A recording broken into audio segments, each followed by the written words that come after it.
Missiles soar over the border of Finland. Russian tanks plow through a series of defenses. Soldiers slaughter one another as they battle for Helsinki. Vladimir Putin has lost any ounce of sanity and has invaded Finland. Lucky for the rest of the world, this will be the last thing he ever does. Finland is more than capable of defending itself, but they have a surprise up their sleeve. As Russia invades another neighbor, they're not just met by Finnish troops, but tanks, aircraft, and naval vessels that have an American flag emblazoned on them. Putin's gone too far this time, and the United States will make him pay. This is one of the many possible scenarios that could unfold if Russia attacks Finland. The extent to which the United States would get involved in a conflict between Finland and Russia depends on what actions Putin takes. A full-scale invasion would elicit a very different reaction from the United States than a series of skirmishes along the border of the two nations. That being said, if Putin resorted to using nukes against Finland, the US response would be swift and catastrophic. Let's take a look at several different scenarios involving a war between Finland and Russia to see the extent to which the United States would go. Now, before we get started, let's make one thing very clear. Attacking Finland is the last thing that Russia should be worried about right now. Russian forces are so consumed with the war in Ukraine that an invasion of another country would be unthinkable. Putin just doesn't have the manpower, weapons, or vehicles to wage another war without being crushed on multiple fronts. Therefore, he would literally have to be out of his mind to invade Finland. Although if anyone is crazy enough to invade a second country while losing a war they're already fighting, it would probably be Putin. Finland shares an 800-mile border with Russia, which is the longest of any nation in the European Union. This, along with the fact that Russia and Finland have had a turbulent past, has Finnish leaders a little on edge. Finland has a population of just over 5.5 million people, while Russia's population is around 143 million. However, it is important to remember that Russia is massive. In fact, Russia's landmass is around 51 times larger than Finland's. When all this is considered, it appears Finland would be on the losing side of any conflict between the two nations. But as we know from the war in Ukraine, size doesn't always matter. Finland's economy has been on an upward trend since 2015, and so is close to reaching $300 billion annually. The Russian economy, on the other hand, is starting to stall and eventually will go into crippling decline as the sanctions placed on Russia by the West take hold. These will cause long-lasting effects, and a lot of Russia's current and future economic problems can be traced back to the United States policies. The exact opposite can be said about the economic relationship between Finland and the US. Economic agreements between these two countries have only helped Finland's economy. When we look at the future of Russia and Finland, it seems that the latter is in a much better position than its neighbor. However, Vladimir Putin probably doesn't look at statistics or data before making decisions. At the very least, he tends to ignore information that does not confirm what he wants. Therefore, a Russian invasion of Finland might be driven by pure greed and paranoia rather than any type of strategic planning.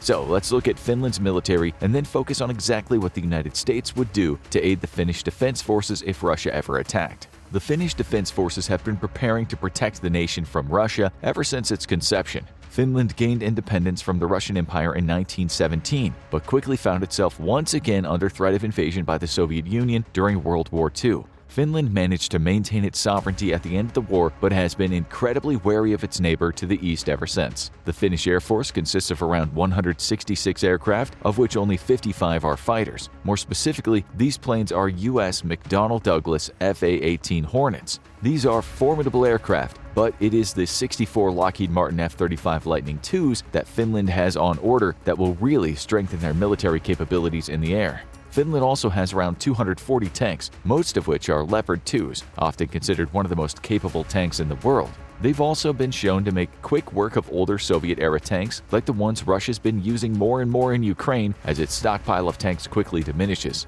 Finland also has around 800 artillery guns and 75 MLRS vehicles. The Finnish Navy is pretty much non-existent, with around 8 fast attack vessels and a handful of minesweepers. When compared to the Russian military, even in its weakened state, Finland is definitely outmanned and outgunned. But again, numbers aren't everything, and if a war ever broke out between the two nations, Finland would have some powerful allies, including the United States. The U.S. formally established diplomatic relations with Finland in 1919. Then in 1944, the U.S. severed its ties with Finland when the nation fought alongside Nazi Germany to protect itself from a Soviet invasion. However, once World War II ended, diplomatic relations between U.S. and Finland were once again re-established.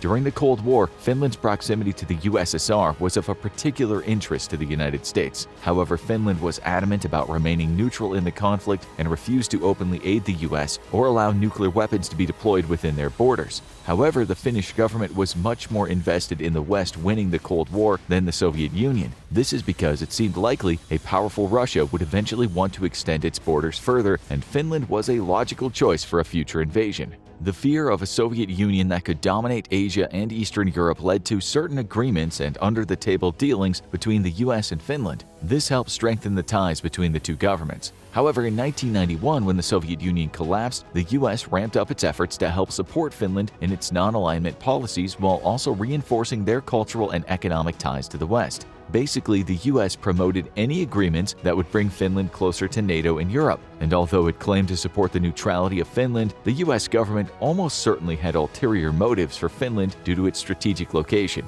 If Finland became more reliant on the US and Western powers, it was unlikely that communism or a similar form of authoritarian rule would take hold in the nation. And for the US and much of Europe, that was and is still the goal. Then in 2016, the United States and Finland signed a bilateral statement of intent. There were several objectives of this agreement. The first was to deepen bilateral and multilateral dialogue and defense policies. What this meant was the US wanted to start working more closely with Finland to ensure its military tactics and procedures were closely aligned with its own. In extension, this would set up Finland to join NATO more easily in the future, since interoperability between militaries is a requirement for being accepted into the organization. The statement of intent would also increase the strategic information shared by both nations. Obviously, the one country that both Finland and the US were most concerned about was Russia, and therefore the information sharing likely had a lot to do with Finland's neighbor to the east and what they were up to. Another major aspect of the agreement was to increase the planning of joint training exercises, which would not only benefit Finland's military, but would also set the groundwork for US troops and vessels to be located in and around the area. The statement of intent included the United States' desire to increase armament cooperation in collaboration in research, development, test, and evaluation as well. With each aspect of this agreement, it became more and more clear that the US wanted to militarize Finland in a way that it could easily work with them in the future if their neighbor ever became aggressive.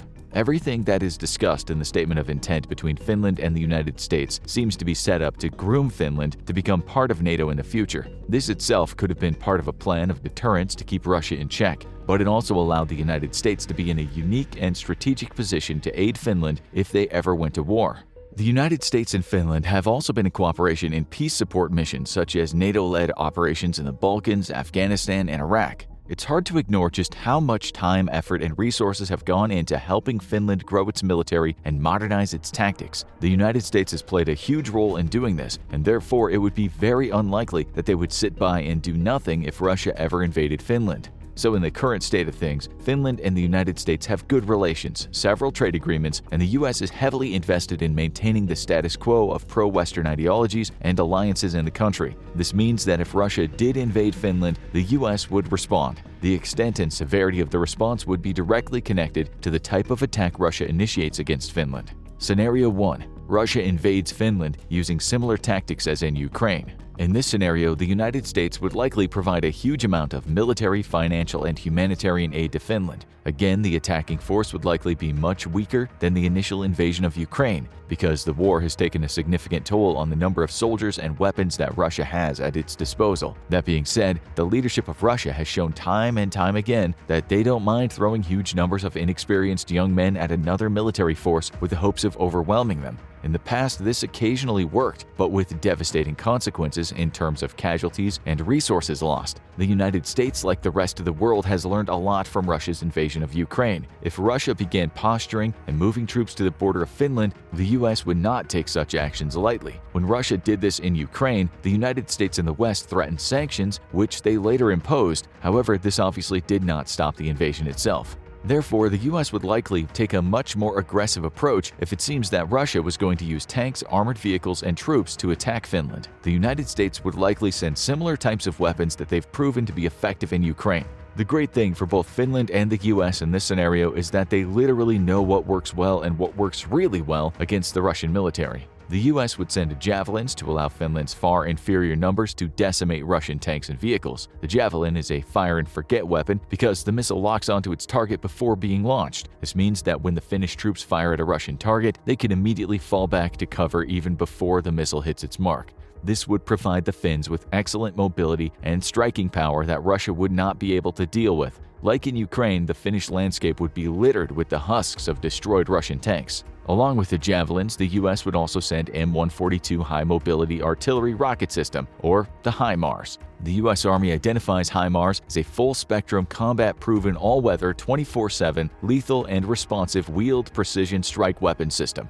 And at least in the war in Ukraine, this has been absolutely true. HIMARS can launch 6 long-range rockets either simultaneously or at different times, and then immediately move its position to get out of danger. The rocket's range is about 50 miles or between 70 to 80 kilometers. These vehicles would allow Finland to decimate any Russian forces within their borders and push them back out of their territory. The rockets are incredibly accurate and would allow the Finnish army to hit targets far behind the front lines, such as weapon caches or command outposts. And we've seen in recent months, the United States would almost certainly send tanks to Finland as well. A-1 Abrams could be used by Finland to launch their own offensives and quickly take back any territory that Russia's invaded. These tanks are state-of-the-art and could make quick work of entire battalions of Soviet-era tanks. Of course, the United States would also send guns, explosives, and artillery rounds just like they have in Ukraine. The United States may even take things a step further and provide Finland with more aircraft or at least expedite the delivery of the F-35 Lightning IIs that Finland's already purchased. What it comes down to is that the US would not hesitate to deliver military aid to Finland. As the war progressed in Ukraine, the US has ramped up its commitment to deliver weapons and vehicles that the Ukrainian military desperately needs. However, if Russia was to invade Finland, the response by the United States would likely be much more immediate. To put this into perspective, the United States has sent close to $80 billion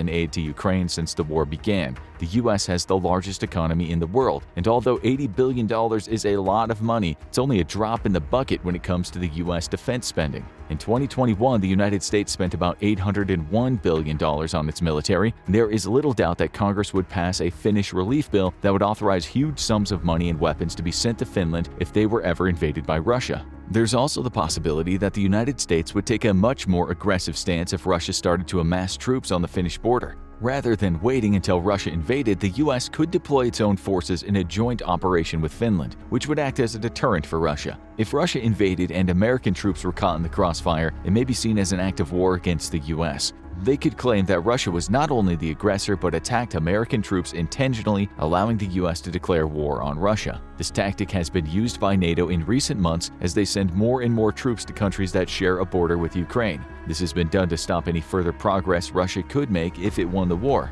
The moment Russia attacks a NATO force, either on purpose or by accident, all nations, including the United States, would declare war on Russia, and that's not a war Putin could win. And this brings up another interesting point about a Russian invasion of Finland. Sweden and Finland applied to join NATO in May of 2022. Neither country has been accepted yet due to Hungary and Turkey holding out on their ratification. However, there might be a way for the United States and NATO to get around this technicality if Finland were attacked. Finland is a member of the European Union. Until recently, Finland has tried to maintain its neutrality, but an aggressive Russia has caused them to drop that stance and seek alliances. Since the countries in the EU engage in the common security and defense policy, Finland could invoke this article if Russia attacked, which would bring other European nations to their aid. If Russia continues to wage war while other EU forces are in Finland, it could be considered an act of war against those nations, many of which are NATO members. This would inevitably trigger Article 5 of the NATO Treaty, and every member of NATO would declare war on Russia, including the US. Ukraine was an EU candidate when Russia invaded, so it did not have the benefit of the common security and defense policy. Finland, however, is a much different story. They're currently a member of the European Union, which means if Russia invaded, it is highly probable the US would find some way to join the other European NATO members in declaring war against Russia. Scenario 2. Russia uses gray zone tactics and launches conventional missiles into Finland but does not invade. If Russia attacked Finland by firing missiles or disrupting its trading capabilities in the Baltic Sea through blockades, the US's response would likely be slightly different than if there was a full-on invasion. These disruption tactics would definitely cause concern, and if missiles were fired, Finland and the rest of NATO would certainly call it an act of war, but they might not retaliate with force. There would undoubtedly be a misinformation campaign by Russia saying the West was setting them up or the missiles were an accident. But in reality, the rest of the world would know such an attack was meant to scare Finland and the rest of Europe into making concessions. This might have been more effective before the war in Ukraine, but if Russia tried to pull a stunt like this today, the US would have none of it.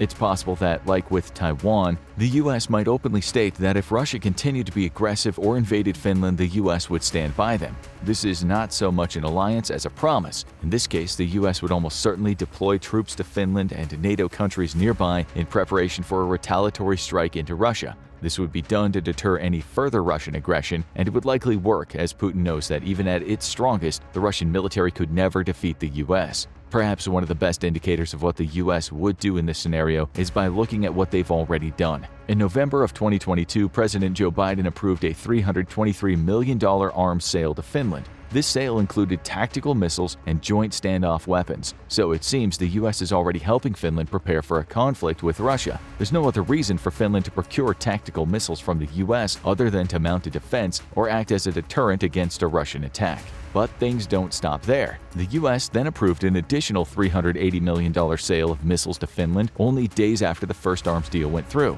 The second sale was possibly for Stinger anti-aircraft missile launchers and other similar equipment. As of right now, the US and Finland believe that a Russian attack by air is the most likely scenario if Putin dares to become aggressive against Finland. The United States released a statement explaining that the proposed sale will improve Finland's defense and deterrence capabilities. Finland intends to use these defense articles and services to increase its national stock. This critical platform will bolster the land and air defense capabilities in Europe's northern flank, supporting US-European Command's top priorities. This makes it very clear that even though Russia is in no position to attack Finland, the United States and NATO are still proactively working to deter even the thought of Putin setting his sights on his Nordic neighbor. However, if the mad dictator decided to launch an attack anyway, Finland would already have some defenses ready to go, and there is little doubt that if the missiles were launched or aircraft were used by Russia to attack Finland, the US would make it one of its top priorities to get Finland the anti-air defense capabilities they need.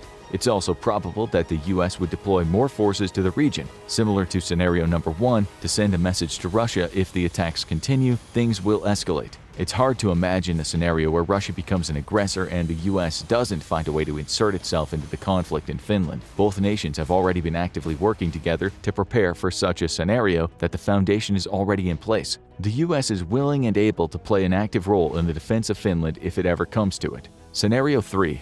Russia attacks Finland with nuclear weapons. This is definitely the most unlikely scenario, but one worth examining. Finland does not have any nuclear weapons within its borders, at least that we know of. Therefore, a nuclear strike against Finland would be met by a unified global response against Russia. Pretty much every nation in the world, including China, would condemn Russia's actions. The United States would immediately go on high alert, and every branch of the U.S. nuclear triad would await striking orders. U.S. submarines would deploy to strategic locations alongside the Russian coast. B-2 bombers would take to the air and infiltrate Russian airspace. Land-based ballistic missile command centers would double-check trajectories over the Arctic to ensure optimal accuracy. A nuclear launch against Finland would absolutely bring the US and Russia to the brink of war. Not to mention, the rest of NATO would also actively be arming their nukes just in case Putin decided to launch any more missiles. This would be an end-of-the-world scenario. As we said, this is highly unlikely, but if the scenario ever did occur, the US would be at the forefront of bringing Putin and Russia to its knees. A Russian nuclear strike against Finland probably wouldn't result in World War III because China has made it clear it would not support Russia using nukes in Ukraine or in general. China itself has a strict defensive-only policy when it comes to using nuclear weapons, and no matter which way Putin spins it, launching a nuke at Finland would never be seen as a defensive action. North Korea might back Russia, but Finland, the US, and NATO have little to fear from North Korea. Japan and other East Asian countries that have closely allied themselves with the West would need to be slightly more wary, but North Korea's military capabilities are pretty limited as it mostly relies on old Soviet tech and nuclear missiles that may or may not achieve liftoff before detonating. It's also probable that China would keep North Korea in check if Russia launched a nuclear attack on Finland, as they do not want to see the world end in a nuclear holocaust either. So if Putin ever launched nukes at Finland, the US would not be the only country coming to their aid. It would likely be a worldwide effort to remove Putin from power and make sure no further nuclear weapons are deployed. However, if the US felt that Russia would launch more nukes at Finland, or any other part of the world for that matter, it might feel warranted to launch its own nuclear attack against Russia to send a clear message that they are done messing around. These strikes would target already known Russian launch sites to hopefully destroy them before more nukes can be used. This could result in a series of exchanges that would leave parts of the planet irradiated and result in the loss of countless lives. Scenario 4. The most likely scenario. Russia is too weak to attack Finland, even if the US hadn't already engaged in providing support, weapons, and joint military operations with Finland. Russia is in no position to invade another country. It is badly losing the war in Ukraine thanks to the resolve of the Ukrainian people and the weapons sent by the West. Men are being conscripted from across Russia to be used as cannon fodder, as Putin desperately tries to hold on to the little territory Russia still controls in Ukraine. The scenarios discussed in this video would almost certainly lead to the Russian military being decimated, as they could not hope to fight two different countries simultaneously. Putin just doesn't have the strategic capabilities or resources at his disposal, and with each scenario, it's almost inevitable that the US would get involved in some way. The most likely outlook for the future of Russia right now is that they'll continue to fight in Ukraine until more Western tanks and weapons arrive, and the Ukrainian military eventually pushes them completely out of their country. At that point, Vladimir Putin will have to admit defeat, and the repercussions for his regime will be drastic. At the very least, he'll lose the faith of the Russian people, and his power will be greatly diminished. There would be no hope for a Russian victory if it launched any type of attack against Finland. In fact, an attack against Finland would be the nail in the coffin for Russia, as it would likely result in the US and members of the European Union taking a much more aggressive action, or perhaps even declaring war on Russia. And since Russia can't defeat the much smaller Ukrainian military, it has no hope of winning a war against the US and its allies. So the probability of Russia attacking Finland is small. We'll never say never, as Vladimir Putin has clearly shown he's out of his mind, but if Russia ever did attack Finland, the United States' response would be swift and merciless. President Joe Biden has warned Russia that there would be clear and severe consequences if Russia were to use chemical weapons in Ukraine. But what if that thin red line was crossed? What if the US and Russia were to go to war over Ukraine? 2 hours before war. Somewhere in western Ukraine, a Ukrainian base hosting several dozen American trainers comes under attack from Russian missiles. This is where America had been training Ukraine's conventional and special forces for the last 8 years, and where US trainers now work hand in hand with their Ukrainian counterparts to get 100,000 Ukrainian reservists ready to fight in the east. The attack is symbolic more than anything, Russia flexing its muscles and warning the US to back off from the war in Ukraine. However, a lucky missile strike happens to hit the American barracks. 15 American soldiers die from the Russian attack, 1 hour and 45 minutes before the war. The casualties are quickly confirmed and relayed back to Washington, D.C. via the U.S. military's advanced extremely high-frequency satellite network. The constellation of 6 satellites sits in geostationary orbit and relay data via jam-resistant communication links for the US, Canadian, Australian, Netherlands, and British militaries. News of the casualties are on the president's desk just 2 minutes after the attack occurs. President Biden immediately calls for an emergency session of Congress, 15 minutes before war. The deaths of U.S. service members is unacceptable to the American people. Russia has been warned that any attack against American supply convoys or personnel would be an attack on America itself. With a few dissenting votes, the American Congress approves a formal declaration of war against Russia, with the stated intent of neutralizing Russian forces inside Ukraine and preventing them from re-entering the country. 5 minutes before war. Addressing the world and the nation via the White House Oval Office, President Joe Biden announces a declaration of war by the United States of America against the Russian Federation. He makes it clear that the military objectives of this war are to neutralize Russian forces in Ukraine and liberate the eastern occupied regions. U.S. ground forces will not be entering into Russia itself. This is an attempt to limit the escalation of hostilities and prevent an immediate escalation to nuclear conflict. As the president is delivering his remarks, the United States military is already on the move. War, Hour 1. From the decks of U.S. ships across the world's oceans, SM-3 missiles modified to carry out anti-satellite attacks fire into the sky. Their targets are Russian military and civilian satellites that help provide communications and GPS navigation to Russian military units. American F-15s aid in the attack, launching their own anti-satellite missiles from high altitude. The attacks are limited and focused. Destroying a satellite in orbit causes a massive debris cloud that can damage or even destroy friendly satellites. Russia, which also has been preparing for the possibility of war with the US ever since the start of the invasion in Ukraine, responds with its own attacks against American satellites. However, Russian weapons are greatly limited in number. Only 2 of the American advanced extremely high-frequency satellites are neutralized in this way. By comparison, Russian GPS is rendered completely ineffective due to kinetic strikes and electronic attacks against the Russian space network. American ships and cruise missile-laden submarines in both the Pacific Ocean and Baltic Sea launched several additional salvos, this time targeting Russian ground and naval infrastructure. Within minutes of President Biden's declaration of war, hundreds of American missiles are streaking toward targets in St. Petersburg, Kaliningrad, and the Pacific naval bases of Kamchatsky, Magadan, Petropavlovsk, and Sovetskaya Gavan. An American submarine, having secretly transited into the Black Sea weeks ago, launches its own attacks against Russian naval facilities in Sevastopol and occupied Crimea. Russian air defense units detect the incoming barrage of missiles and begin to go to work. S-400 and older S-300 units track the incoming missiles. American cruise missiles are subsonic and easy prey for advanced air defenses. And Russia boasts some of the best in the world. However, this first salvo is immense, and while dozens of American cruise missiles are destroyed, some manage to slip through the blistering barrage of air defenses to hit their targets. Air defense radars are primary targets for the U.S. Navy, but Russia has defended these well, knowing that the U.S. retains the advantage in the air. Only a few U.S. missiles find their mark, punching holes in the Russian air defense network of Kaliningrad, where most of the strikes have been focused. In the Pacific theater, more U.S. missiles find their targets, given the thinner air defenses there. With the war in Ukraine going poorly for Russia, critical air defense units have been stripped from Russia's less important Pacific theater to bolster its defenses in the east. Most of the Russian ports in the Pacific are rendered unusable. The Russian Navy has a fraction of the capabilities of the U.S. Navy, and its ships are being kept close to home, where they can enjoy the cover of air and ground-based defenses. However, some Russian submarines are on the prowl in the Atlantic and Pacific, and the hunt for these Russian infiltrators is on. By the end of the first hour of the war, U.S. troops in European bases are being recalled from leave for mobilization. NATO holds a hasty assembly, but most of the member nations do not wish to invoke Article 5. This was, after all, prompted by a strike on a Ukrainian facility that happened to hold American trainers. Only Poland agrees to join the American war effort, mostly out of necessity. Poland borders Kaliningrad and Belarus both, and will be pushed into the crosshairs of the Russian military anyway, as it's the only place the U.S. can stage a push into Ukraine. Hour 3.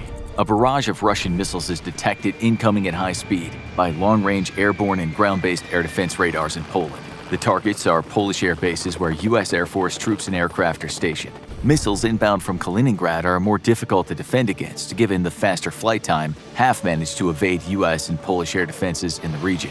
The U.S. has positioned Patriot batteries in Poland since the start of the war in Ukraine, but these have been tasked with protecting the Polish Aegis Ashore facility that even now is nearing completion after years of delays and construction challenges. Poland is one of NATO's most important states, given its proximity to Russia and the Russian enclave in Kaliningrad. This means that the powerful Aegis Ashore facility will one day be the cornerstone of one of the most robust missile and air defense networks in the world. But that day is not today, and the facility is still not operational. Russia pummels the construction site with long-range missiles, but missile defenses manage to stem the bulk of the tide. A few slip through, causing some moderate damage that will ensure the facility will not be completed before the end of the war. Polish air bases also take a pummeling, but the ferocity of the strike is not as great as it was feared to be. That's because Russia has exhausted many of its precision weapons in the fight against Ukraine, and crippling sanctions have made resupply impossible. Russia produces almost none of the sophisticated electronics its advanced missiles need, and what started as a massive stockpile of thousands of missiles has been severely reduced. Any that remain will be needed to counter U.S. forces inside Ukraine itself. Hour 8. Aircraft from across U.S. air bases both at home and abroad take to the sky. They're moving to European airfields from where they'll be able to support the offensive against Russian forces on the ground. America's vast fleet of 650 tanker aircraft, the largest in the world, flies orbits around the Atlantic Ocean, allowing shorter-range F-15s and F-16s to make the transit to Europe from the homeland. Hour 36. U.S. mobilization is ramping up, and troops are preparing to move equipment and personnel into transport ships for the journey across the Atlantic. The largest airlift campaign in the world is already in full swing, with American cargo planes ferrying troops and heavy vehicles to Europe. However, even America's impressive logistics fleet is simply not enough to move large enough quantities of equipment for an offensive. For now, Ukraine is on its own, and Russia is pouring all available manpower into the conflict before the U.S. arrives. Hour 40. Russia does not wish to antagonize other NATO members, thus expected incursions into the Baltics never materialize. Neither do long-range strikes against America's most important bases in Germany. Instead, Russia scrambles to put together a massive offensive in the east of Ukraine. Its strategy is simple. If it can overwhelm Ukrainian defenses, then it can deny the US the very country it's trying to push Russia out of. But the Ukrainian defenders are resilient as ever, even as Russia mobilizes its reserve battalion tactical groups for battle. This will put tens of thousands of additional troops in the east of Ukraine in the next few days, overwhelming the defenders. Meanwhile, inside Russia, an emergency draft is instituted. Hour 42. Hastily prepped for their missions, American B-2 bombers have been flying from home bases in the continental U.S. for the last 17 hours. Now, the stealthy planes have penetrated deep inside Russian air defense zones and unleashed their cargo on Russian radar and communication hubs inside of Kaliningrad. The goal is to shut down the military enclave's ability to defend itself from air attack, and thus pin massive contingents of Russian forces down, preventing them from launching an offensive into Poland. 2 B-2s are lost in the attack, but the damage to Russian communications and air defense infrastructure is significant and greatly expands gaps in air defense coverage. The U.S. Navy takes advantage of these gaps by launching additional missile strikes, supplemented by strike aircraft from carriers in the Mediterranean and ready forces stationed across Europe. The U.S. Suppression of Enemy Air Defenses, or SEAD mission, is slowly but steadily stripping away Russian air defenses inside the military enclave. Russian fighters alone are no match for American planes with superior sensors, electronics, and weapons, but working in conjunction with very robust air defenses, they become a serious threat. Dozens of aircraft are destroyed on both sides of the conflict, as Russia tries to keep its air defenses online and deny the U.S. and Polish the skies. Hour 60. A Russian attack submarine scores a devastating blow on an American destroyer operating inside the Baltic Sea. This is one of Russia's most modern subs, and while not as capable as American counterparts, still a significant threat to the U.S. Navy in turbulent waters of the Baltic Sea. The submarine is pursued relentlessly by surface vessels working in conjunction with the airborne ASW aircraft, but manages to slink away, using a heavy storm as cover. Hundreds of American sailors die in the attack, and a multi-billion-dollar ship sinks beneath the waves. The Russian surface navy has yet to show itself in battle, sticking close to shore where it's too dangerous for U.S. forces to target them. Day 4. A flood of cyber attacks rocks both Russia and the U.S., with both sides unleashing the full force of their cyber warfare capabilities against the other. The damage to civilian infrastructure on both sides is intense, but the U.S. proves more robust, and within 48 hours, American markets are operating as normal again. Day 6. The war over Kaliningrad has reduced Russia's local air defenses to small bubbles of protection, but at the cost of many American aircraft. The enclave, however, is now being mercilessly pummeled from the air as American B-52s launch punishing sorties from their home bases in the United States. Supply and logistic hubs are being set up inside Europe to allow the big planes to be closer to the action, and thus fly more sorties. But for now, the planes must make the day-and-a-half round trip to strike their targets and return home, slowing down the pace of the offensive. However, the vast amount of firepower each plane brings to the fight is devastating for Russian forces. With ground-based air defenses severely attrited by the air and missile strikes, American and Polish fighters can now fly air superiority missions over Kaliningrad, daring Russian MiGs to rise up and meet them. As shown in Ukraine, the Russian Air Force is not nearly as capable as once believed, though it is still very numerous. The US has many times more planes, but for now, they're not in Europe, bringing a numbers parity to both sides. US and Polish forces, however, have the advantage with superior sensors, while Russia has the advantage in maneuverability and thrust-to-weight ratio, making their planes deadly in dogfights. Unfortunately for Russia, the age of the dogfight is gone, and most engagements are carried out from beyond visual range. Scores of aircraft are downed in the fiercest air battles since World War II, with the losses heavily on the Russian side. By the end of the first week of fighting, Kaliningrad is under serious threat from the air, but the United States has expended vast amounts of munitions in the attacks and must pause air operations to give time for rearming and refitting. For a few days, all is eerily quiet over the skies that were recently roaring with the sound of dueling jet fighters. Week 2. At the start of the second week of fighting, U.S. forces have begun to amass in Europe in significant numbers. It'll still take time for them to prepare for battle, and even America's vast logistics fleet will take months to ferry the U.S.'s firepower to Europe. However, smaller and more mobile forces have already begun the trip to Ukraine, and a large number of attack helicopters are being amassed to repel the Russian ground assault in the Donbas region. They're simply waiting for the refitting of the U.S. Air Force so it can provide the needed air cover.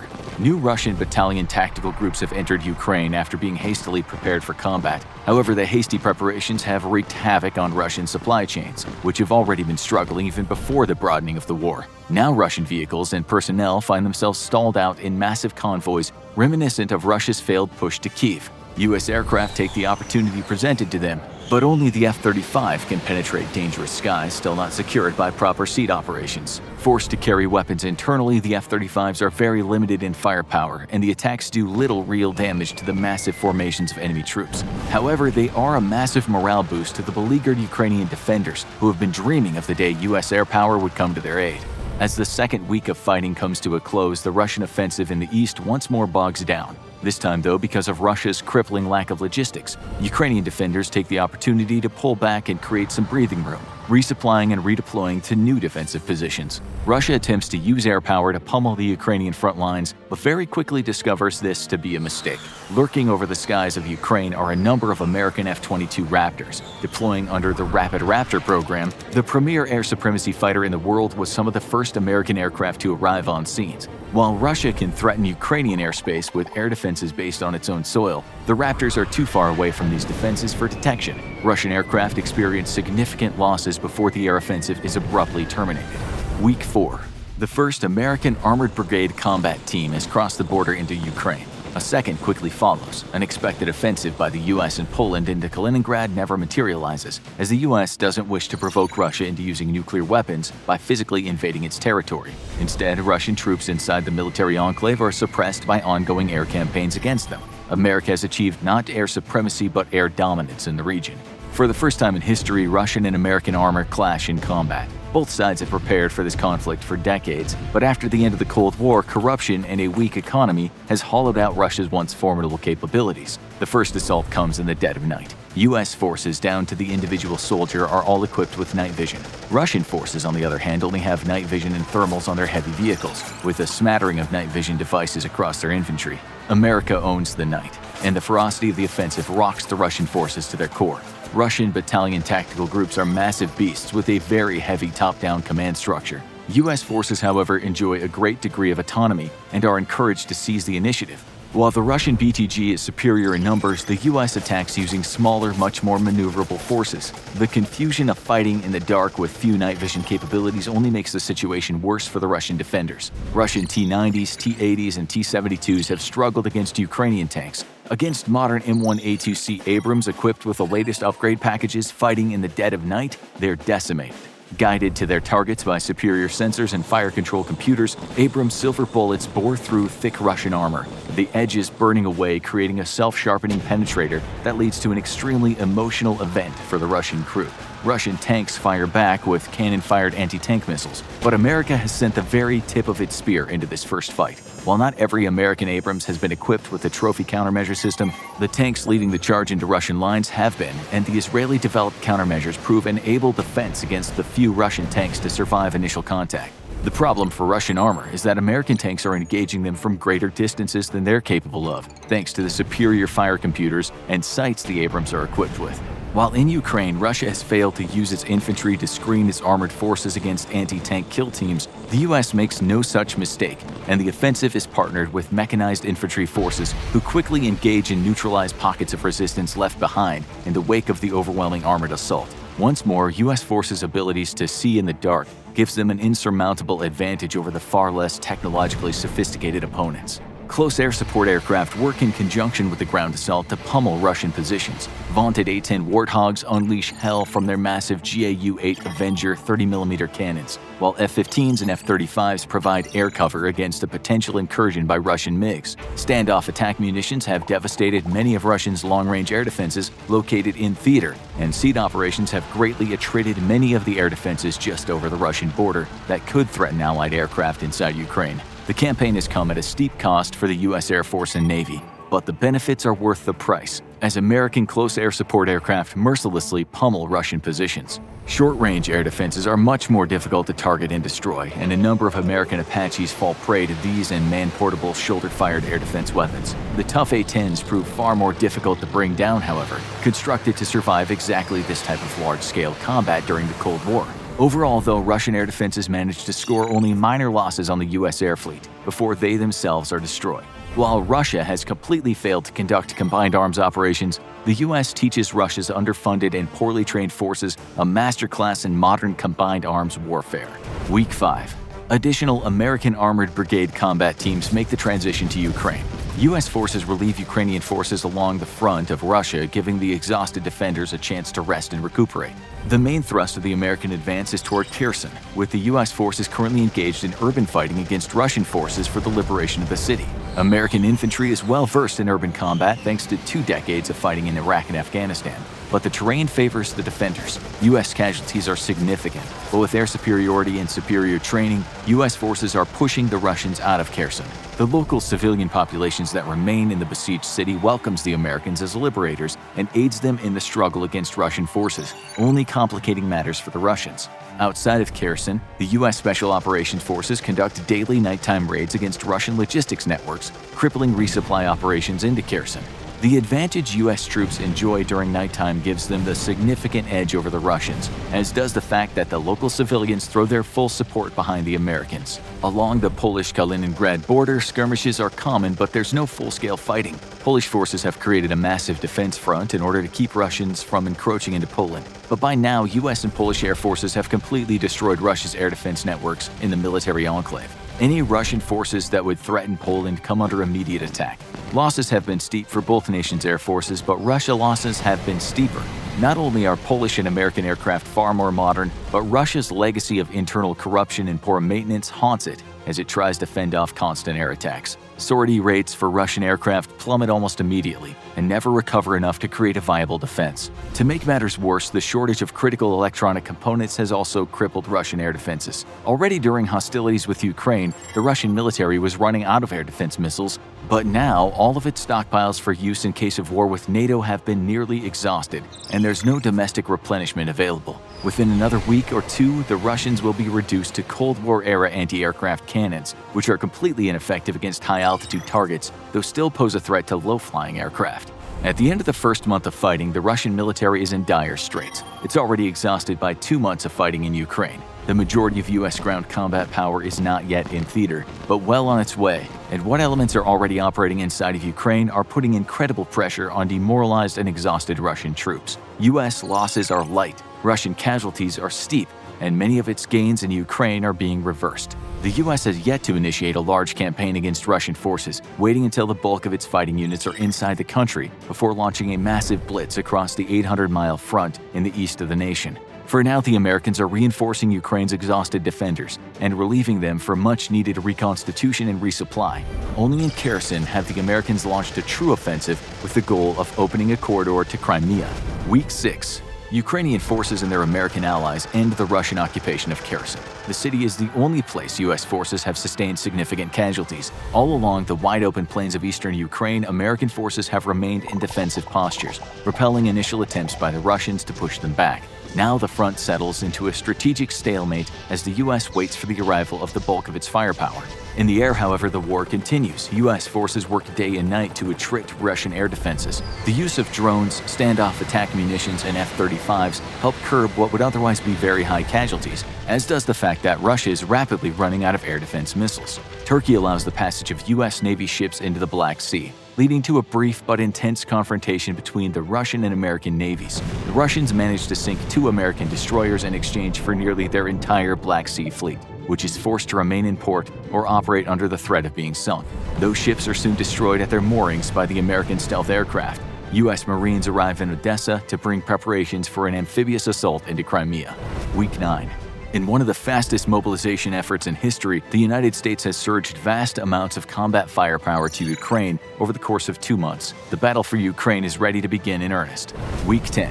Russian forces have had their supply lines continuously disrupted by U.S. air and special forces operations. Ammunition is low across the front, as is food, medicine, and morale. Russia has entered this war with an insufficiently large enough logistics fleet, and now after the destruction of hundreds of its trucks, its logistics networks are close to complete collapse. Russian forces have been forced to pull back dozens of miles across the front, but not due to military action, because supply lines are needed to be shortened in order to keep units resupplied with a diminished transport fleet. 20,000 additional Russian forces have surged into the nation, the vast majority of them conscripts. These soldiers are poorly equipped and suffer from extremely low morale. The front has been quiet for 2 weeks, but all of that is about to change. In a blistering nighttime attack, U.S. forces surge forward across the wide front in eastern Ukraine. The use of nighttime operations throws the Russians into disarray as they still lack night fighting capabilities in any significant number. Only in the cities is the offensive slowed, as the fighting becomes a block-by-block slog that favors the Russian occupiers. A thrust into Crimea splits Russian forces into two, as simultaneously U.S. and Ukrainian Marines launch an amphibious assault outside of Sevastopol. The operation is a costly one. Russian resistance is stiffer here after 8 years of occupying Crimea. However, the rapid advance of American armor into Crimea cuts off Sevastopol from the rest of Russia. Rather than attempting to take the city by force, U.S. and Ukrainian forces surround it and seal it off from resupply, allowing civilians to flee through humanitarian corridors while keeping Russian forces pinned down. Cut off from outside supply, they will eventually either starve to death or be forced to surrender. With U.S. forces in sight of Mariupol by the end of the week and 100,000 Ukrainian troops trained and equipped in the last 2 months, Russia faces a choice: admit defeat in Ukraine and retreat to its own borders, continue in a senseless defense of occupied territories that is doomed to failure at great cost to its own troops, or widen the conflict through the use of nuclear weapons. In what's become a modern desert storm, U.S. forces and their Polish allies working in conjunction with Ukraine's defenders have rolled back most of Russia's gains in a matter of weeks. The deciding factors are superior morale, training, equipment, and the fact that Russia has been unable to properly resupply its forces for weeks. But victory hasn't come without a cost to the U.S. and Poland. Thousands are dead and wounded, and the loss in aircraft is significant. Stockpiles of air defenses and ground attack missiles have also been greatly depleted. Replenishment will take years and leave the U.S. military vulnerable to any sudden aggression by China in the Pacific. One of America's greatest modern weaknesses is the lack of a robust industrial mobilization capability, leaving it to resupply losses in missiles and equipment through a slow, steady trickle that will take the better part of a decade. The date is March 4th, 2022, and after years of deliberation, both Georgia and Bosnia and Herzegovina have officially been accepted as full NATO partners. Ukraine now reinvigorates its push for NATO membership, while Russia has for the last 6 months warned of military action. Alarmed by what it views as encroachment of NATO on its borders, Russia at last responds to the ascension of Bosnia and Herzegovina and Georgia by massing forces on its western border. Russia is gambling that the other NATO nations will reconsider admitting the 2 new members, or at least not be willing to go to war over the defense of brand new members to the alliance. Russia, however, has completely underestimated the solidarity of the alliance, realizing that NATO is in essence a worthless entity unless Article 5 of the treaty is immediately enforced. NATO warns Russia that an attack on one ally is considered an attack on all allies. To reinforce the point, NATO troops are sent into Estonia, Latvia, and Lithuania, the alliance's most vulnerable members given their direct proximity to Russia. Russia, however, sees this as an unacceptable show of force, and the move proves to be the straw that breaks the camel's back. Without warning, Russian armor pours into Latvia and Lithuania, linking up with forces in Kaliningrad. World War III has officially begun. For the first month of fighting, Russian forces push as far west as Poland, but the offensive grinds to a halt as NATO members finish mobilizing and their resistance solidifies. With American troops and equipment making landfall in France and Germany, NATO is now launching vicious counterattacks against Russia's forces in Poland. In the Pacific, the American Navy steams towards Russia's eastern coast, bringing with it a Marine Expeditionary Force meant to open a second front in the war and split Russia's forces. Russia is faced with a losing proposition and decides to gamble. It authorizes a single nuclear strike against Berlin, betting that while European NATO members may retaliate with their limited nuclear arsenals, the Americans won't risk the destruction of their cities to support their European allies. The date is now April 12th, 0205 hours Zulu. American and Chinese infrared recon satellites both pick up the telltale fiery plume of an ICBM launch from a missile farm in the south of Russia. 2 minutes later, the American president is awoken from his sleep and given the news. Russia has launched a single nuclear device, unknown payload, likely target in Western Europe. The U.S. Air Force's Global Strike Command has for weeks been flying nuclear alert missions with its fleet of B-52 bombers, maintaining a nuclear-armed force in the air 24 hours a day, 7 days a week, as its predecessor, the Strategic Air Command, once did for decades during the Cold War. With the detected launch of a Russian nuclear weapon, a priority flash is immediately dispatched to the airborne forces and alert forces on the ground. Flight crews stationed overseas in Japan, on the west coast of the United States, and in Europe all review their single integrated operational plan, which lays out the exact flight route, refueling track, and targets for each of the bomber crews. Most aircraft have two primary targets, with two alternate targets to be struck should they be unable to make it to their primary targets. Within minutes, the crews are in the air, and those already on alert patrols immediately set their course for the positive control turnaround point, a pre-planned point near Russia where the air crews will automatically turn around unless they receive an order to strike. At missile sites across the American Midwest, the giant concrete shutters that protect the buried missiles inside their launch facilities are automatically rolled back, and the security forces personnel tasked with defending those sites go on full alert. Their orders are to defend the silos until every missile has been launched, after which they are to escort surviving missile crews out and back to a rendezvous point well away from the missile farm, for these sites will be a priority target for incoming Russian missiles. Inside underground bunkers, missile operators rehearse launch procedures, each man responsible for a group of missiles. The entire system only requires 2 out of 4 of the operators to authenticate a launch order, just in case 2 of the men get cold feet about launching a nuclear Armageddon and refuse their orders. Deep in the Arctic, Pacific, and Atlantic Ocean, the U.S.'s extremely low-frequency communication system flashes a nuclear alert to America's ballistic missile submarine fleet. Each sub carries 24 Trident missiles, and each missile carries up to 8 independently targetable warheads with a yield of 475 kilotons. America's fleet of hunter-killer attack submarines have for weeks been stalking and eliminating Russia's aging ballistic missile submarines, and the survivors are bottled up near the Russian shore where they can be protected with shore-based firepower and anti-submarine patrols.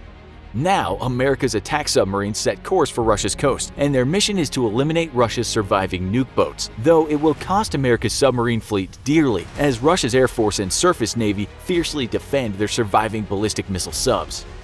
At 0209 hours, the American president is told that the American recon assets have positive confirmation of a nuclear detonation in Berlin. The Russians have fired an older single-warhead ICBM, yet with a yield large enough to completely destroy the city of 3.6 million. On a hotline direct with the Prime Minister of the United Kingdom, the president is told that Britain is already issuing a fire order to retaliate for the attack. The president knows that the attack on Berlin was a gamble by the Russians, who don't believe that the US will risk an escalation and attacks on its own cities to defend Europe.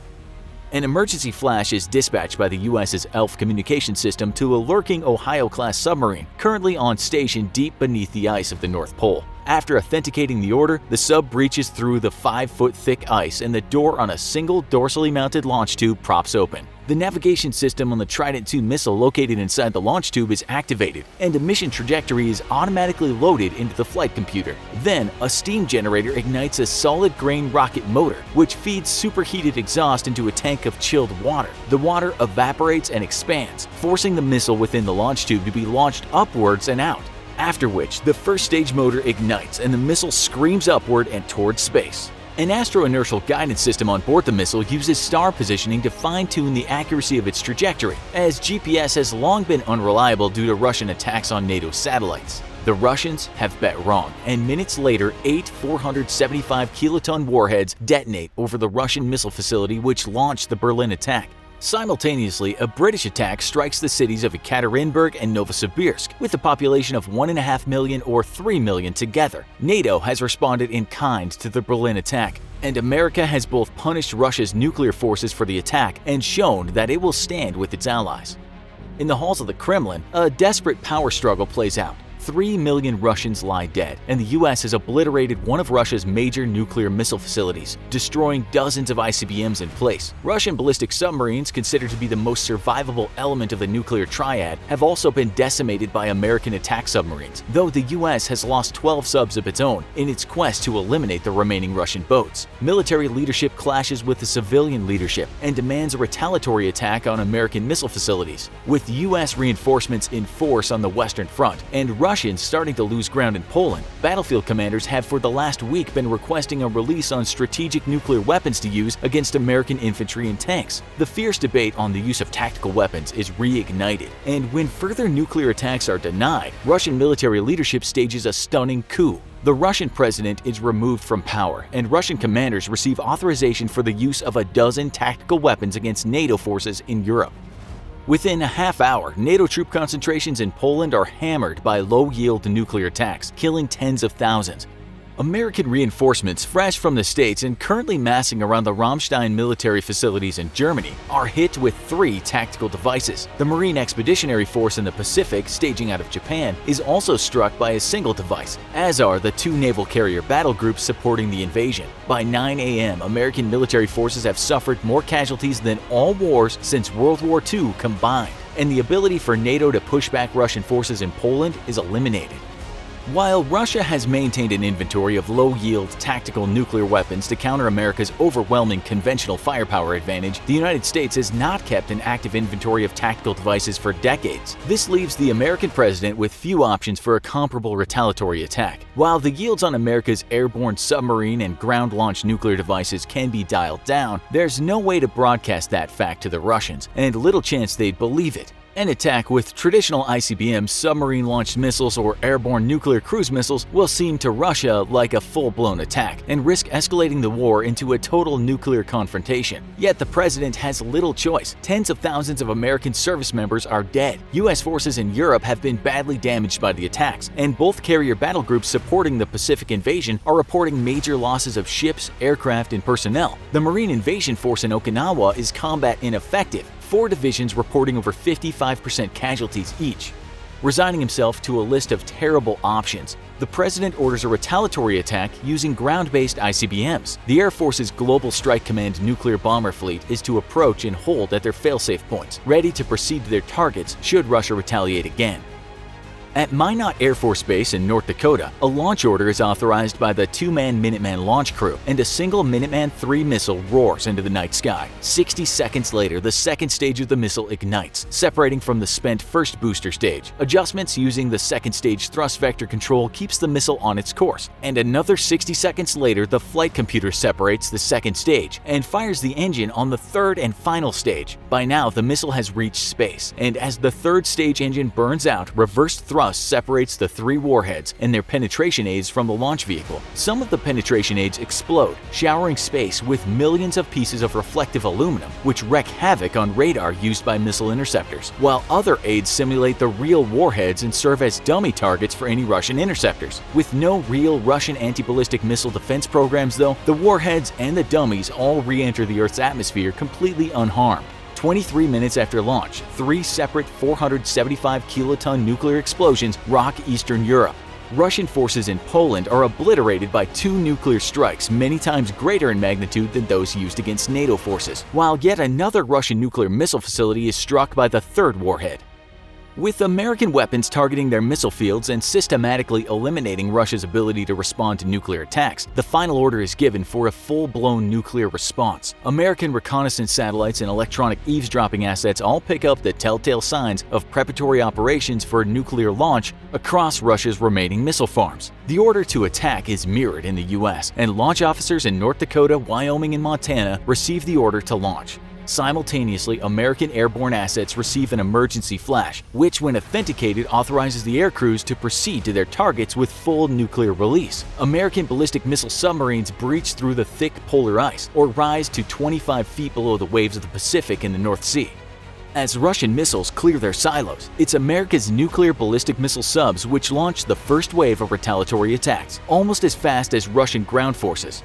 American submarine-launched missiles target Russia's remaining missile fields in a desperate hope to destroy them before they can finish launch operations. But for the most part, the American strikes fail to stop the launches. Secondary military targets are then struck, with major Russian military bases, supply depots, troop staging areas, and airfields all being obliterated in nuclear fire within 10 minutes of the start of the Russian attack.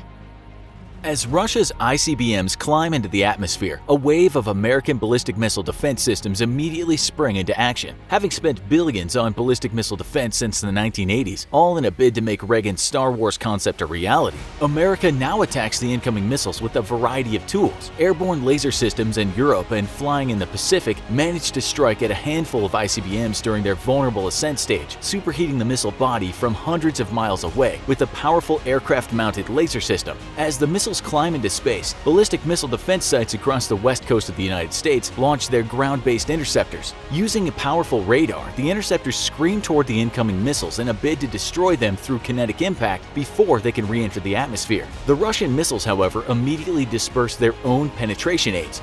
and a shower of billions of pieces of aluminum chaff wreaks hell on American interceptor radar. The interceptors switch to their visual interception systems, and advanced computer programs frantically scramble to identify the incoming warheads visually, ignoring the clouds of chaff. Half of the interceptors miss their targets, the other half manage to strike, yet of the successful intercepts, a full third are of dummy warheads. To make matters worse, the US only has an inventory of about 60 interceptors ready to fire and are completely overwhelmed by an incoming horde of hundreds of independently targeted warheads. 24 minutes after launch, the West Coast is the first hit. 1 megaton strikes against Los Angeles, Seattle, Portland, and others obliterate the most populated cities on the American West Coast. A follow-on 450 kiloton strike destroys the Los Angeles harbor area, along with tens of thousands of homes and the naval base at San Diego. Edwards Air Force Base in the California desert is struck by 2 450 kiloton strikes, as is Vandenberg Air Force Base. 3 minutes later, nuclear impacts strike the American Midwest. North American Aerospace Defense Command at Peterson Air Force Base is incinerated by a megaton blast, and the Cheyenne Mountain Complex is struck by 2 ground penetration munitions, though the blasts managed to do little damage to the deeply buried facility. Strikes continue to roll eastwards, and a saturation of 300 kiloton strikes decimates the American Farm Belt. These munitions are programmed to be ground bursts, resulting in the scattering of millions of tons of highly radioactive dirt across America's most fertile farmland. Another 3 minutes later, and the East Coast is struck by the Russian ICBMs. Washington is obliterated by 2 separate megaton blasts, as is New York City, the financial heart of America. The American president, however, is safe from the nuclear blasts. He has long ago boarded what is nicknamed the Doomsday Plane, an airborne command post from which he can still manage America's remaining military and civilian forces. With satellite and ground communications completely eradicated, a fleet of Air Force planes now makes up a global command and control system, linking up surviving military forces with the president. Soon, his plane will land at an intact airfield, and he'll be helicoptered out to a surviving supercarrier, from which he will continue to command the survivors of America's military and oversee the reconstruction, if any possible, of what remains of America, all from the safety of the Atlantic Ocean. In 2017, Russia conducted a series of military exercises known as Zapad, or Exercise West. With their roots in the Soviet Union, Zapad military exercises have traditionally been shows of force, meant to let NATO know that Russia was willing and ready to fight. Despite assurances that Russia's 2017 Zapad exercises were nothing more than preparations for counter-terror operations, an exercise that was supposed to feature only 10,000 personnel turned into a 100,000-strong mock invasion of Eastern Europe with one clear message: Russia's military might is back. Today, we look into a very scary scenario. In this episode of the Infographic Show, can Russia really invade Europe?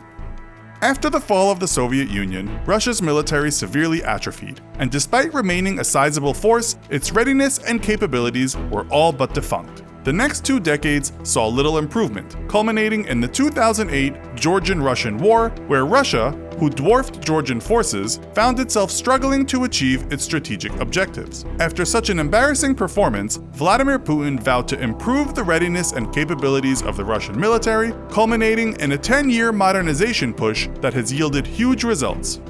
While still mostly a conscript army, Russia's military is seeing a huge expansion in the size of its volunteer forces, an important development given the drastically better performance and morale of an all-volunteer military force such as the US versus a conscripted force.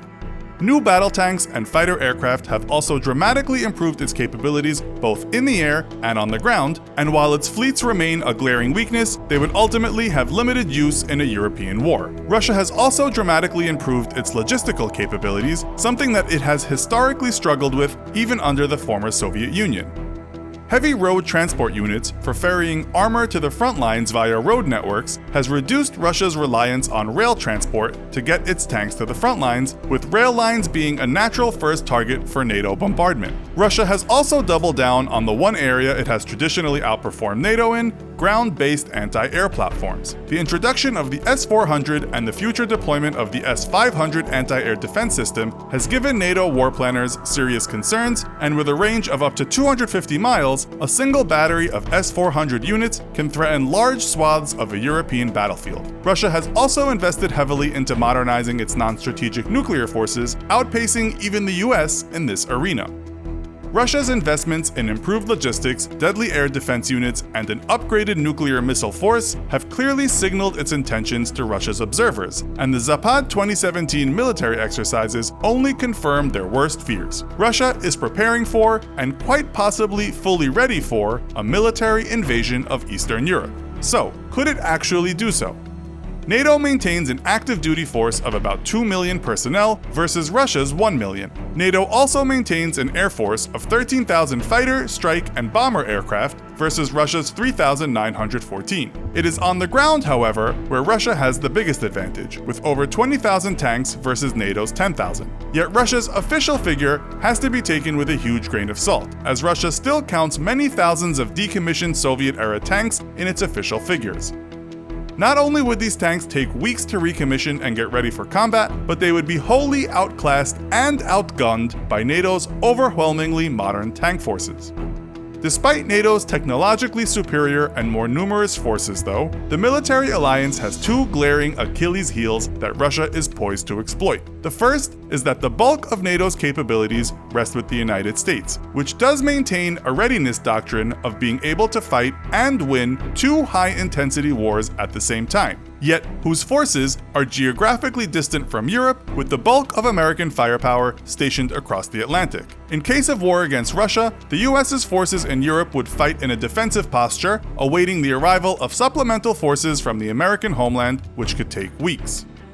NATO's second Achilles heel is the lackluster commitment from its European member states to the military portion of the alliance. Out of the 29 member states, only 8 have hit the 2% of GDP investment in their militaries, creating an imbalance of commitment across the alliance. While various factors contribute to this lackluster commitment to their own defense, many watchdogs argue that NATO members have become too comfortable living under a global American security blanket, a position that has become very popular with American President Donald Trump. Not only is the lack of appropriate funding weakening NATO as a whole, but the political schisms it has created have only been compounded by President Trump's actions and statements, throwing into serious question American commitment to NATO's Article 5. An attack on one is an attack on the whole. While the American people overwhelmingly support the defense of their European allies in the case of war, should the worst come to pass, it will ultimately be up to the American president how he responds. This uncertainty within the alliance, first in its history, has been capitalized on by Russia, as evidenced by the true scope of its Zapad 2017 exercises. Originally stated to be nothing more than a 10,000-strong counter-terrorism set of fast response exercises, the affair quickly grew to include over 100,000 personnel, sea, land, and air fire support platforms, and hordes of Russian armor. To military observers, the scope of the exercises and even their execution were crystal clear. Russia was practicing a full-scale invasion of the Baltic states. After the Russian invasion of the Ukraine in 2014, NATO bolstered its forces in its member states of Estonia, Latvia, Lithuania, and Poland, deploying 4 multinational battalion-sized battle groups on a permanent rotational basis. As NATO's most vulnerable states, the 4 countries have long feared what they have seen as rising Russian aggression, and know that in the case of war, they will be the first to fight. That is because in the case of war, Russia will immediately conduct an all-out offensive across Belarus into Estonia, Latvia, and Lithuania, while cutting off Poland and thus continental Europe from its allies by striking out over the Suwalki Gap, a 60-mile stretch of NATO territory that connects the Russian military stronghold of Kaliningrad with Belarus. By putting pressure on Poland and launching long-range air and missile strikes against NATO facilities in Germany, Russia would delay any response to its invasions of Estonia, Latvia, and Lithuania. Unfortunately for the three, the flat plains of Eastern Europe would make defensive operations incredibly difficult, especially against large masses of Russian tanks. It was these same flat plains that saw some of World War II's largest tank battles, and will see them again should Russia launch World War III. Cut off from NATO support, the 3 Baltic nations would not hold long against Russia. Yet within a matter of weeks, US forces would arrive en masse, and NATO would be poised for a devastating counterattack that Russia could not hope to stop. This is where Russia would enact the second part of its European strategy, nuclear brinkmanship. Having already threatened the capitals of several Baltic states with nuclear attacks in the case of war in the early 2010s, President Putin has been carefully cultivating the perception of a strong willingness to use nuclear weapons. Whether real or not, Any NATO response would have to take into account the possibility that Putin is not bluffing, and he may in fact resort to the use of nuclear weapons in case of war. Indeed, he very well may have no other choice. Russia has zero hope of ever defeating a fully mobilized NATO alliance, and though it may be poised to strike deep into Eastern Europe and even hold that territory for a time, it would never ultimately be able to make these gains permanent. NATO forces and member states' economies are simply far superior to Russia's own. Launching such a war would prove devastating for Moscow, and though Putin could make the conflict an extremely bloody one for NATO, fighting could very realistically reach the very outskirts of Moscow itself, as Russia once more fights a catastrophically defensive war for survival, though this time against a far superior foe. This would leave Russia with only one option: use of its nuclear arsenal to avoid all-out defeat. This would trigger a retaliatory response from the West. A Russia with its back up against the wall may choose to launch a limited set of nuclear strikes against purely military targets, hoping to limit the scope of NATO's own nuclear response. Even if NATO responded in kind with a limited range of nuclear strikes against Russian military forces, such a nuclear exchange would be disastrous to the world as a whole, with untold ecological and economic fallout. All of these variables are well known to President Putin, and in fact, he may one day be counting on them as he launches a brief but aggressive war to seize the Baltic states. By then shoring up his position and threatening the use of nuclear weapons, he may in fact force NATO to sue for peace rather than risk escalating the scope of the conflict. Not only would Russia win large amounts of territory for itself in such a war, but it would win a truly game-changing political victory by completely undermining the fundamental tenets of NATO, that the alliance will fight to protect all member states. This could potentially lead to a fracturing of NATO, or at the very least, kill the confidence of current and prospective member states, weakening the West, which has for decades been Russia's ultimate goal. 24 hours before launch, Russia has threatened NATO to cease providing Ukraine with weapons and ammunition for weeks, and at last it's made good on its promise to take military action against any NATO convoys bringing such aid into the country. Just inside the Ukrainian border, a convoy of NATO vehicles is strafed by 2 Russian Su-25s. The unarmed transports are decimated by gunfire and rockets deployed by the Russian jets. There are no survivors. 23 hours before launch, verification of the deserted convoy has finally reached the desk of the President of the United States.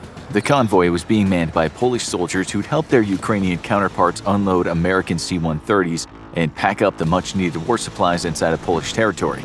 The shipment of modern weapons was safe as long as it remained outside of Ukraine, but immediately upon crossing the border, Russia declared it a legal military target. Now the President of the US has a very difficult decision to make, and he immediately sets up a secure call with the heads of several NATO nations. 19 hours, 24 minutes before launch. Earlier in the war, NATO warned Russia that an attack on any of its convoys would constitute an Article 5 response. After a lengthy and heated discussion, the United States, Great Britain, France, Spain, Norway, Germany, and Poland all invoke Article 5 of the alliance. An attack on one is an attack on all. Other NATO members are being brought up to date as their leadership is being informed of the attack. Because the attack was not directly inside NATO territory, some members of the alliance, like Turkey, are having serious reservations. 2 hours before launch, the United States, Great Britain, France, Poland, and Germany have all been prepared for the possibility of an attack by Russia, either into Poland or on Polish transports and logistics personnel assisting the Ukrainians. The 5 states decide to send Russia a strong message, and combat planes kept on alert for such an eventuality have been taking to the skies already for the last half hour. A massive lightning strike force of NATO planes is approaching various Russian military targets in Kaliningrad, Ukraine, and even along Russian borders itself. 1 hour, 18 minutes before launch. NATO planes overwhelm Russian defenses, who are completely unprepared for NATO's massive response. The attack purposely avoids striking Russian troop concentrations and instead lays waste to supply and fuel depots, runways, logistics hubs, and air defense sites. The Russian military giant has proved itself to be clumsy and inept in modern combat. And while a few NATO jets are lost to Russian air defenses, the attack is an overwhelming success. It's hoped that the attack will be enough to deter Russia from further aggression, and the targets were specifically picked in order to avoid large casualties for just this reason. NATO is still hoping to avoid all-out war with Russia, but the attack against a Polish convoy carrying NATO weapons simply cannot be ignored. 19 minutes before launch. Reports of NATO airstrikes have been rolling into Russia's general staff for the last hour and 8 minutes. The attack was a complete and total humiliation for Russia, as its much vaunted air defense network was easily suppressed by a massive quantity of highly capable NATO planes. The resulting chaos has produced few military casualties, but opened up serious vulnerability gaps along the Russian border, inviting further incursion of NATO air power. Perhaps worst of all, it's shown that the nation cannot simply match the overpowering technological and doctrinal superiority of NATO's professional militaries. But the president of the Russian Federation, Vladimir Putin, has been prepared for this. He has only one last card left to play, the only thing keeping NATO from absolutely steamrolling his forces in Ukraine and relegating Russia to a third-rate world power for the next century: nuclear weapons. Putin will send a message of his own. If he fails to, NATO will understand that it has near-complete impunity to attack Russia from the air by exploiting the gaps it created in its first assault along the Russian air defense network. An aide rushes over to President Putin carrying the Cheget, Russia's equivalent to the nuclear football. Much like the American version, the Cheget carries inside of it sealed authorization codes that relay President Putin's orders to his general staff. Putin selects his desired option and transmits the code to the general staff. The signal is uplinked directly to the Kavkaz secret communications network that links the senior-most Russian leadership together. Verified as authentic by the general staff, which had already been gathered beforehand, the signal is then relayed directly to local weapons commanders. This is one of two ways for Russia to launch its nuclear arsenal, the second being its dead hand or perimeter system. This command system allows Russia to launch its nukes even if its entire senior leadership is eliminated in one sudden decapitation strike. Dead Hand was developed in response to U.S. advances in submarine-launched nuclear weapons, which in the 1980s became capable of the precision required for a decapitation strike with only a 3-minute warning thanks to the Trident D5. Using a network of seismic, light, radioactivity, and pressure sensors, Dead Hand can trigger a full-scale retaliatory response even if the entire senior Russian leadership is annihilated in one strike. To get the alert out, a specially modified ICBM is launched which carries a powerful transmitter instead of a nuke and relays a mass launch order across the entire Russian nuclear triad. 13 minutes before launch, a single launch order has been relayed to an RS-12M1 Topol-M ICBM unit. The road mobile launcher is harder to destroy in a first strike than ICBMs based on static missile fields, and this particular missile is based far in Russia's east, inside the Kamchatka Peninsula. The missile is already resting in an erected launch configuration, so it only takes a crew a few minutes to authenticate the order and make last-minute preparations for launch. When everything's ready to go, the launch order is given by the senior launch officer as the crew seeks shelter behind a rocky outcropping in case the aging missile experiences a launch failure. Russia's nuclear arsenal is getting into ever-worsening disrepair as the years go by, and the Russian Federation tries to live up to the old glory of the Soviet Union. Launch. The cone at the top of the Topol-M container is blown off by a series of small explosive charges. Then the massive missile roars to life. The solid-fuel rocket shudders as its engine comes online and lifts the 104,000-pound missile into the sky. Even as it's lifting off, the missile's guidance computer begins to connect to Russia's GLONASS satellite network. It's guided by both the inertial guidance and GLONASS satellite uplink, giving it some of the greatest precision of any missiles in the Russian arsenal. Uplink to GLONASS is critical, as the Topol-M isn't targeting a major city, which it could achieve with fair but not precision accuracy with only its inertial guidance systems. Instead, the Russian nuclear missile is targeting an American carrier strike group currently in transit south of Japan. Russia aims to teach the U.S. a lesson with the only weapon it can effectively bring to bear against its military superpower. 15 seconds after launch. Just 15 seconds after launch, a satellite belonging to the United States space-based infrared system detects the massive thermal signature of a large rocket lifting off into the sky. U.S. early warning satellites have been extremely good at detecting missile launches and have even been used to track the launch of much smaller cruise missiles in Russia's conflicts in Ukraine and Syria. The massive Topol-M rocket lights up the early warning satellite's thermal sensor like a blowtorch in the middle of a blizzard. The satellite immediately links up with multiple American Milstar satellites and sends a flash alert to the 2nd Space Warning Squadron at Buckley Air Force Base in Colorado, as well as other units across the entire web of the U.S. missile defense. 25 seconds after launch. Punching through cloud cover, the eyes of multiple American early warning satellites are picking up the telltale thermal plume of a massive intercontinental ballistic missile. Internally, the satellites compare the thermal plume and other telemetry, such as speed, to positively identify the Russian missile as a Topol-M. 30 seconds after launch. The Russian missile is now entering the upper atmosphere in a highly inclined trajectory. To watching satellites, this is indicative of a strike somewhere far closer to Russian shores than the American homeland. The missile is also moving in the wrong direction for a strike in the US, as in that case it should be moving north to fly over the Arctic Circle. 1 minute 15 seconds after launch. The President of the United States has been made aware of the missile launch. America's space-based surveillance network confirms no additional launches. New telemetry also confirms that this missile is not being fired toward the American homeland. There is hope that this is simply a show of strength, an unannounced missile test with a dummy payload. However, the trajectory of the missile leaves Japan and the US base in Guam under threat. 1 minute 45 seconds after launch. An emergency alert is broadcast via Milstar satellites to every combat command and deployed carrier strike group around the world. Ballistic missile defenses are activated in Japan and Guam, as the Japanese Prime Minister is being alerted to the threat. However, the missile's trajectory makes it very unlikely that a strike is incoming toward the Japanese islands. Guam is a suspected target, but so is a transient carrier strike group, even now crossing south of Japan toward the South China Sea for routine freedom of navigation exercises. If the strike is against the US carrier, there are only minutes for it to prepare to defend itself against a nuclear attack. 2 minutes 33 seconds after launch. The gravity of the threat has been relayed to the transiting American carrier and her escorts. Orders are immediately given for the ships in the formation to begin to spread out and put even more distance than normal between themselves. This is so that a strike against the group may damage most of the ships, but actually only sink a few. 3 minutes after launch. Jets are ordered to be cleared from the deck of the carrier and rushed below. It's a lengthy process to move a combat aircraft from the deck of a carrier to below decks via the massive aircraft elevators, and unlikely that more than 1 or 2 planes could be successfully transferred from a busy deck to below. But all attempts to minimize loss of personnel and all valuable aircraft must be made. Any non-essential crew to the current threat is ordered to brace. Damage control teams are ordered to begin to assemble. Even a glancing blow will likely still cause significant damage to the ship. 3 minutes 22 seconds after launch.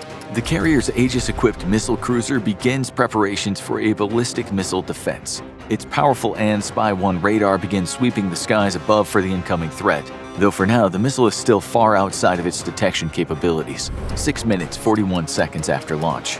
Nearly 7 minutes after launch, the Topol-M missile separates the warhead delivery vehicle from the tree-stage rocket. This now splits open in a cloud of chaff meant to confuse American radar, and 4 warheads are jettisoned. Only one of the warheads is real. The other 3 are cleverly designed decoys meant to lure in interceptors and allow the real warhead to hit its target. The Russian missile has been experiencing some difficulties to date, however. American electronic attacks against the GLONASS system as well as space-based radar satellites have forced the missile to rely largely on inertial guidance as it makes its way to the last known location of the carrier strike group. Given that the carrier now has increased to its classified top speed, estimated to be well over 30 knots, this missile's accuracy is decreasing by the minute. 6 minutes 43 seconds after launch. American space-based satellites blast the cloud of chaff hiding the 3 decoys and 1 real warhead with high-powered radar, as powerful computers crunch through the data to work to reduce the effect of electronic noise created by the highly reflective chaff. In a few seconds, they have the telltale signature of at least 4 warheads. Using classified sensor technologies, the American satellites attempt to discern the real warhead from the fakes by measuring very subtle variations in the 4 warheads. Luckily, the Aegis missile defense cruiser waiting below has numerous interceptors ready to defend the strike group. But time will be of the essence, and the task of intercepting a ballistic missile is still incredibly difficult. In testing under realistic conditions, US missile defenses have had a spotty record to date. Another spot on that record today will mean the death of thousands and the loss of over $15 billion in military hardware. 8 minutes 33 seconds after launch.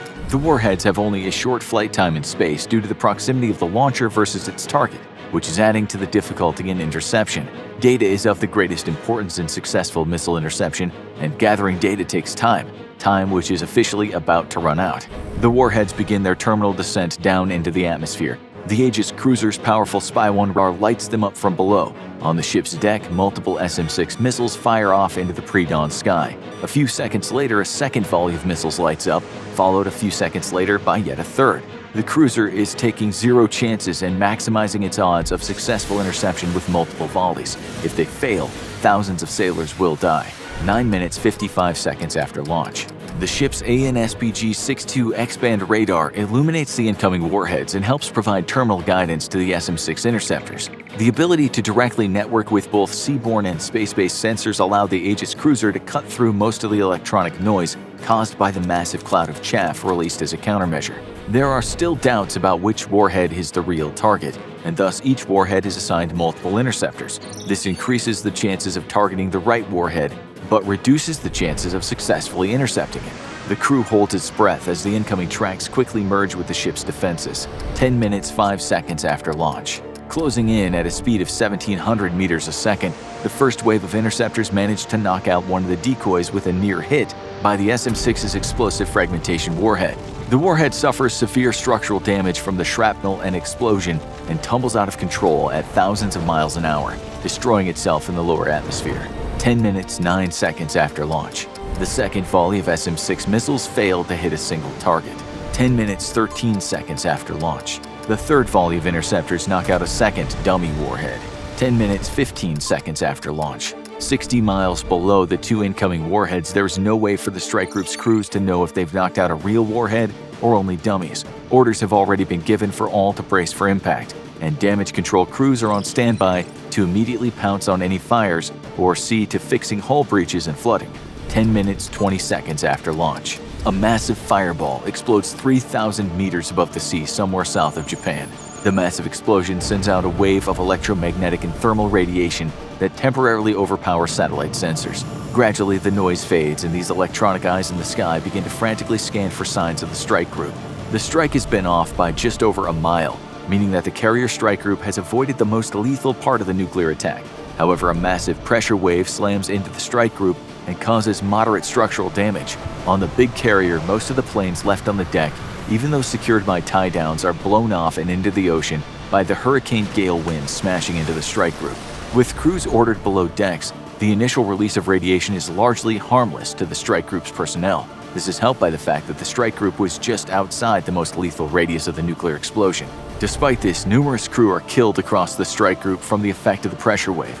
Several of the ships are flooding, but damage control crews are already on their way to enact repairs. Compartments too damaged for effective flood control are simply sealed off to keep the rest of the ship from also flooding. This dooms several sailors to a drowning death as their comrades make the impossible choice of trapping them inside flooding sections in order to save the ship. The Russian nuclear strike has effectively rendered an entire strike group combat ineffective, as the ships must now limp to the nearest friendly port for immediate repairs.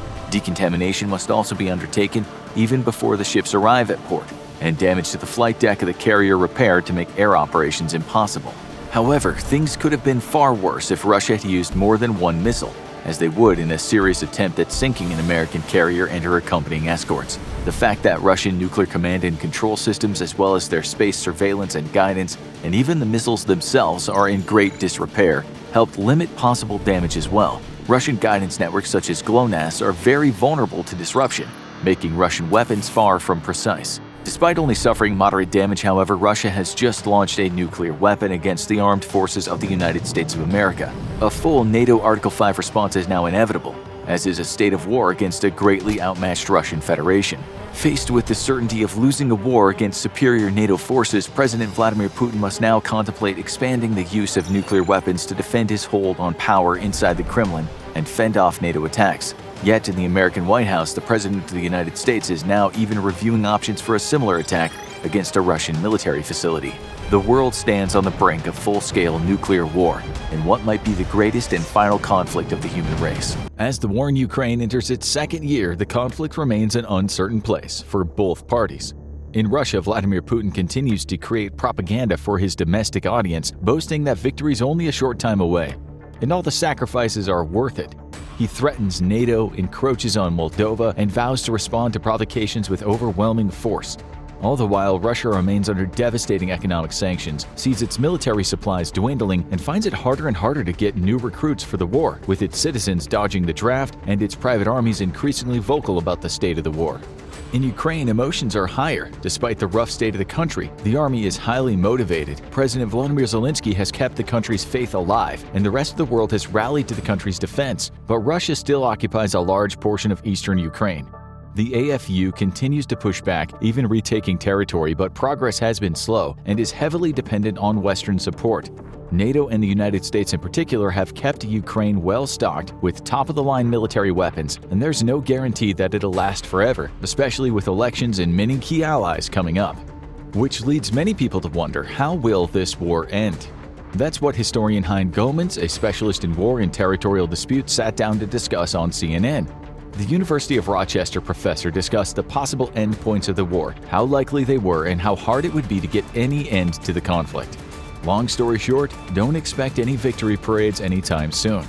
Goemans had been analyzing wars for decades, and one conclusion he came to is that many wars don't quite end. The most famous war in history, World War II, was one of the only ones that ended with a decisive blows finishing off one of the two sides, followed by an unconditional surrender. The same went for the US Civil War, but that was an atypical situation given that one of the two sides wasn't a fully formed country. In most cases, both sides will do anything they can to avoid a full loss, and it's more likely to shift tactics, make a tactical retreat, or just keep the war going on in a lower boil indefinitely. But not every side has a choice. Let's look at what it would take for one of the two sides in Ukraine versus Russia to actually win, starting with the outcome that most people thought was the most likely at the start of the war, a Russian victory.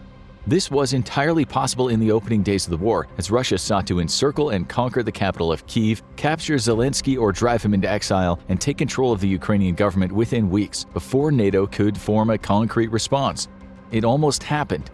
A massive advance of Russian troops from Belarus saw Kyiv nearly captured, but Ukraine pulled off a risky move by blowing a dam to flood Russian pontoon bridges, denying the Russians one of their access points. The war settled into a game of attrition, one that Ukraine has been winning thanks to NATO backing, but Putin hasn't given up. Russia has pulled off several surges since the early days of the war, sending large numbers of troops into Ukraine to mixed effect.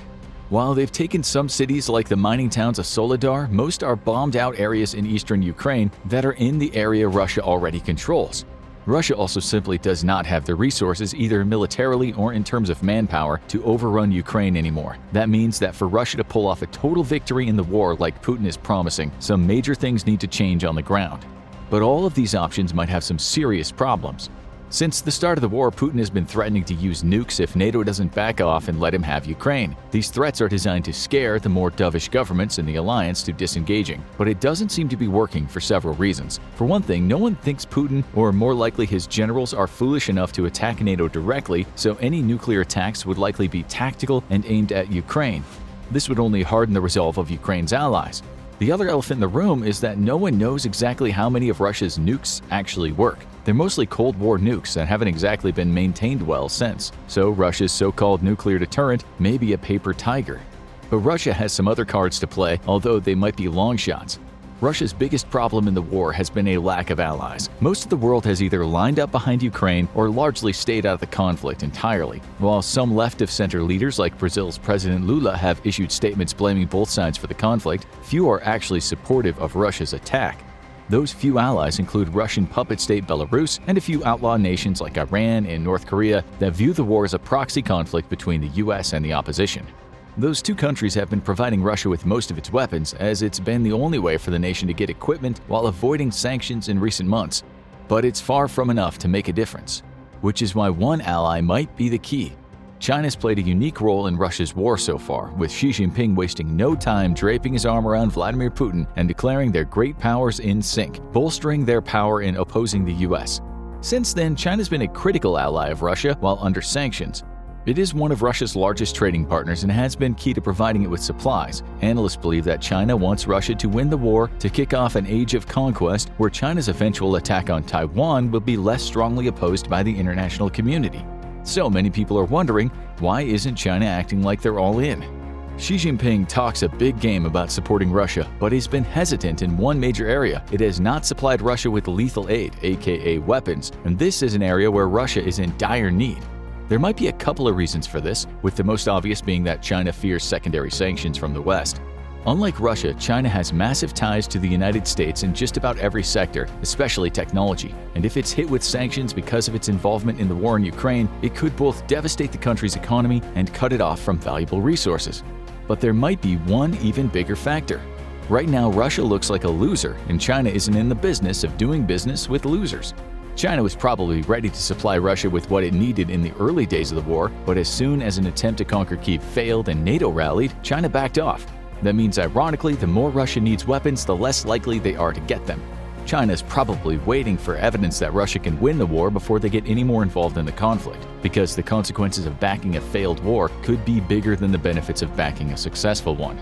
which means that Russia has some heavy lifting to do if it wants to dream about a grand victory parade in Moscow. For one thing, it'll need allies, with China at the top of that list. In order to win, Russia would need to destabilize the Kyiv government, and that means it'll need to get a lot closer to the capital than it is now.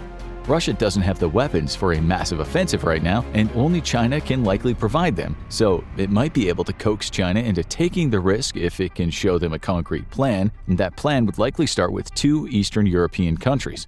The first would be Belarus, where dictator Alexander Lukashenko is deep in debt to Putin. While Lukashenko's military is weak and wouldn't be of much help even if they helped in Ukraine, Putin would likely settle for access to the border to launch an offensive toward Kyiv from the north. But Ukraine has fended that off before, so another base is needed. Moldova is a small country that doesn't even border Russia, instead being sandwiched between Ukraine and Romania, but it might be the next flashpoint in Russia's expansionism. That's because Russia has sponsored a Russian separatist movement in the country's east, in a region called Transnistria.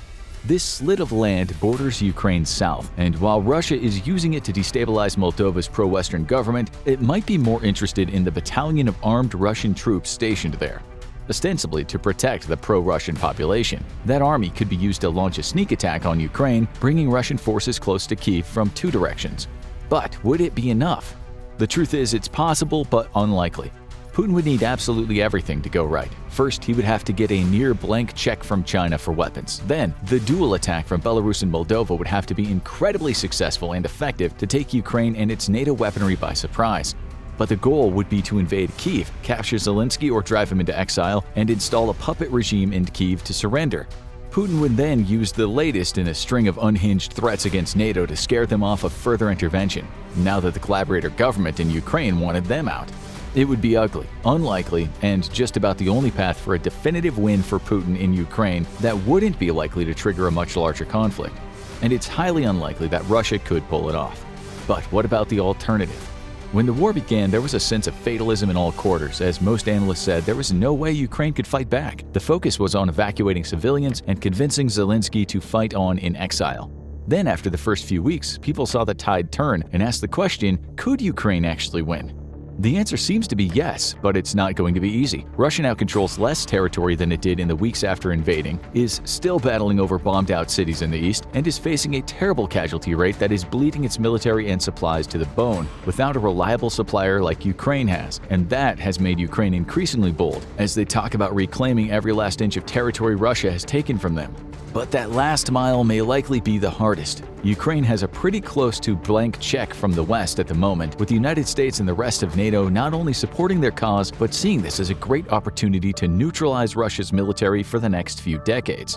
While some prominent names, including a certain ex-reality TV host, have groused about the amount being spent on weapons being sent to Ukraine, the country has bipartisan support in most Western nations and is getting everything from advanced anti-missile systems to state-of-the-art tanks, with a few major exceptions.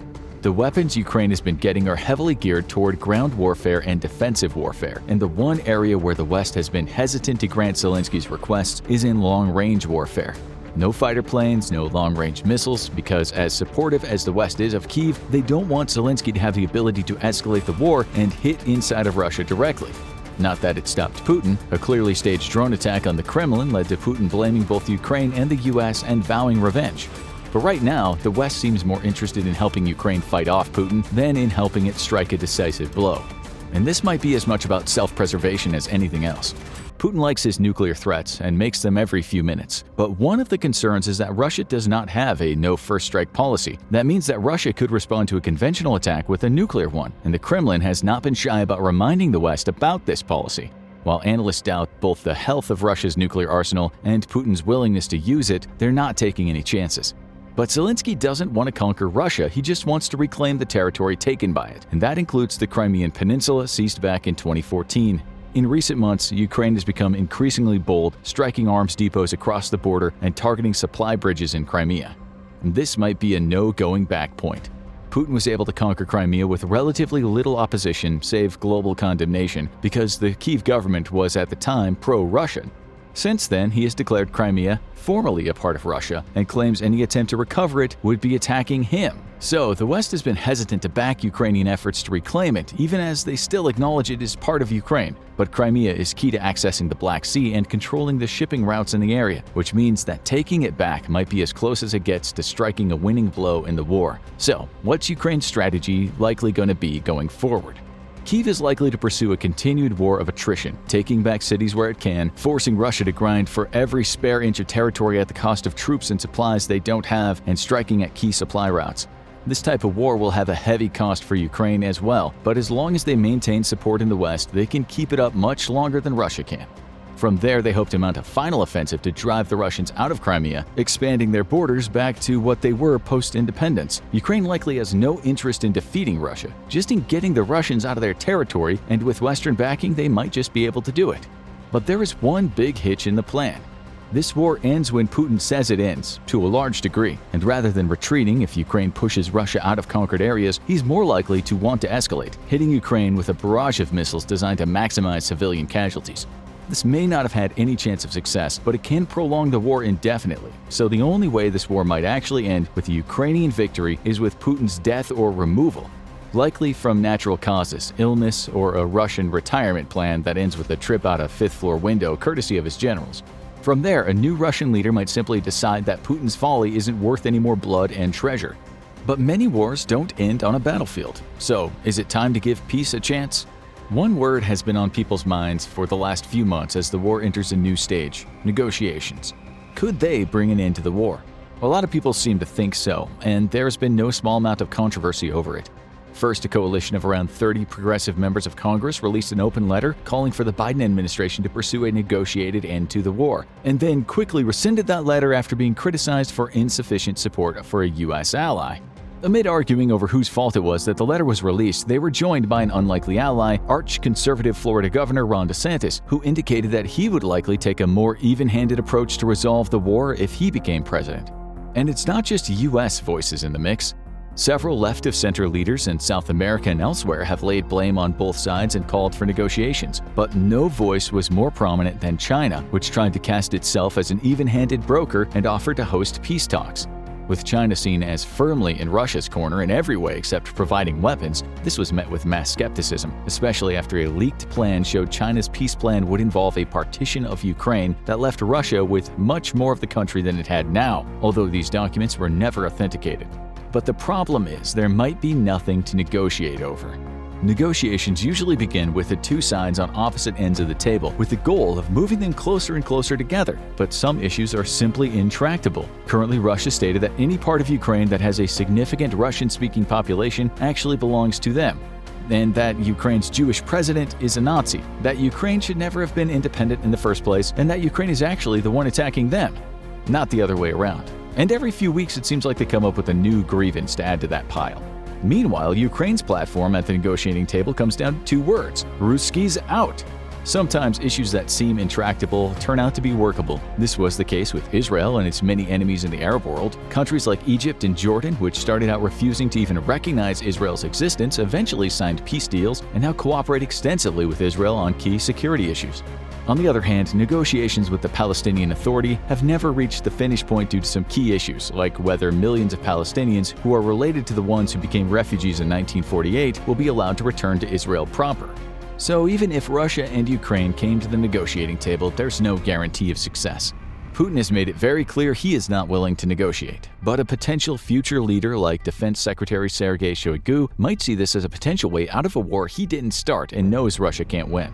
While certainly Ukraine wouldn't negotiate its own surrender, they might be influenced to make certain concessions, like ceding Crimea, which has been under Russian control for 9 years now. And Russia's top demands might not be from Ukraine, they might demand the removal of all sanctions once the deal is signed. This could be a messy way to end the war, but would require a rational Russian leader and a conciliatory Ukraine, both of which seem rather unlikely. Which means that the most likely way for the war in Ukraine to end is for it not to end. Much like the Israeli-Palestinian conflict, many wars don't end in a neat way. The most globally famous example of this is probably the Korean Peninsula, where the Western-aligned South Korea and insular communist North Korea have been locked in a frozen state of conflict for over 7 decades, with a carefully guarded DMZ between them and occasional bloody skirmishes. And this could be Russia and Ukraine's future, with neither side able to strike a final blow against the other. And it all comes down to whether Russia says enough. Does Russia still have ambitions of conquering Kyiv? Odds are yes, but it's looking increasingly impossible. Ukraine, meanwhile, is equally determined to reclaim every inch of its land, but that might get harder the further they push into places like the Donbas, which Russia has claimed to annex. And with his army weakening by the day along with his public support, and no way to replenish either, odds are Putin is nervously looking for a way out of this self-inflicted quagmire. Which means that he might be looking for the exit. The only question is where he places that exit. It's possible that at some point Putin would simply declare victory, boost forces in the area he currently controls, and cease attacks within the rest of Ukraine. But at that same time, he would likely make some very dramatic threats about what would happen if his new border was breached. If some concessions were made, such as Russia repatriating the many Ukrainian children kidnapped back into Ukraine, the Western world might lean on Kyiv to accept this imperfect finish to the war and move on with its 80% of original territory. But Kyiv would likely see this as a prelude to another attack by Russia, which is why they would likely want to join NATO as a guarantee of future protection. This would essentially lock in the current occupied areas as zones of conflict, with both sides claiming victory. Russia taking its conquered territory and Ukraine defending its sovereignty. Would this end the conflict? Yes, but also no. The areas conquered by Russia would be a perpetual conflict zone going forward, with a large Ukrainian population under Russian control. Flare-ups would be common, with likely incursions by both sides whenever shooting began. The war as it was would be over, but the battle would continue, and likely would for a very long time until there was a change in control in one or both countries.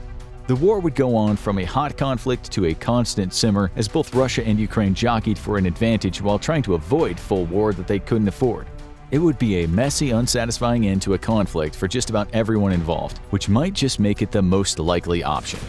It's a possibility that NATO is eyeing war as an increasing likelihood given the invasion of Ukraine. What was once thought impossible is now at the forefront of every member of NATO. Could Russia really declare war on the alliance? And could it win? To answer the question, we have to imagine an alternate timeline where Russian forces weren't bogged down in a never-ending fight for Ukraine, and instead opted for a more direct provocation against NATO. February 24, 2022, Russian forces have been involved in a large-scale exercise with their allies in Belarus, but this has been a front to allow Russian forces to stage closer to the NATO countries of Lithuania, Latvia, and Estonia. At 0600 local Moscow time, Russian autocrat Vladimir Putin releases a pre-recorded message relaying his intention to declare a special military operation meant to bring NATO aggression to heel. Right on cue, Russian missile strikes begin to rain down across Lithuania and Latvia. The first targets are military bases and airfields. The attack isn't a complete surprise to NATO, though, and the missile defense systems begin to knock Russian missiles out of the air. The Russian volley is overwhelming, and with a hit rate of 60%, missile strikes saturate military targets across the Baltic nations. Dozens of NATO's forward-deployed supply caches are destroyed,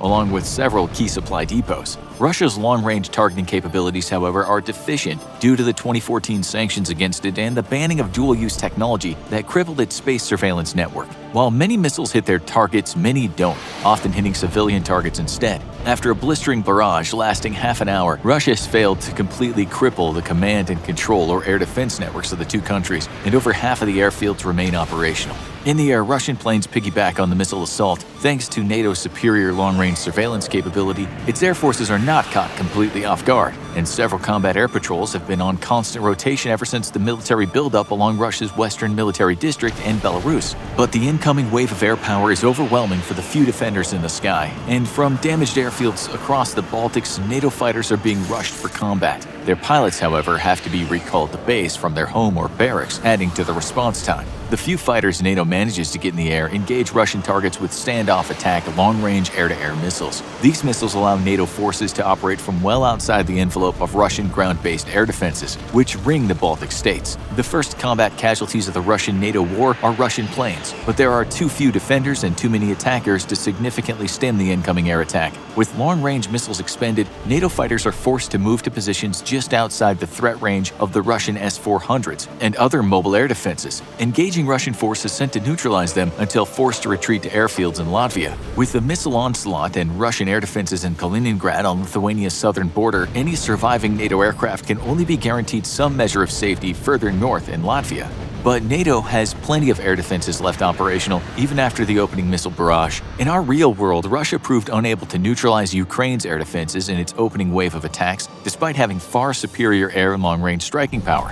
In this scenario, Russia's committing far more forces to the attack, but also facing far more sophisticated and better-equipped defenses. As Russian planes are blotted out of the sky by air defenses, the Russian air offensive is briefly halted. Instead, more limited strikes against air defense networks are carried out by long-range standoff weapons. However, Russia has a limited availability of smart weapons, and its targeting capabilities are far inferior to NATO. Many air defense sites are destroyed or heavily damaged, with anti-radiation missiles taking out all important air defense radars, but defenses on the more western parts of the Baltics remain intact. Within minutes of hostilities, NATO's Very High Readiness Response Force has been activated. Soldiers on leave or at home are being recalled, and a 5,000-strong response force of special forces, infantry, armor, and artillery is being assembled for immediate deployment. Within 48 hours, they'll be on the ground in the Baltics, ready to help stem the Russian onslaught. A few days later, they could be joined by NATO's response force, a rapid response force of 40,000 that includes combat air power and air support components. NATO maintains a contingent of around 1,000 strong of forward-deployed forces in the Baltics, and with the military buildup by Russia in recent weeks, this has been strengthened by an additional few thousand, along with several dozen aircraft. However, this is far insufficient to stop a Russian onslaught of 150,000 troops, even with Latvia and Lithuania's approximately 50,000 strong military. Of that number, not all are actual combat troops, with many being support and logistical personnel, so NATO's actual combat power in the ground numbers at barely over 12,000. Of more critical concern is the lack of tanks, though Latvia and Lithuania both field nearly 1,000 armored vehicles with some anti-tank capabilities. As Russian troops cross the border, NATO forces are ordered to retreat rather than engage the invaders. NATO's top general, Supreme Allied Commander General Todd D. Walters, is aware of the massive mismatch of forces across the Baltics. This exact scenario has been war-gamed extensively, and the only chance NATO has of holding off the Russian military long enough for its response force to arrive is to force the Russians into fighting in major cities where the terrain favors the defender and Russia's overwhelming firepower can be largely neutered. However, it's always been accepted that it was strategically impossible to guarantee the security of the Baltic members of NATO, given that stationing enough troops to do so would have required massive commitments of forward-deployed soldiers from across the alliance, a costly proposition, and a hugely destabilizing move that would have guaranteed a conflict between Russia and NATO much sooner than this. NATO will fight as best it can to hold the Baltics open for as long as possible, but its main response force already has plans to launch a counterattack from Poland, planning for the fall of Latvia and Lithuania within the first few days of fighting. Already, Polish troops are digging in for an assault, either from Kaliningrad or Belarus, but such an assault won't be forthcoming.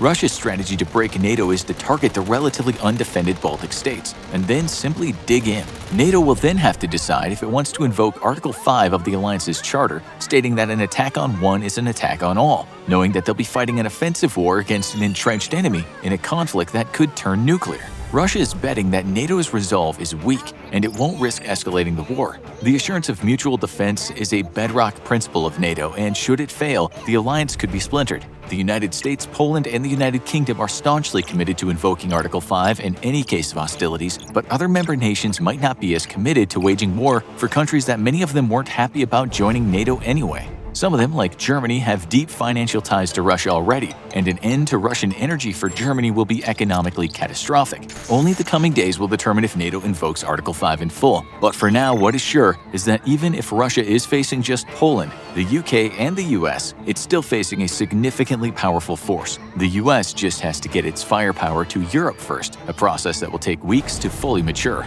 In our fictional scenario, though, the US hasn't been blind to Russia's buildup of forces along its western military district and in Belarus. In this scenario, an invasion of Ukraine was possible, but the buildup of forces and supply depots along the borders with the Baltic states tipped Russia's hand weeks ago. Still, the US has delayed in deploying the bulk of its firepower to Europe in hopes of not destabilizing the situation further. further. But that doesn't mean it hasn't taken steps to move a significant force to its bases in Germany. A large contingent of its air power has also been moved to bases in mainland Europe and the UK, and is now preparing for combat with the Russian Air Force. This has been a conflict the US Air Force has been waiting for a very long time. Its F-15 Fighting Eagle was designed to kill Soviet MiGs, but today it's more than capable of sweeping the skies clear of Russian fighters. The US's F-35 fleet isn't fully operational yet, but dozens of the advanced stealthy planes are ready for combat, and as the Russians will soon find out, are absolutely game-changing. NATO's strategy is simple. Draw the Russians into NATO territory and away from their logistics hubs inside Russia and Belarus. Logistics has always been the Russian military's weakest point, and in our real world, a lack of logistical support has severely affected the Russian military's ability to fight in Ukraine. This is because Russian forces are simply not capable by design of fighting major land offensives far from their own borders. This sounds strange, given that Russia's greatest potential conflict was a major land war in Europe, so it seems like it should be something that the Russian military would be prepared for. Yet, for all the focus on new hypersonic missiles, overwhelming amounts of artillery, thousands of tanks and APCs, etc., the Russian military has failed to learn the lesson it's been forcibly taught over and over again throughout history. A military can't fight without fuel, food, and ammo. Russian logistics focus on rail transportation with an incredible capability to move troops and equipment within their own borders quickly and efficiently. Russian internal logistics are probably some of the best in the world, and they even have an entire corps dedicated to railway transportation, its building, repairing, and maintenance. But Russian railways stop at the Soviet Union's old borders. That's because Russia uses a wider gauge railroad track than the rest of Europe, meaning that their plan to resupply forces via railroads stop at the Baltics in Ukraine. Adjustable carriages do exist, but engines cannot be made adjustable to fit both the Soviet rails and newer European rails. Thus, Russia would have to seize European engines to drive their railroad carriages into Europe proper. But NATO would never allow those engines to fall into the hands of the Russians for this exact reason.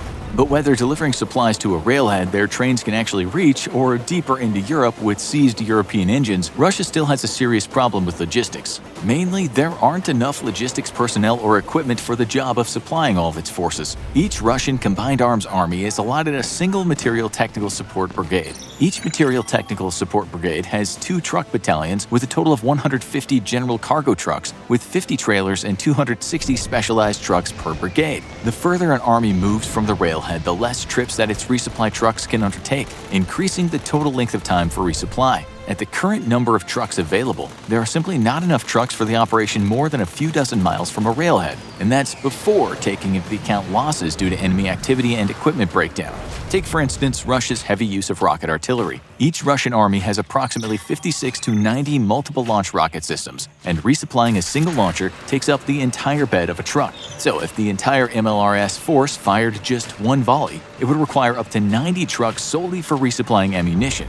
Those trucks then could not be used for anything else, like, for example, ferrying the fuel the MLRS needs to drive to a new location, or food or water or ammunition for the men manning the systems. Just a Russian army MLRS attachment is already taking up a significant amount of Russia's logistical capabilities, leaving the rest of its forces, tanks, APCs, infantry, tube artillery, with much fewer trucks for their own resupply needs. And again, this is before taking into account the fact that Russian logistics will be under constant enemy attack, or that resupply is further diminished the further from a safe railhead the Russian offensive moves. In our hypothetical scenario, NATO understands this all too well, and that's why, as their forces retreat to pull the Russians deeper into NATO territory, Special Operations Forces launch raids against Russian supply convoys before melting back into the countryside. NATO's strategy is to put up a mobile defense that keeps the Russians firing and burning gas, but places a tactical victory always just out of their grasp. Russian units are equipped to be independent of resupply for 3 to 5 days, but in intense urban combat, those figures shrink dramatically to just 3 days at best.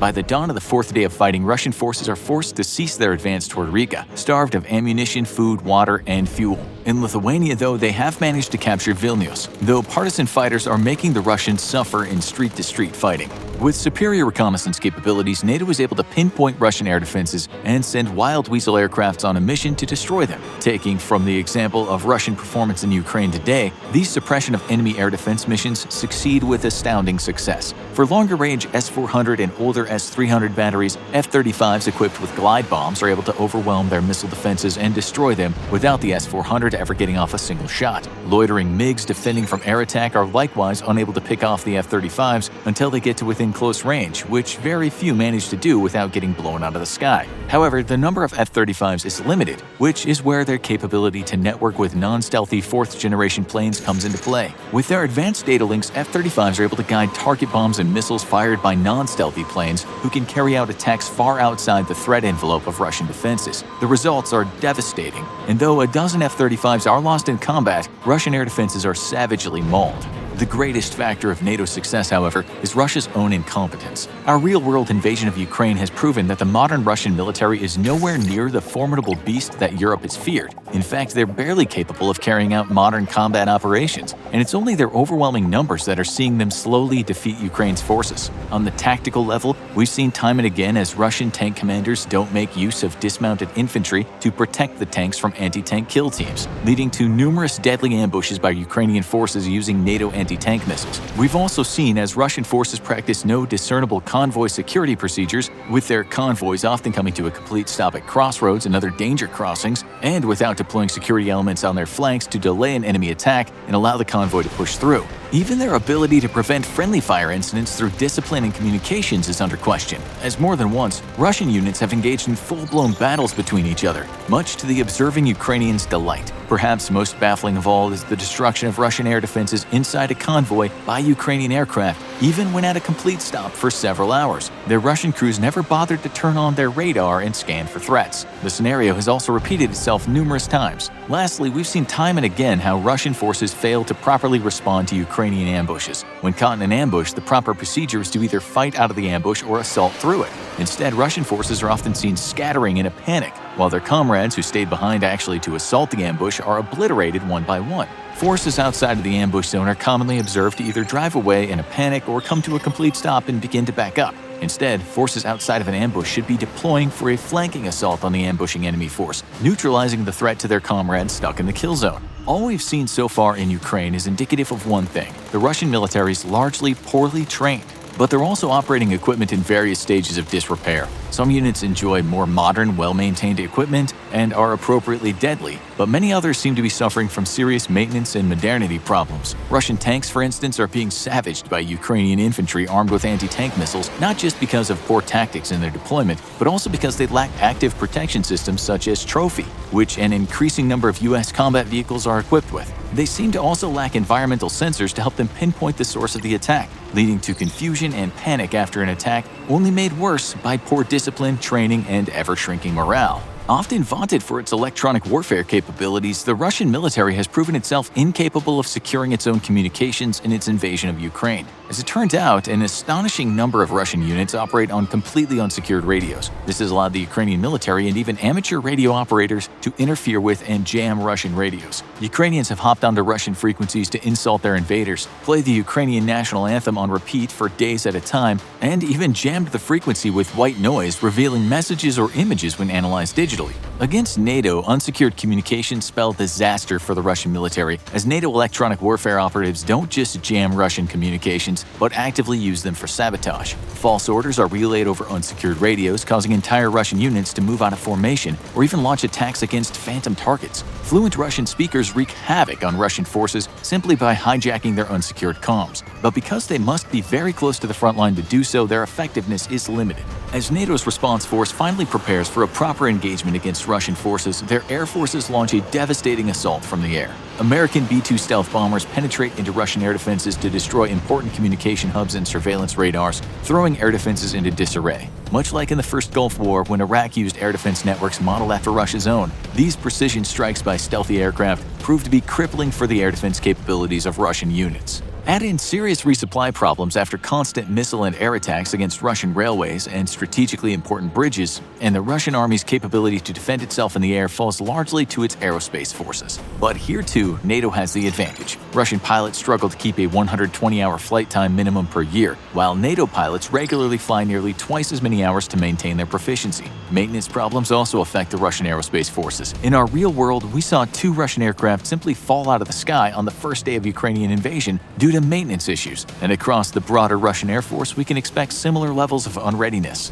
but it's better avionics, sensors, and longer-range anti-air missiles coupled with a sprinkling of F-35s that prove decisive in the sky. In the largest air battle since World War II, NATO forces wrestle control of the skies over the front away from the Russians, resulting in dozens of casualties on both sides. This opens up the greater use of air support to attack Russian army formations, though. And here again, another of NATO's strengths over Russia comes into play. Very few Russian pilots have multi-role experience, while NATO pilots regularly fly both air superiority and airstrike missions. For a NATO plane, switching from shooting down MiGs to blowing up tanks is as simple as switching the plane's munitions. But Russian air forces must use dedicated aircraft and crews for each mission. The lack of flexibility hurts Russian forces badly in Ukraine, especially in the opening days of the war. And this is why historically Russia relies heavily on artillery for fire support, not aircraft. Logistic problems have starved Russian artillery of ammunition, though, and even when fully supplied, Russian artillery is not very flexible. Needing to always stay under an umbrella of ground-based fire support has also significantly slowed Russia's advance, while NATO forces can better exploit tactical opportunities thanks to their reliance on air power for fire support.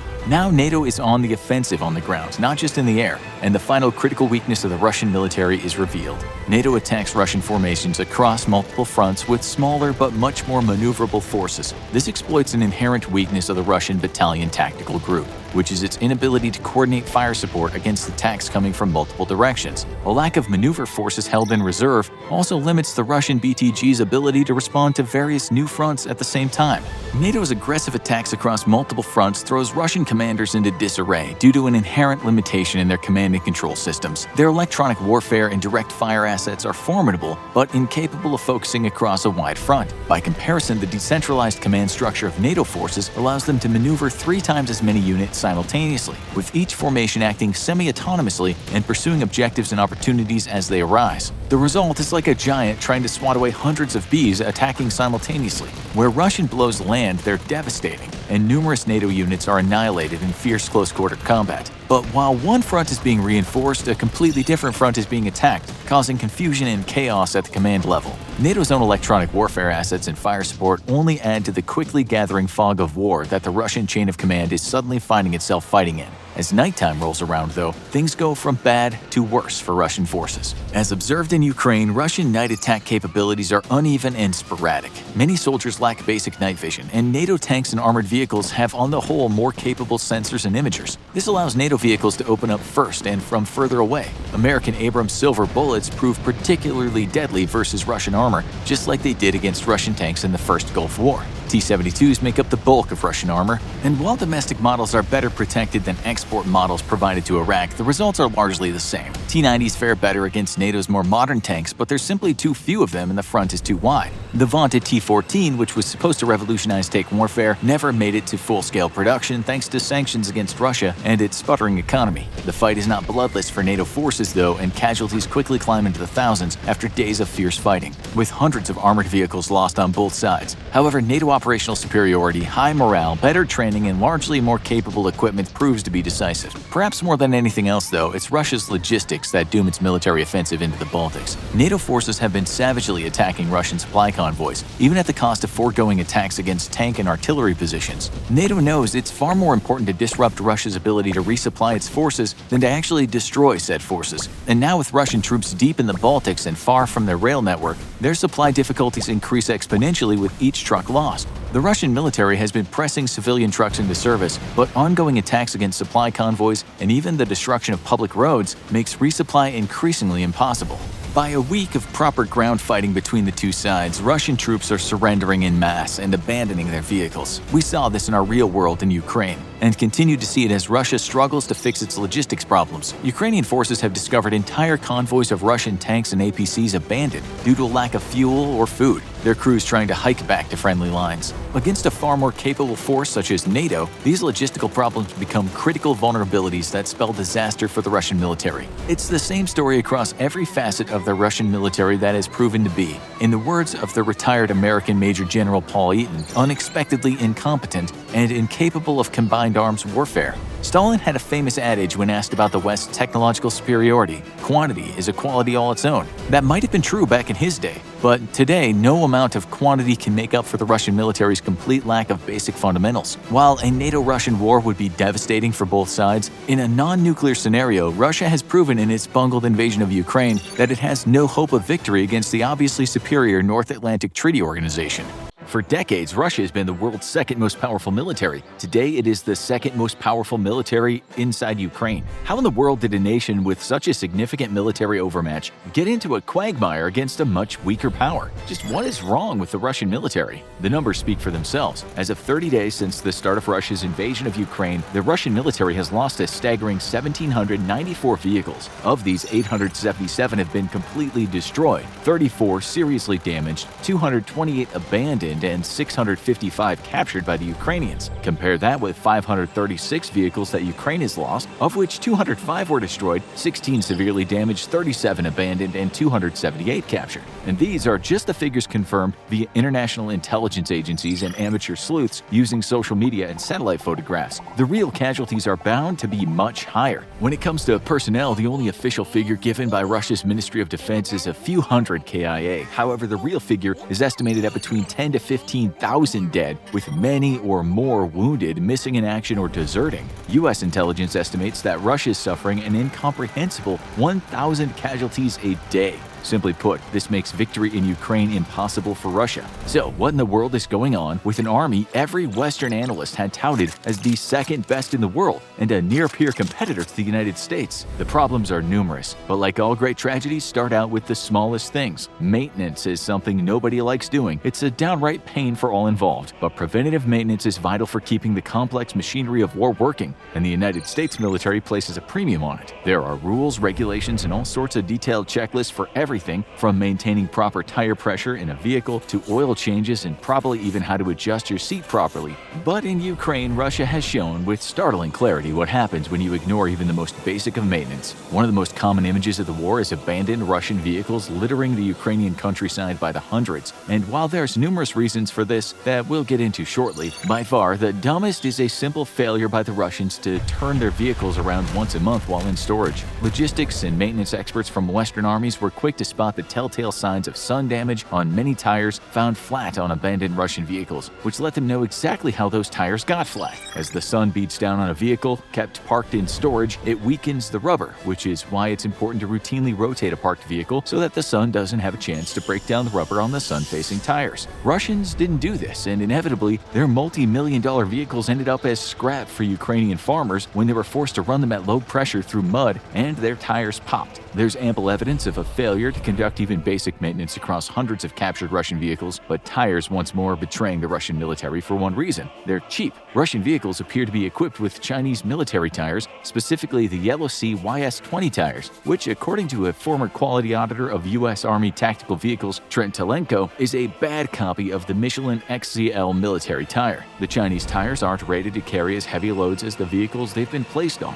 and they're riddled with construction defects. While Western military tires are more expensive, they're also much higher quality and even undergo X-ray testing to ensure integrity. Chinese tires are not held to the same standards, and Russia has bought them by the thousands, ironically making things like $40 million air defense systems completely useless thanks to a few cheap tires. That's far from the only cheap equipment being fielded by Russian military, though, as it's become abundantly clear that the world's second most powerful army is a paper tiger, sometimes so literally it's frightening. Recently, Ukraine's National Agency on Corruption Prevention sent a thank you letter to the Russian Minister of Defense, Sergei Shoigu, praising his efforts in ensuring high levels of corruption in the Russian military. Ukraine's discoveries have been nothing short of shocking. For example, tank explosive reactive armor is supposed to defend the vulnerable vehicles from anti-tank weapons fire, something that has been abundantly mauling Russia's armed forces. Yet, upon capturing several Russian tanks, the Ukrainians cut open the armor panels and discovered that instead of an armor package, the tanks were protected by egg cartons. But Russian soldiers haven't fared much better. On February 2nd, Russia unveiled its futuristic new Sotnik full-body armor, allegedly capable of stopping a .50 caliber round. It's impressive, But in the real world, Russia's actual soldiers are protected once more by cardboard. Ukrainian forces have found time and time again that the plates inside a Russian body armor are nothing more than stiff cardboard. The Ukrainian NACP thanked the Russian defense minister for ensuring that Russian troops would be so easy to defeat, and advised that they include training for their soldiers on how to properly surrender to Ukrainian forces. So why are Russian soldiers going to war wearing cardboard body armor and in tanks protected by egg crates? When Vladimir Putin inherited the Russian military, it could barely keep its own ships afloat, and soldiers were wrapping their feet in cloth instead of wearing socks. For 2 decades, though, Putin has channeled hundreds of billions into modernizing the Russian military, prompting the New York Times on January 27, 2022 to write the following headline: "Russia's military, once creaky, is modern and lethal." But they weren't the only ones to seriously misjudge the state of Russia's armed forces. In 2020, The Economist ran the headline, "Russian military forces dazzle after a decade of reform," followed by the subheadline, "NATO will need to step up." Over and over again, Western media and defense publications have been awash with tales of a resurgent Russia investing hundreds of billions into creating a modern lethal force. But the truth has been laid bare. Much of that money has obviously been siphoned off by individuals across the length and breadth of the Russian leadership and acquisition chains. Corruption is nothing new in Russia. Putin himself is likely the world's richest man thanks to all the wealth he's stolen from national industries and oligarchs he disliked. What is new is just how jaw-droppingly pervasive Russian corruption has been, stretching so far and gobbling up so much funding that Russian soldiers are using egg crate tank armor and cardboard armor inserts. Cheap Chinese tires show a further siphoning of funds, with untold millions pocketed by spending well under allotted procurement budgets. It's all but a certainty then that Russia's infamous maintenance problems aren't just a sign of bad leadership and poor standards, but also a result of the corruption that has eaten up funds meant for maintenance of equipment and procurement of quality replacement parts. We have evidence of this from the many reports of Russian armored vehicle crews scrounging through Ukrainian junkyards for replacement parts, which in at least one verified instance led to Ukrainians stealing other parts from a broken down vehicle while its operators were themselves trying to steal parts from the Ukrainians. When they returned, they installed the stolen part and then realized they were missing other parts, and thus set off once more to raid the junkyard. Ukrainian citizens took that opportunity to steal back the original part in question and disappear with it. The vehicle was eventually abandoned, and Ukraine might have officially caused the first combat casualty of warfare through trolling. Ineptitude is yet another of the staggering number of problems affecting the Russian military. We have seen this at the highest lengths, with the Russian intelligence services completely failing to properly assess how Ukrainians would respond to an invasion, or how well prepared the military was to defend its homeland. Russia expected an easy victory, so easy in fact that on day one, Russia launched multiple air assaults just outside of Kyiv, expecting that it could simply create an air bridge by seizing runways and fly reinforcements in, with the capital falling within 3 days. Instead, the air assaults were almost all destroyed, inflicting horrible casualties on Russia's much-vaunted airborne forces. In Russia, its airborne forces are legendary and even enjoy an entire day dedicated to them, called Paratroopers Day. However, when put to the test, Russian paratroopers failed to achieve even one of their objectives in the opening days of the war, being thoroughly defeated by Ukraine's rapid response forces. It would be unfair to place all the blame on Russia's paratroopers, though. Truthfully, they were let down by the massive incompetence of Russian leadership, who believed lightly armed paratroopers could hold airports long enough for heavy vehicles to simply be flown in. This underestimated not just Ukrainian capabilities to respond to deep penetration air assaults, but also Ukrainian air defenses, which were still mostly active even weeks into the war and made reinforcing via air bridge impossible. The failure to shut down Ukraine's air defenses is another casualty of Russian incompetence, though this time it stretches all the way to the top. When the United States led a coalition in 1991 to end Iraq's invasion of Kuwait, it shut down Iraq's air defenses within 48 hours through surgical and overwhelming strikes, while fighter aircraft swept from the skies any Iraqi fighters foolish enough to resist. By comparison, Putin dedicated only a small portion of the vastly superior in number Russian Air Force to try to shoot down Ukraine's air defenses. What should have taken Russia a few days to accomplish has yet to materialize, and incredibly, a month into the fighting, Ukrainian Air Force is still largely intact and flying up to 5 sorties a day. It's believed that Putin did not want to dedicate the number of aircraft necessary to the task, as it would signal that his special military operation was in fact what it really is, a full-scale war. To maintain domestic support, Putin must keep up the facade that Russian forces are still engaged in only light fighting, and thanks to his massive control over Russian media, he's still somewhat succeeding at maintaining his narrative. But this has allowed Ukraine's air defenses to continue to take a heavy toll on the Russian aircraft, with 39 planes and 40 helicopters helicopters lost in just the first 2 weeks alone. The total number today after a month of fighting is unknown, but believed to be well over 100.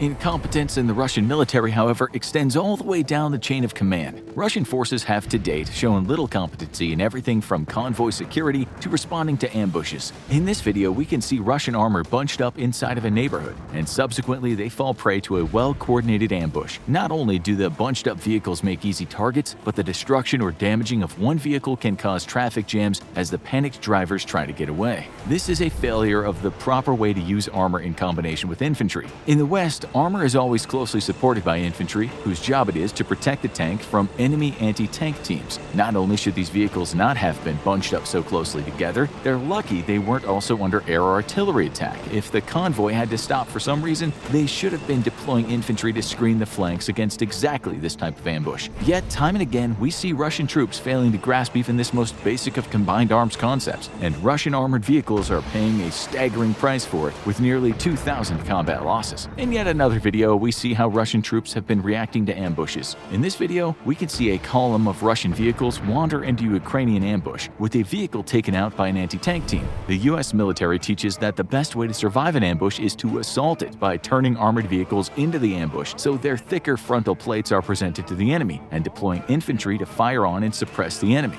Forces outside of the kill zone can then launch an assault against the ambush's flanks. Instead, the Russian forces scatter in panic, with only 2 of the tanks turning to the ambush and returning fire. Forces outside of the ambush simply come to a dead stop, and no Russian infantry dismounts to assault the ambush and relieve pressure on their buddies in the kill zone. Tactical incompetence extends to pretty much every aspect of the Russian convoy security, though, as their convoys have been observed coming to full stops at intersections, an absolute no-no for any convoy. Then, when they eventually begin moving again, instead of deploying screening elements on either side of the intersection, the convoy simply pulls ahead in single file, leaving themselves wide open to enemy attack. Perhaps the most baffling of all, though, is the destruction of air defense equipment via airstrike within parked convoys, with the operators not bothering to turn on their air defense radars for hours while the convoy sat at a dead standstill. Russian troops are proving themselves to be poorly trained to the point of gross incompetence, but we couldn't mention convoys without explaining one of Russia's greatest failures to date. By now, everyone has seen images of an incredible 40-kilometer convoy of armored vehicles, fuel trucks, and artillery all stuck on its way to Kyiv, with similar scenes repeating themselves at a smaller scale throughout Ukraine. Just what in the world is going on with Russia's convoys? Incredibly, the answer is simple. They're out of gas. Even more incredibly, they still haven't solved the problem after 3 weeks. Initially, Russia's forces went into Ukraine with approximately 3 to 5 days of supplies and relied on their logistics fleets to keep them resupplied past that. The only problem is that Russia doesn't have enough trucks or logistics personnel to properly resupply its armed forces. Instead, the troops rely on railroads to haul supplies to the front, a task helped by Russia's very impressive rail logistics corps, capable of building new railway, maintaining rails, and repairing them. The problem is Ukraine keeps blowing up those railways, and Russian troops can't seem to stop them. At this point, any hope of supplying forces inside of Ukraine via the shared railways between the two nations are a pipe dream.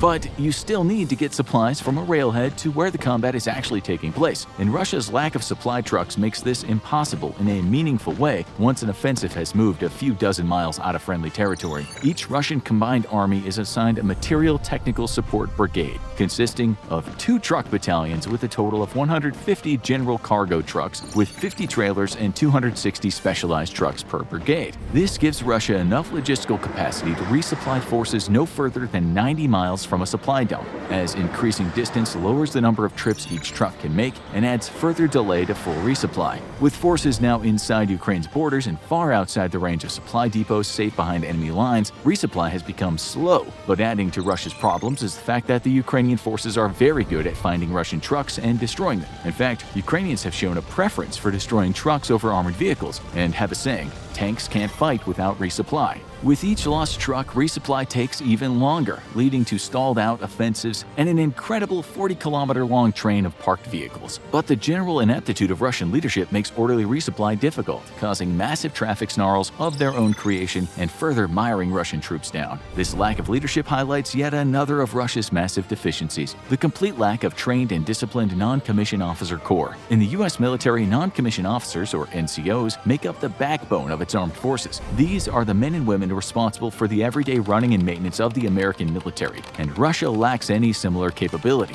Thanks to its hierarchical nature, the Russian military has placed little emphasis on properly training a professional NCO corps, and now that it's facing its first modern foe, the military is suffering for it.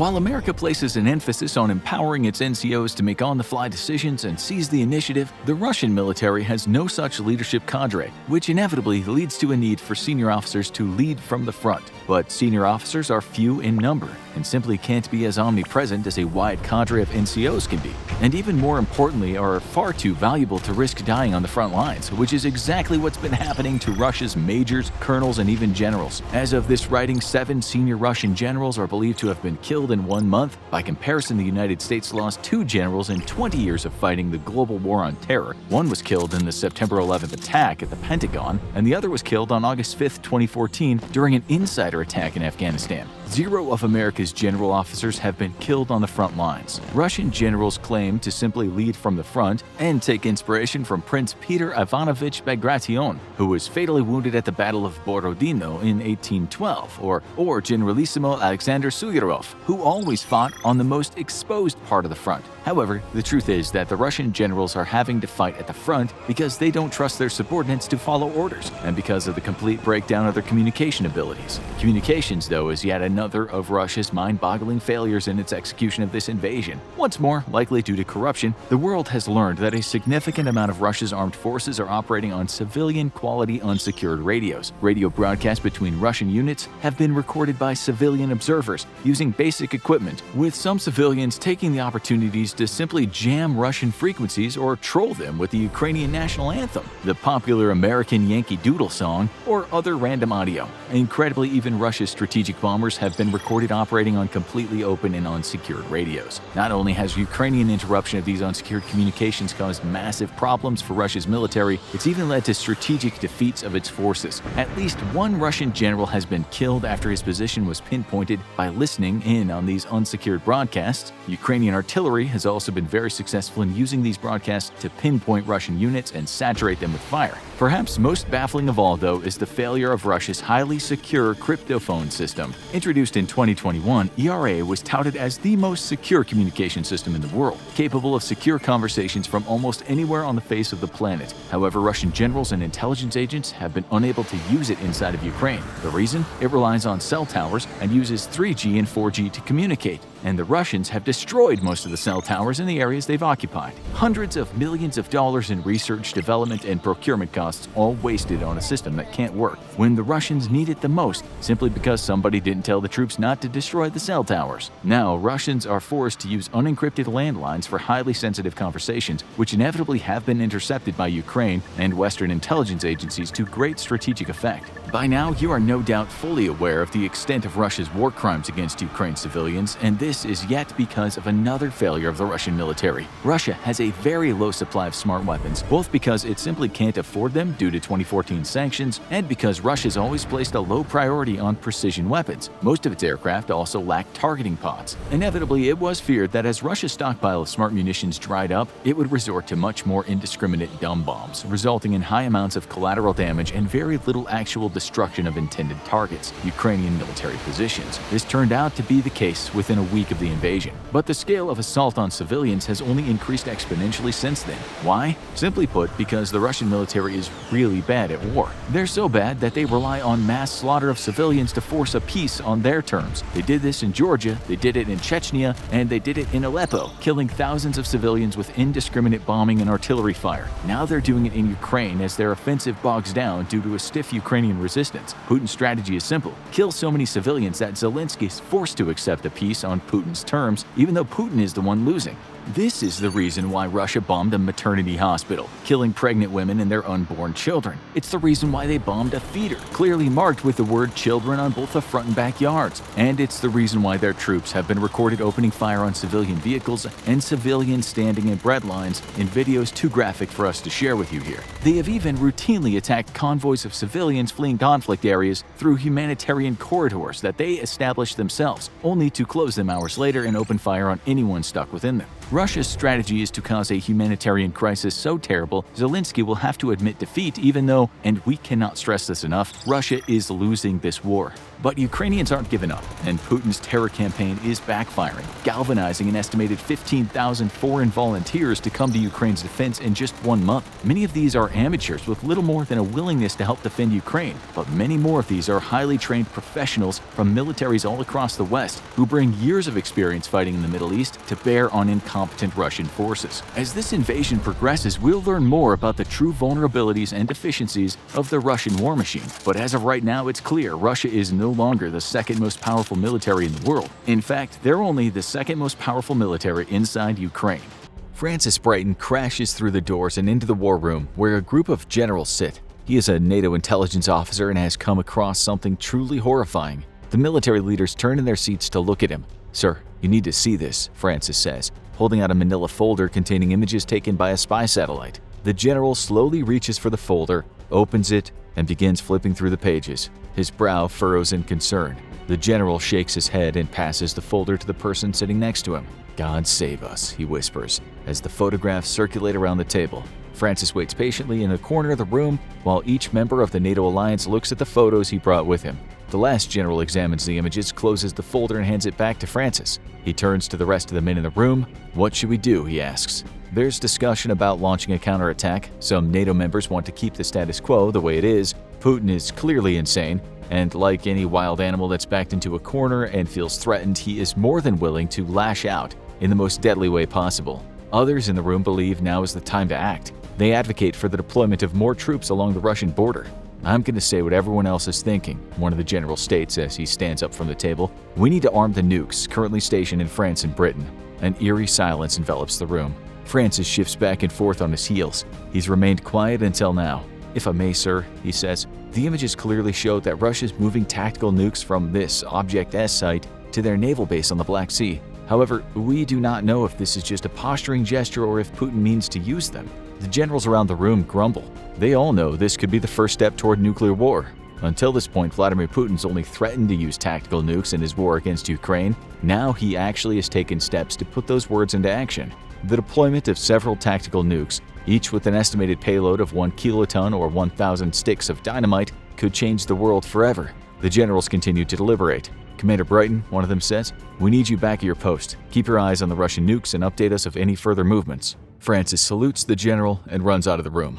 He sprints down the hallways of the intelligence building back to the command center. Screens flash different images. TVs play live feeds from news outlets around the world. No one knows about the very real threat that he has uncovered except for the NATO generals. Francis types vigorously on the keys of his keyboard. He glances at the picture next to his screen. It's a photo of his wife holding their newborn daughter. She smiles as if nothing could ever get in the way of their happiness. Unfortunately, Putin seems hell-bent on doing just that, by throwing Europe into a nuclear war. Francis taps back into the satellite feed that he initially spotted the tactical nukes from. He zooms in on the road leading from the Russian nuclear base to the Black Sea coast. The trucks carrying the tactical nukes have made significant progress. They're only miles away from the naval base. Hours pass. Francis periodically sends updates to the NATO generals regarding the movement of the Russian tactical nukes. Putin had promised to use them for several weeks, but many thought this was an empty threat. Now it looks like he's about to make good on what he's been saying all along.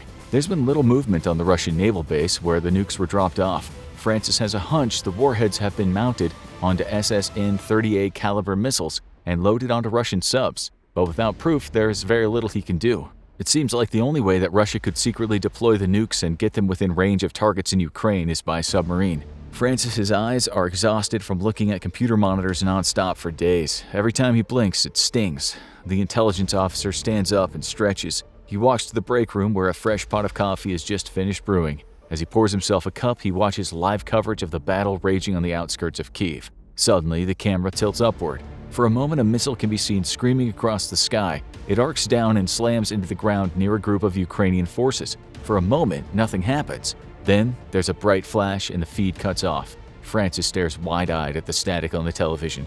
The coffee mug falls from his hands and shatters on the floor. For a moment, Francis is paralyzed with fear. It is very clear what he just witnessed. Russia launched a tactical nuke and wiped out everything in a quarter-mile radius. Francis sprints back to the control room and begins gathering as much intel as possible. He needs to figure out how much damage was done and in which direction the fallout is heading.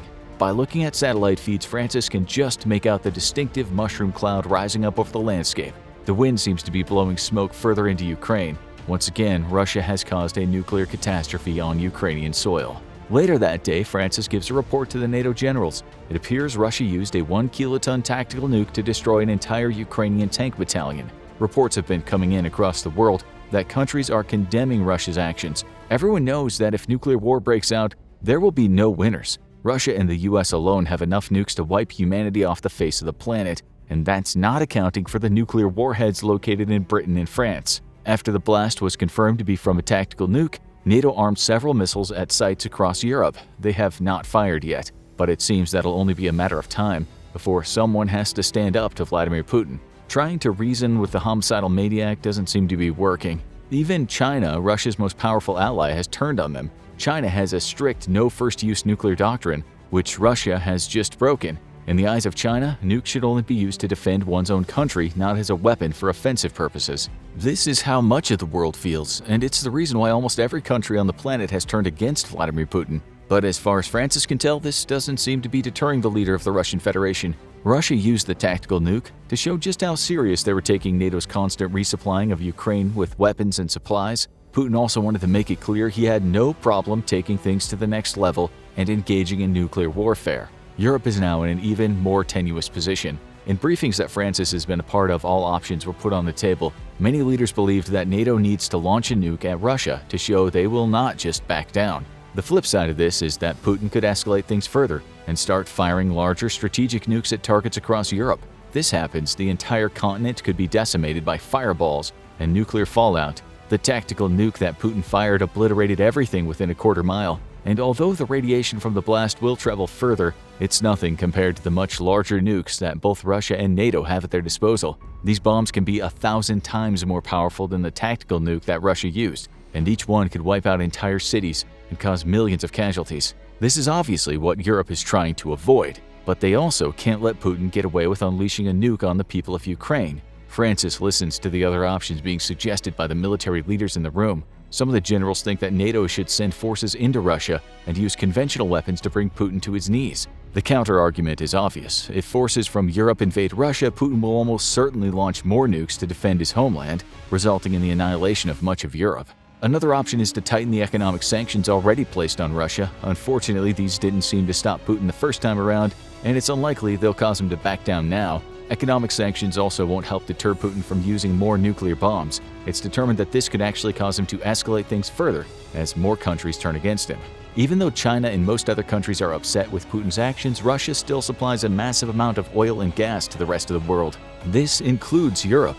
And if Russia completely cuts off fossil fuel supplies to the EU, everyone within its borders will suffer. Utility prices across Europe have already skyrocketed to unprecedented levels as Russia continues to cut off its supply of oil, and many European families can no longer afford to heat their homes during the cold winter months. Then, one of the generals comes up with an idea so crazy, it might just work. Francis sits at his computer station staring blankly at his screen. He can't believe the decision the generals came to. He closes his eyes and rubs the bridge of his nose. "Forgive us," he whispers, and then focuses on the task at hand. Francis moves several satellites into optimal viewing positions, which will allow them to collect analytics for what is about to happen. The satellites align and begin transmitting data. They're pointed at a military base in Belarus. A digital clock has begun countdown. The generals are now in the control room with Francis so they can witness the aftermath of their choices. Belarus is not at war with Europe. The country is controlled by Alexander Lukashenko, a power-hungry dictator who allied himself closely with Putin. There's no doubt that Belarus supports Russia in its endeavors, but the Belarusian military is not actively slaughtering people in Ukraine like Russia is, nor do they have any nuclear weapons. Francis and the generals watch as the countdown reaches zero. On one of the side monitors, a video feed of a missile launching from a British battleship in the Baltic Sea is being played. The satellites track the missile as it arcs through the sky and descends upon a Belarusian military base. Unknowing soldiers carry out their daily routines. The seconds tick by. Everyone in the room holds their breath. Then, confirmation comes through that the tactical nuke launched by NATO has detonated and destroyed its target. Francis feels sick to his stomach. The men on the base had no idea what was coming or that they were even in any danger. Now they've been vaporized by a nuclear blast. One of the generals claps his hands together. "Someone get me the Kremlin on the phone. Maybe now Putin will talk." But he doesn't. The plan was to show that NATO was not afraid to use its own nuclear weapons. Military leaders knew they could not launch a nuke at Russia to demonstrate their resolve, but it was determined that by blowing up a target in Belarus, they could still send a clear message to Vladimir Putin that NATO would retaliate with nukes if necessary. There's no doubt that Alexander Lukashenko is a terrible man who's done terrible things to the people in his country, but many feel like NATO took things a step too far. Belarus was sided already with Russia and has given them support in their fight against Ukraine, but now the Eastern European country has declared war on the rest of Europe. They do not have the military forces to back up the threats they're making, but Russia's made it clear that it will stand with Belarus and aid them in their war against the other countries in Europe. NATO leaders knew this would be inevitable, but hoped their show of force would cause Putin to back down slightly. However, this plan hinged on the belief that Putin, like everyone else around the world, wouldn't want to risk all-out nuclear war. But Vladimir Putin is not a sane human being, and therefore his actions following the show of force by NATO are not rational. Both Russia's decision to use a tactical nuke in Ukraine and NATO's choice to fire their own nuclear missile at Belarus have put the continent in a very tumultuous position. Countries around the world are condemning both sides and begging for everyone to come to the table and discuss what's happening before things escalate to levels from which the world might never return. Francis never agreed with the decision to show that Europe would also use nukes if Putin didn't back down. However, his intel has proved invaluable to the generals of NATO. When Vladimir Putin sent a communication that he wanted to sit down for peace talks, everyone was ecstatic. A delegation was sent to the Ukrainian border, where NATO ambassadors would meet with top officials from Russia. Francis was asked to come along to provide the latest intel about where Russian troops were located. Hopefully, this information could be used as leverage to show Russia that they were always being closely watched. It would also serve as proof that NATO knew about key military installations, was not afraid to target them if Russia failed to cooperate. Francis is reluctant to go, but he knows it's his duty, and hopefully the intel he provides can help the two sides come to an agreement. Before he leaves his station, Francis pulls the picture of his wife and baby off the side of his screen and puts it in his pocket. Francis and the delegation of NATO diplomats head to the Ukrainian border. They land on a military airfield in Poland and are escorted to the border by NATO forces. As they cross over to Ukraine and enter the small town where the talks are supposed to take place, something seems off. The convoy comes to a stop. The delegates step out to look around. It's quiet. There's no sign of the Russian representatives. Maybe they're just running late, someone suggests. The group heads to the town hall where Russia initially agreed to begin peace talks. They enter the building. It's cold and empty. Cobwebs hang from the ceiling. It's clear no one has been here for a very long time. Something is very wrong. I suggest we get back to the airbase, one of the soldiers says. Francis looks around. He closes his eyes and tightly grips the picture of his wife and daughter in his pocket. He should have seen this coming. He should have kept a closer eye on the movements of the Russian troops in the area. Initially, when Francis noticed that the Russian forces were pulling back, he thought it was a sign of good faith. He just presumed the Russians didn't want to seem threatening, especially during peace talks. Now he realizes how stupid that train of thought was. Just like everyone else, Francis wanted this conflict to end without nuclear war. The Russian forces were not pulling back as a sign of their willingness to engage in peace talks. They were retreating because of what was about to happen next. Suddenly, an intelligence officer stationed back at the airbase begins shouting over the comms. "Missile incoming! Get out of there!" the voice yells. A tear rolls down Francis's cheek. A moment later, there's a bright flash. A massive explosion erupts out of the nuclear warhead as it detonates, vaporizing the NATO delegation and ending the peace talks. At the same moment as the nuke on the Ukrainian border detonates, Russia launches several more tactical nukes into Kyiv. Although this will destroy most of the city and irradiate the surrounding area, the Russians need to eliminate the Ukrainian resistance once and for all to prove their dominance. They do not send troops or tanks across the border into Europe, as they had a hard enough time fighting against Ukraine and would never succeed in capturing the rest of Europe using conventional warfare. EU's leaders watch in horror as Russia launches nuke after nuke. They have not targeted any of Europe's major cities yet. Instead, their targets all seem to be Ukrainian military installations. Russia's showing the world they have escalated their wartime tactics to use tactical nukes. Regular missiles are now all but obsolete. The benefit of using these smaller nuclear weapons is that there's less destruction and fallout, but they still decimate any enemy force in the vicinity. Putin makes it known that if Europe or any NATO nations try to invade his country or launch a counterattack, he's not afraid to unleash his whole nuclear arsenal on Europe. NATO leaders scramble to decide what to do next. Do they launch their own nukes and engage in an all-out nuclear war with no winner? Or do they increase sanctions and mobilize forces to keep Russia from expanding any further into Europe? France and Germany launch ground forces and set up heavy defensive positions along the Ukrainian border. Poland asks for reinforcements as Belarusian military forces cross their border and attack any soldiers or civilians in sight as retaliation for NATO launching a nuke at their country. A major fear is that Russia will sell or gift tactical nukes to Belarus, who will then launch them against NATO forces in Europe. At this point, they could make a strong case to justify such an action. Nuclear war seems all but inevitable. For several weeks, Russia does not seem interested in an invasion of Europe. European countries and their allies struggle to figure out the best way to de-escalate the situation with Putin and his loose trigger finger. Thus far, all of the nuclear warheads fired by Russia have been around a kiloton, meaning that no strategic or megaton nukes have been launched yet. It seems like Europe continues to let Putin get away with murder, but NATO is trying its best to avoid a catastrophic war that will lead to nuclear winter. European leaders have been thrown into an unwinnable situation.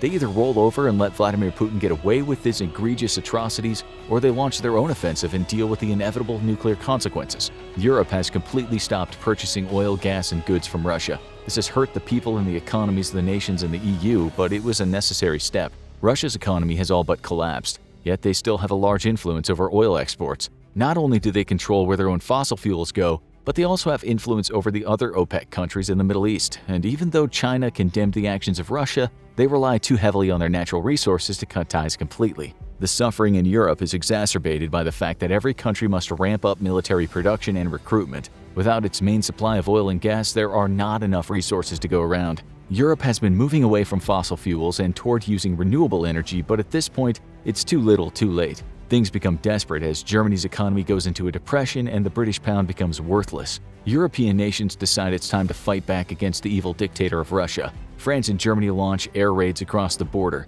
The British Navy fires cannons at Russian naval bases and blockade major ports. Infantry and armor units amass along main strategic points, and when the signal's given, cross into Russian territory. There's carnage and chaos across the continent. As Russian forces are defeated and pushed back, Putin makes the decision that everyone was afraid of but knew was coming. He fires tactical nukes at NATO forces. Nuclear bombs detonate on land and in sea. The British Navy in the Baltic is decimated. In a day, millions of lives are lost, but eventually Putin knows he will either run out of tactical nukes or soldiers, so he does the unthinkable. Warning lights flash across every surveillance center in Europe.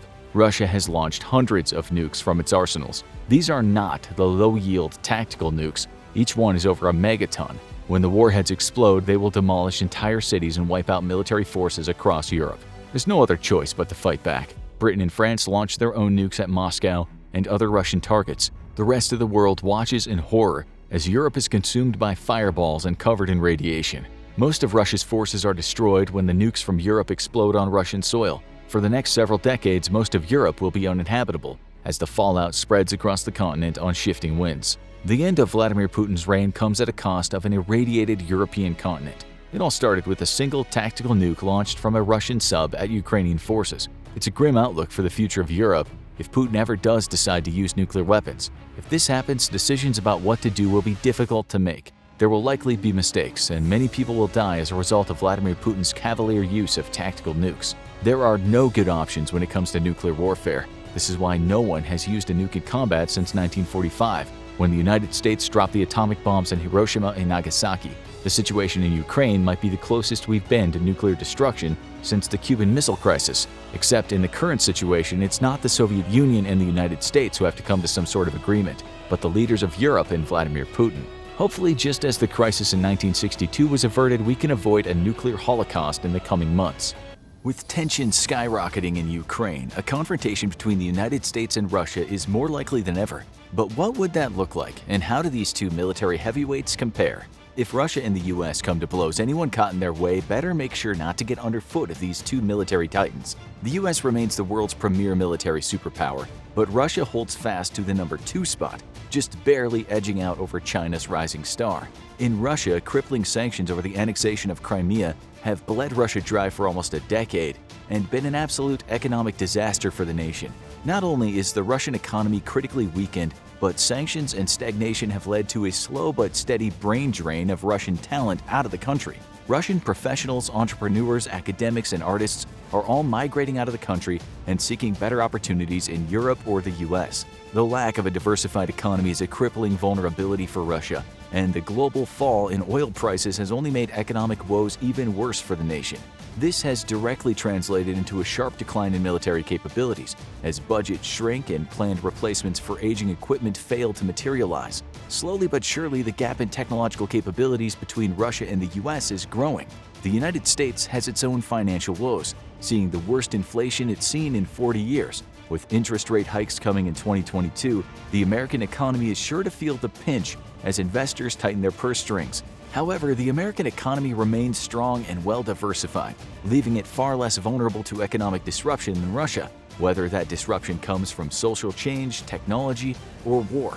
But what do the numbers say about a possible war between the two heavyweights? Population matters in a prolonged war. Without population, there are no reinforcements, and an economy is far more vulnerable to mass conscription and casualties.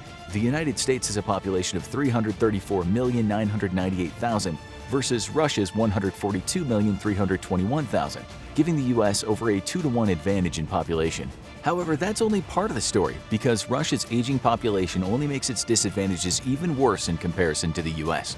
The US has approximately 147,399,000 conscripts potentially available to fight a brutal multi-year conflict, while Russia only has 69,737,000. Of those potential conscripts, though, approximately 122,274,000 are fit for combat duty in the US, while in Russia only 46,681,000 potential recruits are fit for combat. Every year, 4.4 million American youth reach military age, but Russia's population crisis sees only 1.3 million youth reach military age. Both nations are experiencing a decline in birth rates, with the US birth rate at 1.70 and Russia's at 1.50. This is below the 2.1 birth rate required to sustain a population, but the United States continues a positive population growth thanks to healthy amounts of immigration. Russia, on the other hand, is experiencing a population decline.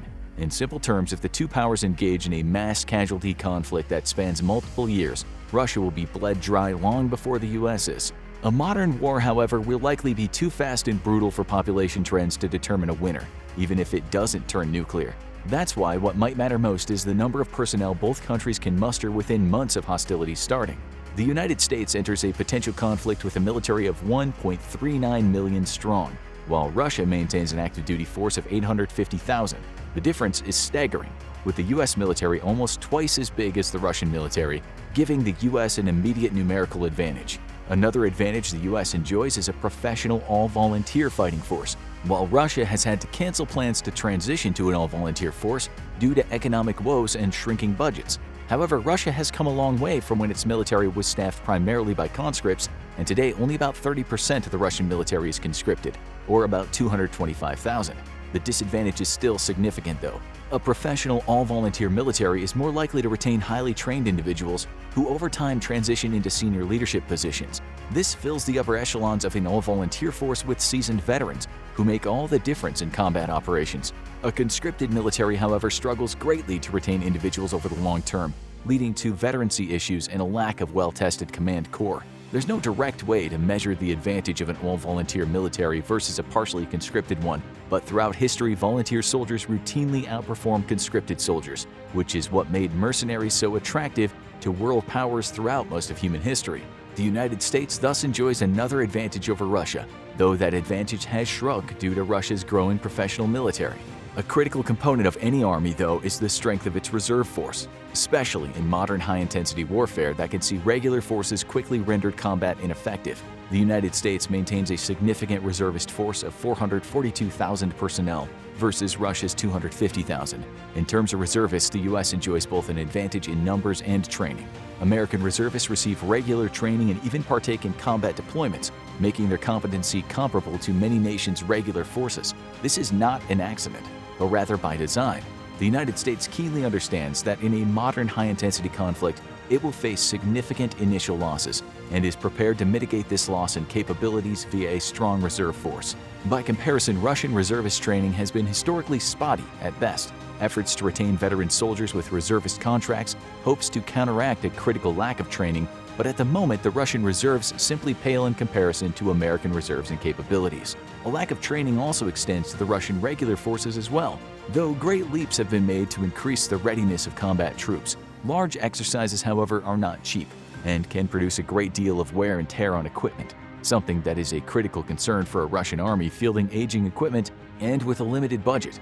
Thus, while the Russian forces have undergone an increase in military drills in the last decade, they still fail to match the training tempo of their American counterparts. The Russian air forces have also seen a dramatic reduction in training, with most pilots flying only between 100 and 120 hours per year. The United States was matching this rate until 2019, when it pushed for an increase to an average of 200 hours per year.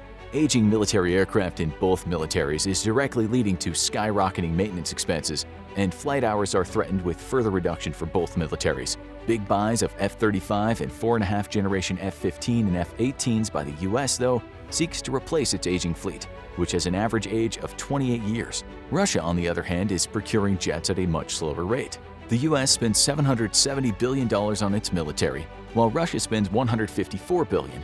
While adjusted for purchasing power parity, though, the Russian defense budget is closer to $170 billion, given that Russia buys much of its equipment from its native defense contractors. The US still retains a massive advantage, but not as large as one might think, given that salaries and benefits are much more expensive for the US than for Russia. Still, in sheer value, the United States purse is exponentially deeper than the Russian war purse, leading to a much greater proliferation of hardware.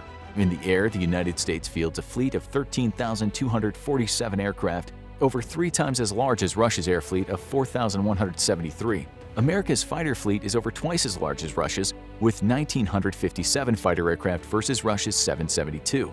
Both US and Russia have nearly the same number of attack aircraft, with 783 versus 739, though this is only because the United States prefers multi-role aircraft over dedicated attack platforms. A significant technological advantage in munitions allows even non-attack aircraft in the US fleet to effectively carry out air-to-sea or air-to-ground strike missions, while Russia struggles with a lack of smart weapons and support platforms for said weapons.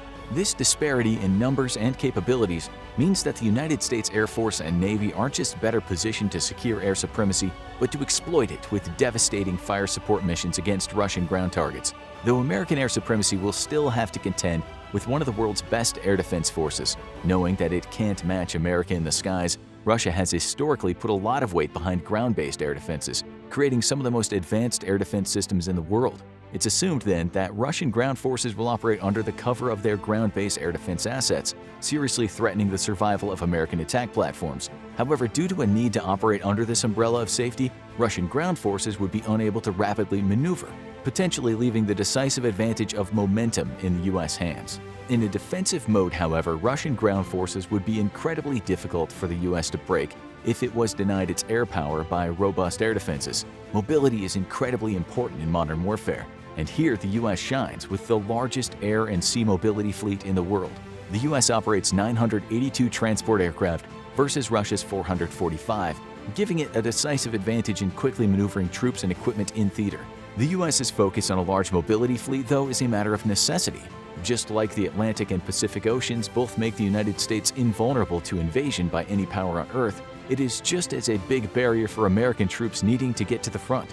As Russia lacks any capability whatsoever to threaten the US with land invasion, a conflict between the two would be indubitably playing out in Eastern Europe, necessitating the rapid movement of troops and supplies from America to Europe.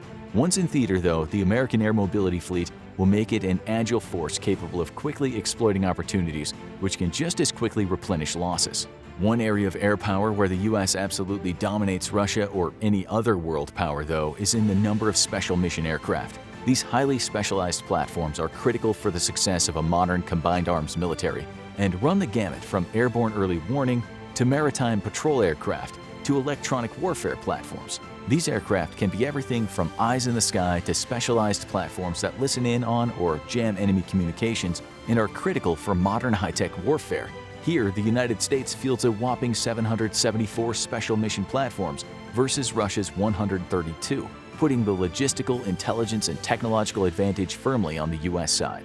Attack helicopters are absolutely critical for supporting any ground offensive, and the US operates 366 more of these platforms than Russia, with 910 versus 544. Russia operates 3 main attack helicopters, the Kamov Ka-50 Black Shark, the Mi-24 Hind, and the Mil Mi-28.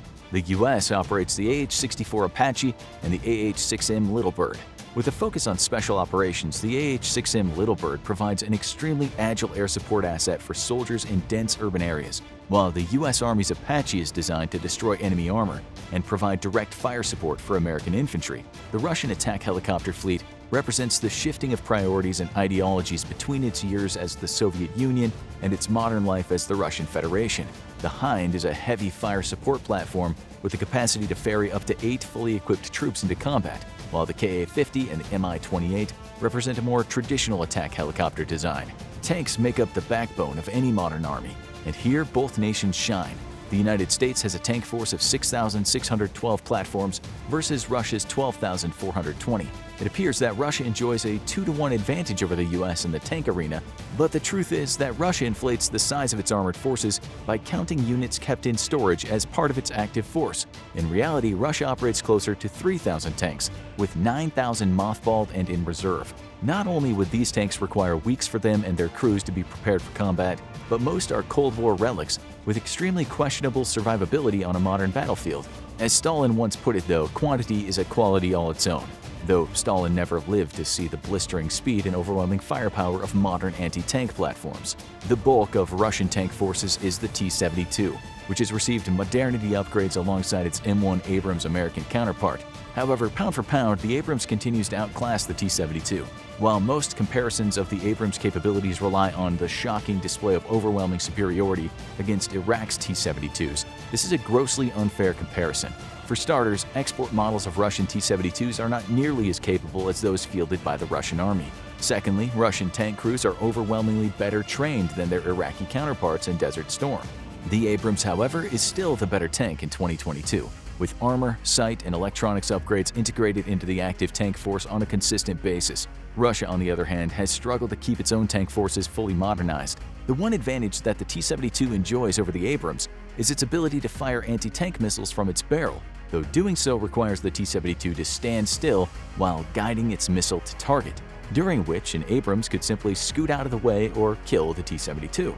Both Russia and the US place a strong emphasis on mechanized infantry, with the US fielding 45,193 armored vehicles versus Russia's 30,122. While this leaves the US better able to replenish losses, Russia still fields enough armored vehicles to provide ample mobility and protection to its infantry. In a battle of attrition, though, the numbers favor the US. There is one area, however, where Russia dominates not just the United States, but the entire world, and that's artillery. It's said Russia can field enough artillery that if it all fired at once, you'd feel the explosions on the other side of the world. And the numbers are truly astonishing. Russia absolutely dwarfs the US in numbers of self-propelled artillery, with 6,574 platforms versus America's 1,498. The story remains the same for traditional artillery, with 7,571 howitzers versus the US's 1,339. Russia also enjoys a 3-to-1 advantage in rocket artillery, with 3,391 units versus the US's 1,366. The difference is a product of both geography and priorities. Russia has traditionally had to be concerned with fighting a massive land battle in either Europe against NATO or Asia against China. The nation has also had to contend with the reality that in battle against its greatest competitor, the United States, it could not count on air platforms to provide fire support for frontline troops. Facing off against a technologically superior foe, Russia placed an emphasis on sheer firepower. Superior American Abrams tanks don't matter much if they can't advance due to withering barrages of Russian artillery. The US, however, has by necessity shifted most of its fire support capabilities to more mobile airborne platforms. As it faces no threat of invasion or major conflict on its own continent, mobility is more important for the United States military. With a greater focus on technology, mobility, and smart munitions, airborne fire support simply makes more sense to the US military than masses of artillery that need to be transported thousands of miles to any conflict zone. American air-based fire support is far superior even to Russia's masses of artillery on delivering effective fire on target, but only if Russian air defenses can be neutralized. Otherwise, American soldiers might find themselves completely overwhelmed by the world's largest artillery corps. At sea, Russia operates a larger fleet than the United States, with 605 ships versus America's 484. However, the capabilities of America's Navy far surpass those of the Russian Navy, which has historically been the least important of its military branches. Funding priorities reflect this, and today the Russian Navy is in a state of serious decline, operating largely Cold War-era equipment that rarely sees upgrades. The United States currently operates 11 aircraft carriers, with its carrier air forces by themselves larger than most nations' entire air fleets. Russia, by comparison, operates only one, and operates is a term we're using rather loosely here, as the Admiral Kuznetsov is infamous for breakdowns. A remnant of the Cold War, the Kuznetsov is in a perpetual state of disrepair and would be incapable of posing even a moderate threat to U.S. forces before it was destroyed. However, America's mighty carrier fleet is its own vulnerability, with Russia having developed hypersonic anti-ship missiles that present a lethal risk to American naval power. Currently, the United States has no defense against these weapons, except to attack and degrade Russian kill chain assets such as radar tracking installations, communication nodes, and satellites. The United States also operates 9 smaller carriers to support amphibious assault operations, while Russia completely lacks this capability. Amphibious operations would likely not play a big role in a US-Russian conflict, but with the ability to fly the F-35, these mini-carriers would only complicate matters for the Russian Air Force and Navy. Russia does outnumber the US in numbers of submarines, with the US operating 68 versus Russia's 70. However, modernity is an issue with Russia's submarine fleet, and it's unknown how many subs Russia can actually put to sea in case of a war, given the state of poor logistics in the Russian Navy. By comparison, the United States submarine fleet is being steadily upgraded with the acquisition of the Virginia-class attack submarine and are on the whole more capable than Russian boats. The United States outnumbers Russia in numbers of destroyers, with 92 guided missile destroyers versus Russia's 15. While outnumbered and outgunned by major combatants, Russia has a far greater fleet of smaller vessels, which could pose a serious threat if massed together or used to harness U.S. supply lines. Russia has also mounted its Caliber cruise missiles on civilian vessels, meaning that any Russian ship could be a potential deadly threat to an unwary American vessel. On the whole, the American military is larger and more capable than the Russian military in 2022. However, Russia has achieved a breakthrough in hypersonic weapons that the US has yet to match, and has even begun to press those weapons into service. This gives Russia a decisive advantage at the opening of any major hostilities, though its weak economy means that the nation can't fully capitalize on this advantage by fielding hypersonic missiles in significant numbers. This is a trend that tracks all across the board, and has repeated itself with the Su-57 fifth-generation fighter and the T-14 Armata tank. Both of these weapon platforms present deadly threats to their U.S. counterparts, but due to a lack of funding, Russia has been forced to postpone any significant purchases for years, if ever. Today, Russia faces a modernity crisis as its legacy forces are being rapidly outclassed technologically by potential rivals. The United States has its own technological problems, however, and over-reliance on technology might become a critical vulnerability for the U.S. military should its satellite or command and control networks be compromised. An addiction to technology by the United States has also led to a legacy of weapons acquisitions in the post-2000s that is, frankly, catastrophic. Funneling billions upon billions into moonshot after moonshot, the United States has failed to bring few of its new weapon systems in the last 20 years to full maturity. The F-35's capabilities are still so in question that both the U.S. Navy and Air Force purchased significant amounts of F-15s and F-18s to compensate for the potential crisis. The Zumwalt destroyer and littoral combat ships were both complete boondoggles that cost billions and left the U.S. Navy high and dry. The failure of the Future Force Warrior program left the U.S. Army with few working technologies and a massive waste of taxpayer money.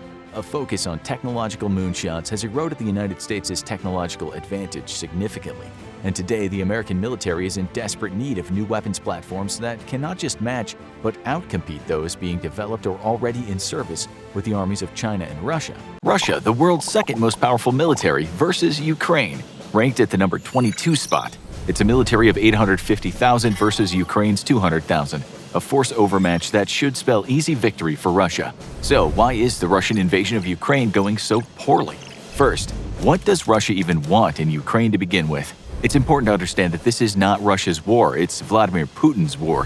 For Putin, restoring the old Soviet bloc has been a dream since he saw the Soviet Union crumble around him in the late 80s and early 90s. It's not just a matter of pride, though. Putin sees relation with the West as a zero-sum game. In other words, there can only be one winner, and in his mind it must be him and Russia. Initially, Putin drew closer to the West as Russia signed cooperation agreements with NATO. For a while, it looked like the old hostilities between NATO and Russia were over and a new future together was possible. However, as he was cozying up to the West, he was busy undermining it by using his intelligence services to influence Western democracies, as we saw during the 2016 U.S. presidential election, where U.S. security services confirmed that Russia was attempting to influence American voters.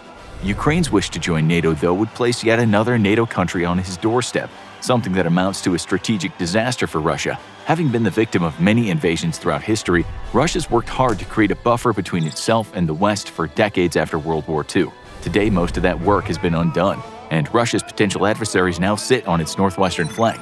In case of war, if Ukraine joined the alliance, it would allow NATO access straight into the soft underbelly of Russia. Ukraine joining NATO is simply unacceptable to Putin, and in his mind, it's vital for Russia's national security that Ukraine be friendly to Russia, or at least unfriendly to the West.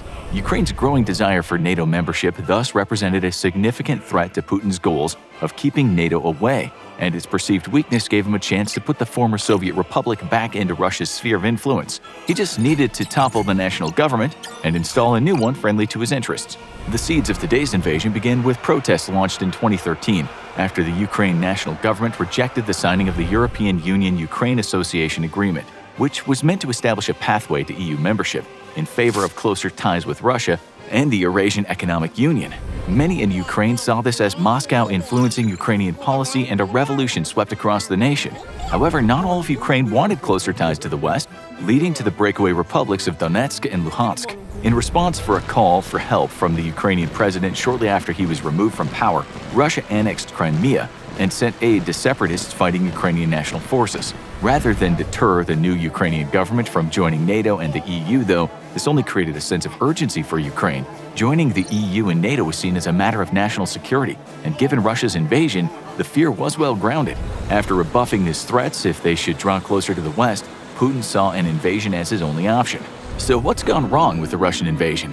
Any good military operation starts with clearly defined goals, and here's where Putin's invasion met with its first strategic disaster. In multiple speeches, Putin made it clear that this was a special military operation tasked with denazifying Ukraine and ending a genocide of Russian-speaking people. This is not just blatantly false, as the thought of a Jew whose family died in the Holocaust leading a Nazi government is ridiculous in the extreme, but also not valid strategic goals. Generals need clear objectives so they can make plans to achieve them. By all accounts, Russia's invasion lacked set objectives. While removing Volodymyr the Iron Joker Zelensky from power was always a goal for Russia's armed forces, how exactly to do that and when was not clearly delineated. Should Zelensky be simply toppled, his government neutralized and rendered ineffective via exile, or should Zelensky and any supporters be arrested or killed? While it's still difficult to get an accurate picture of what has been going on behind the scenes in the Kremlin, we know that the Russian army seemed unclear of these two questions. At the start of the invasion, forces from Belarus began a march toward Kiev, while a full assault in the east aimed to push Ukraine's defenders back. Yet significant air power was not given to these forces advancing on Kiev, slowing the advance down to a crawl. Meanwhile, Russian forces elsewhere seemed set on a strategy of conquering Ukraine piece by piece by defeating enemy forces in place and securing territory as they advanced. This was not a war with the goal of removing Ukraine's government, but rather a war of conquest. The lack of clear, well-defined objectives led to the Russian military getting bogged down early and quickly, as it seemed to fight anywhere it discovered Ukrainian troops, as opposed to quickly moving to secure strategic objectives. This type of war heavily favors the defender, as it leaves them in complete control of when and where battles take place. However, it cost Russia something even more important: time. The longer that Zelensky remained safely out of Russian hands, the longer he had to influence the world, something he did with stunning effectiveness. Each day that passed, Zelensky was able to rally more and more supporters from across the international community, leading to the fastest and most severe sanctions imposed on a nation in modern history. Zelensky's defiance of Putin also emboldened NATO and other countries to provide direct military aid to Ukraine, even leading to such unbelievable moves as the EU supplying the Ukrainian Air Force with fighter jets. Before the invasion, the US and its partners believed that shipping of such significant war material would only serve to provoke Russia into greater aggression and was unthinkable. However, as Zelensky managed to turn global opinion against Putin and the Russian military mired itself in pointless fighting, opinion amongst the US and partners quickly changed. Eventually, Putin realized his grave error, and at last clear instructions seemed to be given to his commanders: neutralize Zelensky and seize major cities at all costs. Suddenly, Russian forces changed tactics, and they were no longer bogging themselves down fighting Ukrainian defenders where they encountered them.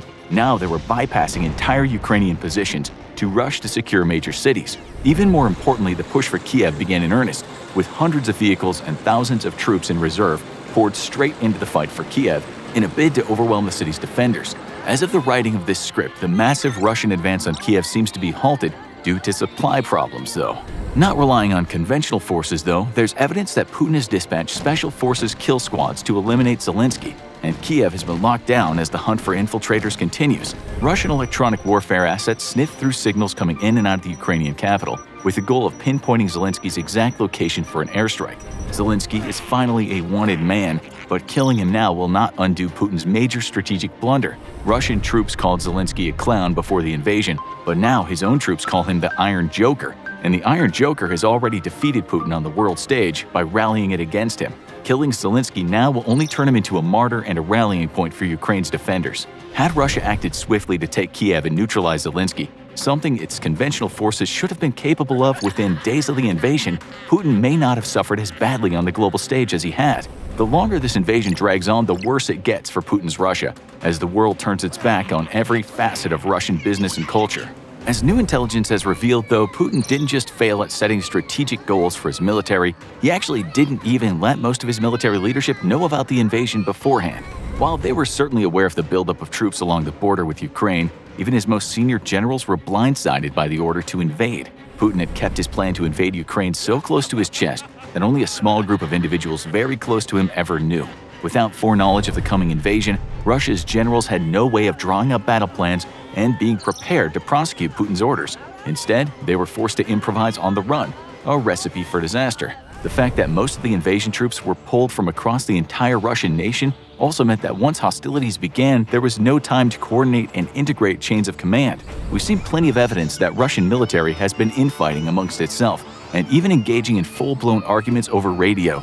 With no overarching strategy or chain of command, Putin's army is disorganized and ineffective. Putin's second invasion disaster was a stunning intelligence failure that ranks amongst the worst in world history. Putin told his troops they'd be greeted as liberators by Ukraine's large number of Russian speakers. In fact, his entire battle plan relied on his troops being seen as the liberating country, not the invading one. Thus, Russia's invasion force was by design smaller than required, even with all of his reserves committed. Putin's forces in Ukraine are simply not enough to pacify a country that does not want Russians on their soil. As Russian troops poured into Ukraine, they weren't met with flowers as promised, they were met with javelins and Molotov cocktails. Even in the most pro-Russian parts of Ukraine's east, the people have continued to rise up against what they see as occupiers and invaders. This has not just severely slowed the advance, but bogged Russian troops down in pacification operations. Troop-to-task analysis, or the analysis of how many troops are required to achieve a certain task, is notoriously unreliable.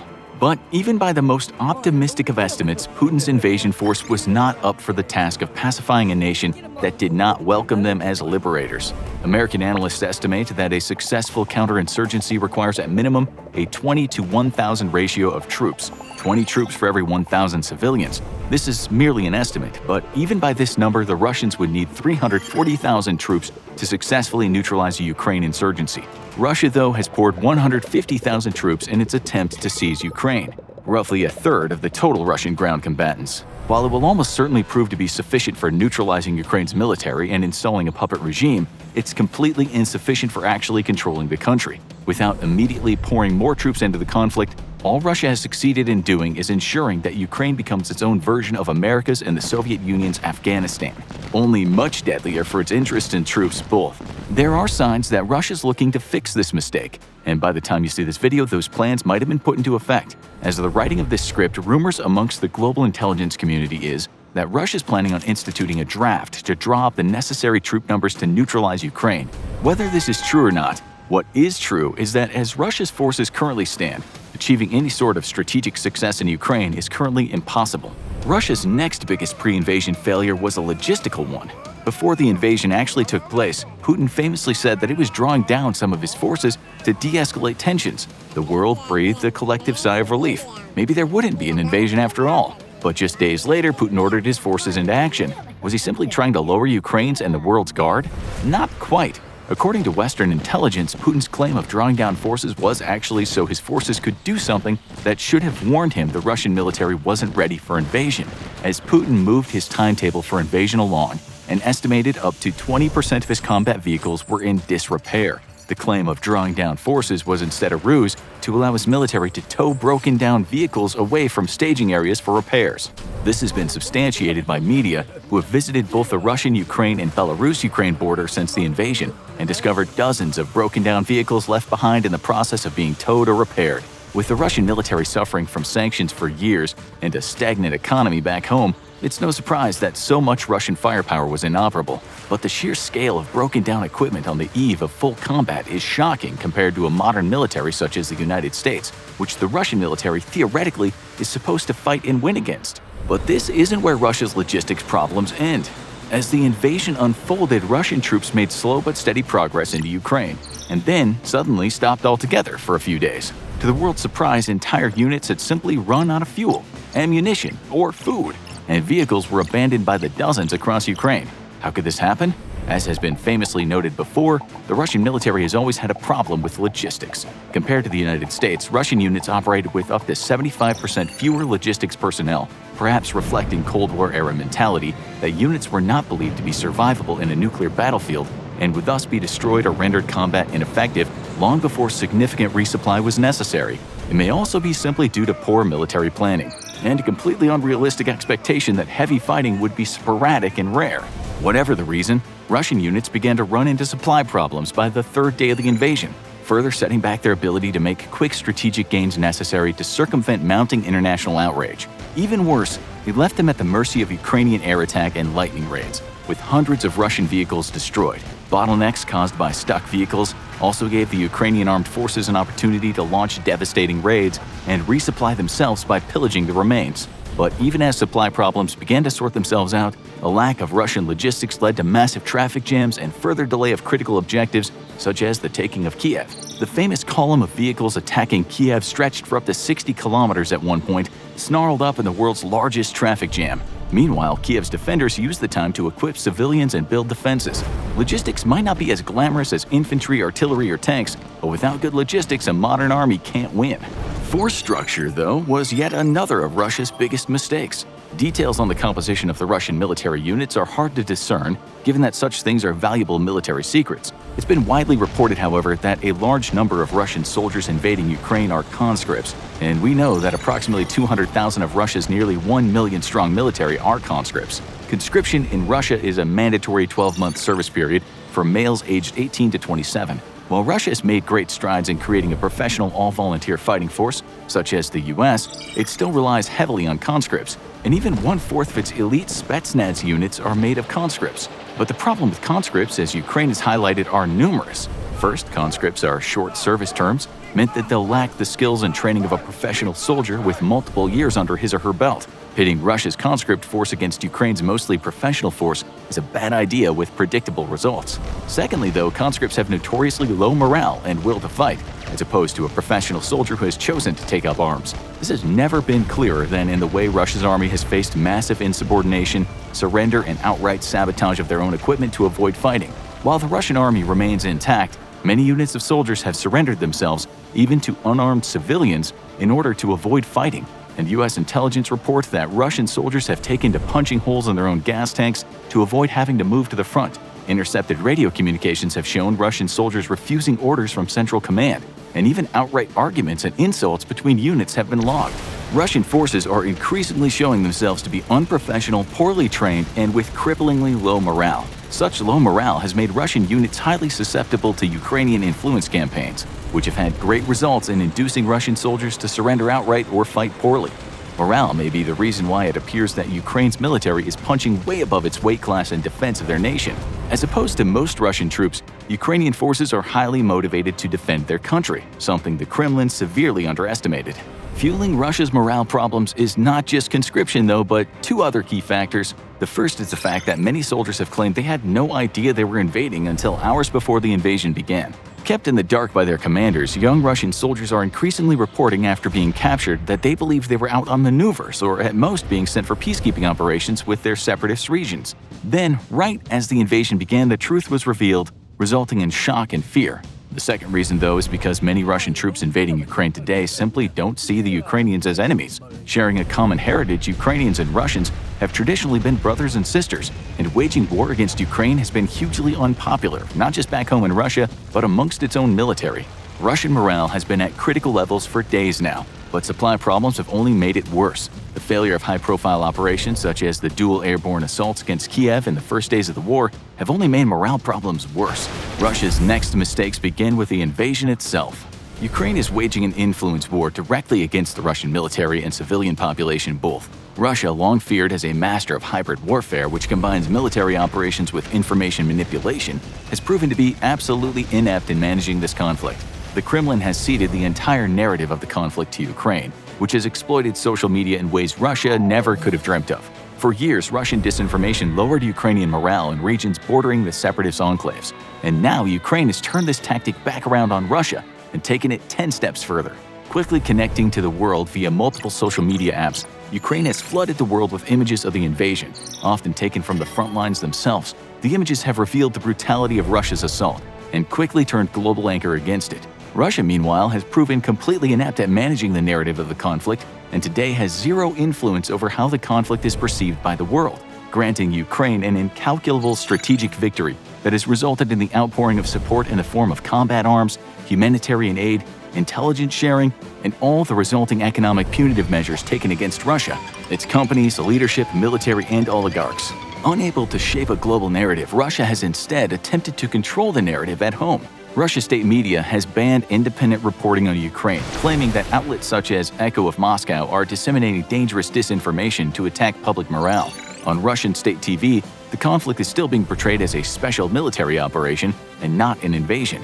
Casualty figures have also been carefully released slowly over time so as not to make the Russian people aware of the scale of this military disaster. To raise support at home, Russian media instead paints the crippling economic sanctions against it as aggression from the West, led naturally by the great Satan itself, the United States. But many Russian people still get their news independently, leading to massive protests that, as of 1 week into the war, number at thousands across every city in Russia. Older generations, though, who get their news primarily from their televisions and radios, still believe the Kremlin narrative about anti-Nazi operations and Western belligerence. Sadly, recent reports coming from Russia suggest that the Kremlin has begun massive efforts to block internet access to outside news sources. But the Kremlin can't stop Ukrainian forces from giving captured Russian soldiers a chance to call home. Not just a humanitarian measure, but a carefully calculated ploy to destroy Russian morale back home. News of the invasion is now reaching directly into Russian homes through the calls of loved ones, and Ukrainian influence campaigns have been so devastating to Russia's war effort that now Russian combat troops are having their smartphones confiscated before going into battle. Russia's next opening day mistake was failing to properly utilize its massive advantage in striking power. Before the United States initiated a coalition invasion of Iraq into the First Gulf War, it undertook a shock and awe 100-hour air campaign with round-the-clock attacks on the Iraqi radar, air defenses, communication nodes, government buildings, and other militarily important targets. The U.S.'s air campaign was so incredibly effective that ground forces took only 4 days to defeat the Iraqi army. While the U.S. enjoyed the benefit of having a large coalition of nations to assist it, it was still facing one of the world's most formidable militaries at the time, with one of the world's best air defense networks. By comparison, Russia's facing an opponent with an air force a fraction of the size of Russia's own and largely Cold War-era air defenses. There's simply no excuse for the shockingly poor performance of Russian strike forces except a lack of commitment. Rather than commit overwhelming air power, Russia instead chose to limit its use of air and missile strikes, likely to reduce public outrage. This is because, unlike the United States, Russia has a relatively small inventory of smart weapons, and sanctions have severely hurt its ability to procure more. As one Russian general famously said, "We have great firepower, we just don't always know what we're shooting at." With a lack of precision weapons, Russia was unable to neutralize Ukraine's air defenses and command and control networks with the few number of planes and attack helicopters it allotted to the task at the opening of the conflict. This is puzzling because many predicted this channel included that Russia would initially commit large amounts of its air force in the softening up of Ukraine's defenses before returning most of that air power to its regional security requirements. However, one explanation might be Putin's attempt to frame this both to his citizens and the world as a small-scale military action, not a full-scale invasion. Rather than destroy Ukraine's ability to defend itself from air attack and communicate with its forces, Russia instead undertook only limited strikes and sent its forces in to fight a ground war against an enemy still able to communicate and conduct long-range surveillance. Incredibly, Ukraine's air force wasn't just outright destroyed at the start of the fighting, but has continued to undertake limited sorties even a week after hostilities started. It seems, though, that as the ground war becomes a painful grind, Russia's rethinking its limited use of air power and missile strikes, and over the last 48 hours as of the writing of this script, has intensified attacks against both military and civilian targets. Putin's next invasion mistake was failing to utilize the various arms of his military properly. It can be tempting to look at the shockingly poor performance of Russia's military today and claim that Russia is an inept and weak military power. But while the invasion has shown that there does in fact exist a rotten core within the Russian military machine, it's also important to understand that to date, the Russian military has not been fighting the way it trains. Russia has made little use of its combined arms capabilities in fighting the war in Ukraine, likely because Putin still hopes to sell this invasion to his own people, now that the world isn't buying it, as a small-scale military action and not a full-blown war, which is exactly what it's turned into. Moving large amounts of aircraft and other support platforms to the front will break any illusion about this invasion being nothing more than a fast, clean, small-scale operation rather than an actual war. However, Putin's military has still made critical strategic errors that ended in a disastrous opening day for the invasion. Russia's much-vaunted airborne infantry, allegedly the most elite of Russia's military forces, met with immediate disaster as they failed to take 2 different airfields outside of Kiev on the opening day of the conflict. After successfully dropping on their objectives, they repelled an initial assault to recapture the airfields, but were completely unprepared to hold it out against Ukraine's mechanized forces. Details are still sketchy, but it appears that Russia made the same mistake the Allies made in Operation Market Garden back in World War II, as they deployed airborne assaults too deep behind enemy lines. As happened to the Allies in World War II, Russian ground forces today were unable to break through Ukraine's defenses to link up with the lightly armed airborne assaults and reinforce them with heavy combat vehicles. Incredibly, it seemed that Russia believed that it could simply fly reinforcements straight into the airfields after they were captured, using its logistics fleet to move heavy armor and artillery directly to the site of their air assaults. Whether this was pure hubris from Russia as it severely underestimated Ukraine's military capabilities, or a critical lack of intelligence which led the Russians to believe that the Ukrainians didn't have the firepower around Kiev to retake the LZs, remains unknown. What is known is that without proper support, not even Russia's famous paratroopers, the pride and joy of its armed forces, could hold against Ukrainian defenders and were eliminated in a massive opening day disaster for Russia. Perhaps Russia's greatest mistake in this entire campaign, though, was severely underestimating the world's resolve. In preparation for the conflict, Russia had built up over $600 billion in reserves to be used specifically to counteract the effects of sanctions against the economy. However, Russia never dreamt that the world would move so quickly and thoroughly to punish it over its invasion of Ukraine. The removal of most of Russia's banks from the SWIFT international payment system has already caused one bank to file for insolvency, and the banning of Russian aircraft from most European and North America's airspace is threatening the survival of its airlines. Punishing sanctions have also been targeting Putin, his oligarch supporters, and his cabinet members directly, with Russian billionaires losing an estimated $80 billion in wealth 1 week into the invasion. The blocking of Russian state-run propaganda outlets Russia Today and Sputnik across Europe and North America have led these 2 massive media outlets to shutter their doors in the affected regions, with thousands laid off here in the US and Canada alone. The infamous Nord Stream 2 pipeline has also been formally axed for good, killing one of Russia's most lucrative energy deals with Europe. But what's shocking about the extreme measures undertaken by the world is that they hurt not just Russia, but the very nations and companies exacting them. And yet the West has shown it's willing to hurt itself to shut down Russian aggression, something Vladimir Putin could have never predicted. German energy prices are set to dramatically increase as it cuts off its deals with Russia, and yet the German government has been willing to shoulder the costs in order to punish Putin. Whereas once the West was fragmented and beset by infighting over how to handle its relations with Russia, this invasion of Ukraine has unified the world to a point no one could have foreseen. Putin's invasion has even led to calls from within Finland and Sweden for membership in NATO, a stunning turn of events from 2 nations who have maintained traditional neutrality between NATO and Russia. The Finns themselves likely remember the infamous Winter War of 1939, when the Soviet Union invaded and the neutral nation found itself fighting alone against a superior power. With such an upset of the status quo, it's not surprising the 2 traditionally neutral powers have seriously discussed joining NATO, and Putin's threats warning them against the idea is likely only to further encourage them to join. Russia, it seems, is only capable of 1 failed invasion at a time, and invading Finland or Sweden is indubitably going to trigger a military response from the West. About the only way that the invasion has been to Russia's advantage has been in its relationship with China, as China has opened trade with Russia to make up for the impact of sanctions. The two pariah states have been drawing closer ties, though at best they still remain frenemies. China's unwillingness to condemn the invasion of Ukraine, however, is costing even it, as it finds itself increasingly isolated on the international stage. The fact that China has not been shy about its ambitions to conduct its own invasion of Taiwan has placed extra scrutiny on the Chinese Communist Party. With deepened ties to Russia, its neighbors are now themselves eagerly eyeing closer ties to the United States, fearful of Chinese aggression despite its claims that it respects all nations' sovereignty. It's hard to imagine a worse-planned military campaign, and Putin's invasion of Ukraine will surely go down as one of the greatest military fiascos in history. As it stands, Russia has just launched a war that it'll take years to resolve if it chooses to continue prosecuting it, as the Ukrainian people prove themselves capable and willing of waging an ongoing war against their occupiers. As the Russian economy continues to be savaged by international sanctions and Putin finds himself increasingly isolated politically within his own country, his decision to invade Ukraine might spell the end of his political reign and the end of Russia as a major economic and military power. The U.S. has sent nearly $30 billion worth of aid to Ukraine, with a significant chunk of that being military equipment. The equipment has directly supported the nation's stunning counterattack, with U.S. equipment taking center stage in shaping the battle before it was even launched. Russia is now finding out why the U.S. doesn't have free healthcare. But what equipment has the U.S. sent? And why does it seem like Russia is helpless against it? Javelin. A week after Russia's invasion of Ukraine, there was one name the Russian army and the rest of the world had become very familiar with: Javelin.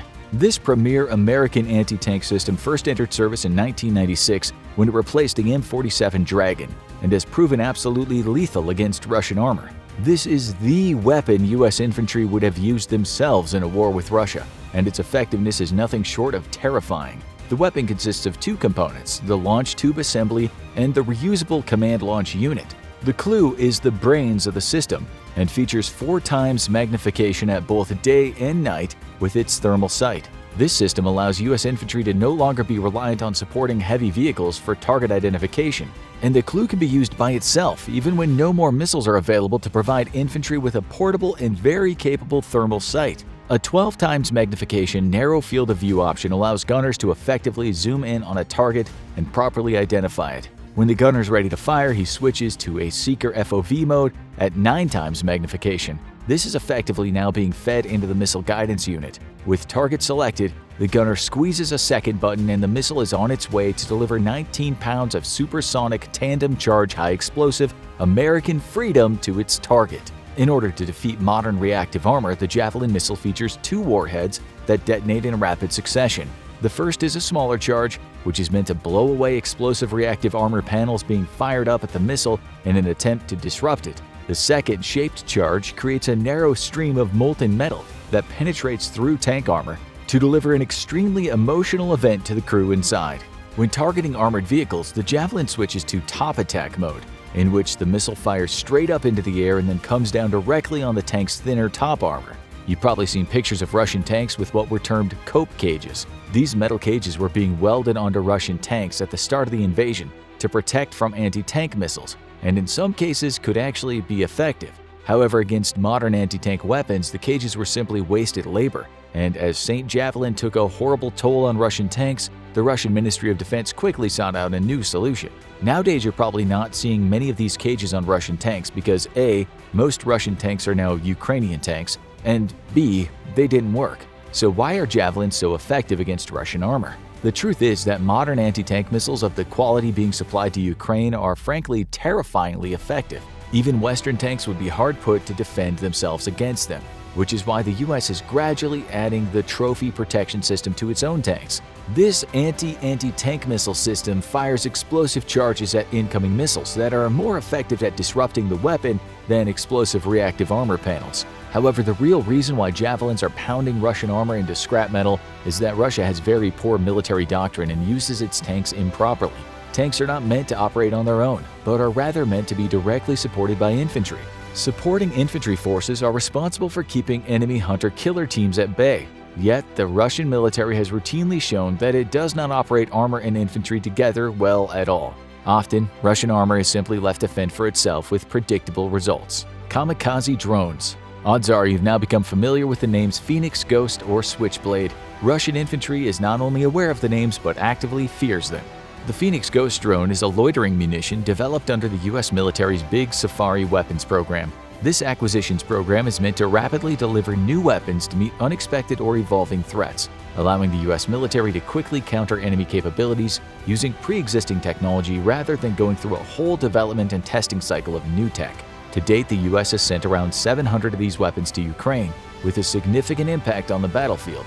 The loitering munitions can hover over an area for 6 hours and conduct surveillance at both night and day thanks to its infrared sensors. Once a target has been detected, the drone kamikazes down onto its head with an explosive finale. The drone is great for taking out entrenched infantry, or even lightly armored vehicles such as trucks. The Switchblade is the name most people are familiar with, and has sort of stolen the Phoenix Ghost's thunder. The weapon was conceived by the US Air Force Special Operations Command as a way of rapidly giving infantry a way to provide their own air support in Afghanistan. Traditional air support may not always be available or take time to respond. Plus, it can cause serious collateral damage. The Switchblade 300, however, can be carried by individual soldiers and used for both reconnaissance and attack, dropping down from above directly on an enemy's head. When the weapon was first sent to Afghanistan, it was on a test case basis and in limited numbers. In 2012, US soldiers received 75 Switchblades to try them out in real-world conditions. The result of that test remains classified, but very shortly afterwards, the US Army made a request that the weapon be immediately made available in far greater numbers. Insurgents soon feared it, and US soldiers loved it. Soon after its debut in Afghanistan, the Switchblade was tested from the open bay of an Osprey transport, successfully tracking and impacting its target. This paved the way for a new development between Switchblade manufacturer AeroVironment and Kratos Defense and Security Solutions for a high-speed, long-range, unmanned combat air vehicle that could act as a mothership to a host of Switchblade drones. The UCV would be designed to rapidly deploy an overwhelming number of Switchblades in order to overcome enemy defenses. The US has provided over 1,000 of both the anti-personnel and anti-armor version of the Switchblade drone, which Ukraine has used to devastating effectiveness. In response to the overwhelming success of the Switchblade, Russia has announced development of its own loitering munition, the LAOP-500, which it boasts twice as powerful as the Switchblade. Given the fact that Russia is bringing T-62s out of museums to fight in Ukraine, take that boast with a grain of salt.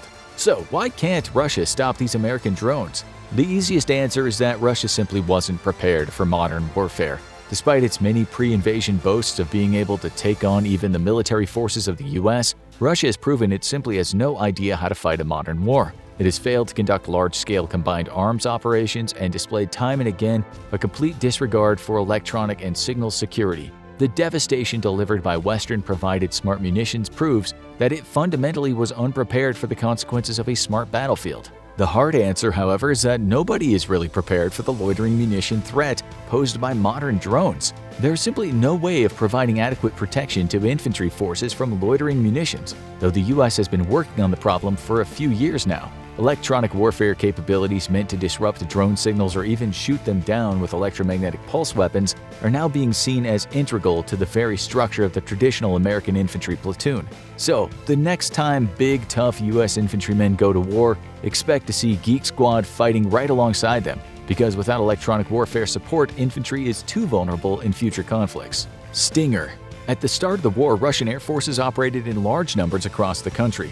By now, Russian rotary aviation is conspicuously absent from the front lines. The reason is the US-made FIM-92 Stinger and similar platforms provided by other Western countries. Russian aviation is having traumatic flashbacks to the Afghanistan war, when its helicopters were mauled by US-supplied Stingers. Today, the weapon system has been updated, but remains relatively the same as it was when liberating communist aviators from their earthly troubles in 1985. The Stinger is a shoulder-fired man-portable air defense weapon, or MANPAD, that can engage targets up to 3,800 meters away, making it perfect for taking out low-flying aircraft such as helicopters. Its smart seeker head can differentiate between the exhaust plume of an enemy aircraft and its engines, helping it home in for a successful kill. To fire the weapon, a battery coolant unit, or BCU, is inserted into the gripstock.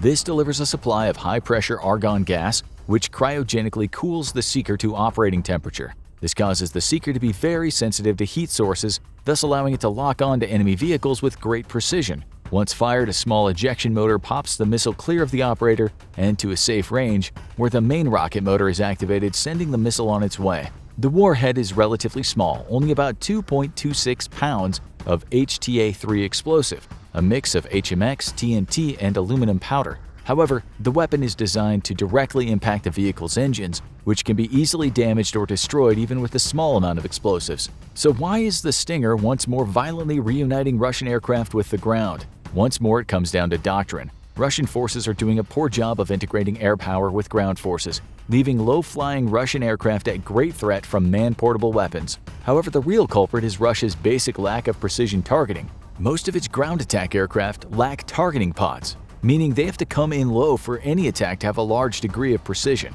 This puts them directly under the threat of the Stinger. HIMARS. We couldn't possibly do an episode on US weapons Russia's having a very bad day with and not mention the vaunted HIMARS system. This thing is not very impressive on paper. The High Mobility Artillery Rocket System is at first glance underpowered rocket artillery. Unlike its more capable cousin, the M270 MLRS, the HIMARS system has half the number of munitions available to it, 6 GMLRS rockets. It's basically just a truck with a single pod of missiles on its back, so why in the world has this weapon single-handedly changed the face of the Ukrainian war? In the early 1990s, the US Army was retooling itself from fighting World War III against the Soviet Union and its allies to the expected Bush Wars of the future, which would feature low-intensity conflict. This meant the Army needed to slim down and start providing weapons that were mobile and flexible, something traditional rocket artillery is not. HIMARS was developed to meet the need of a light footprint force such as US paratroopers or a small contingent of overseas troops fighting a conflict requiring precision rather than overwhelming firepower.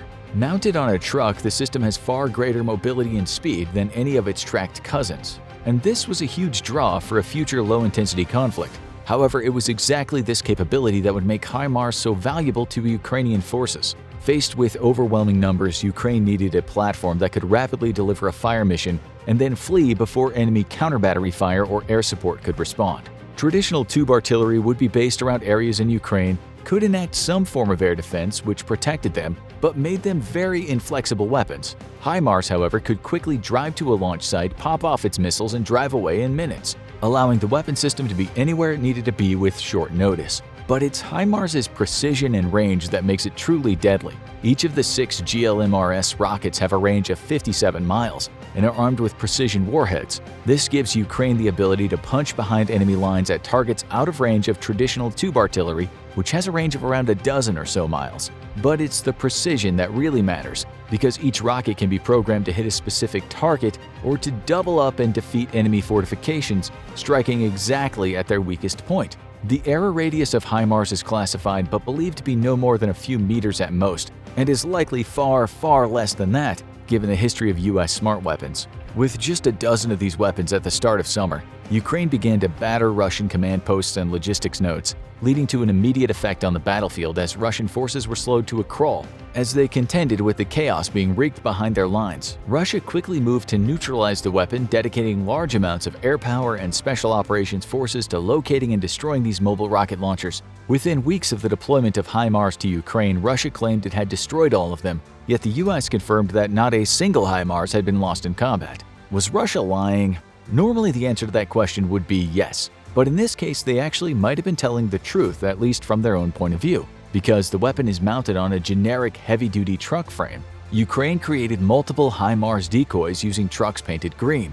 Other decoys were mere mock-ups made of wood, and it's confirmed that Russia has destroyed at least 10 of these decoys with Kalibr cruise missiles. Russia took the bait and expended significant effort and resources better used elsewhere to find and destroy these fake HIMARS, leaving the real HIMARS safe from attack. The US quickly agreed to supply Ukraine with more HIMARS, and the nation now has just under 24 of these platforms with plans for more to be delivered. As of September 8th, Ukraine has struck 400 Russian targets with the weapons, making it the hardest working weapon in the Ukraine war, and one that has forced Russia to radically rethink how it deploys its forces. No longer safe behind the front lines, Russian command and control nodes and logistics hubs have been forced out of HIMARS range, which means the rate of the offensive has slowed to a crawl as units have to wait even longer for resupply. Russia has threatened to retaliate against the United States for further deliveries of the weapon system, but given that it can't handle 16 of these and the US Army is equipped with over 400, it seems Russia's mouth is cashing checks its military can't cash. Its influence is floundering overseas as part of the world it formerly held in its iron grip turns its back on the once mighty nation. As it's increasingly isolated on the world stage, the West only grows stronger. Its military expedition into a neighboring nation has gone catastrophically wrong, proving to the world that the military of the once feared superpower is a largely hollow, poorly led and poorly trained force. Now thousands of casualties and even more wounded veterans are adding to the growing voices of dissent from within.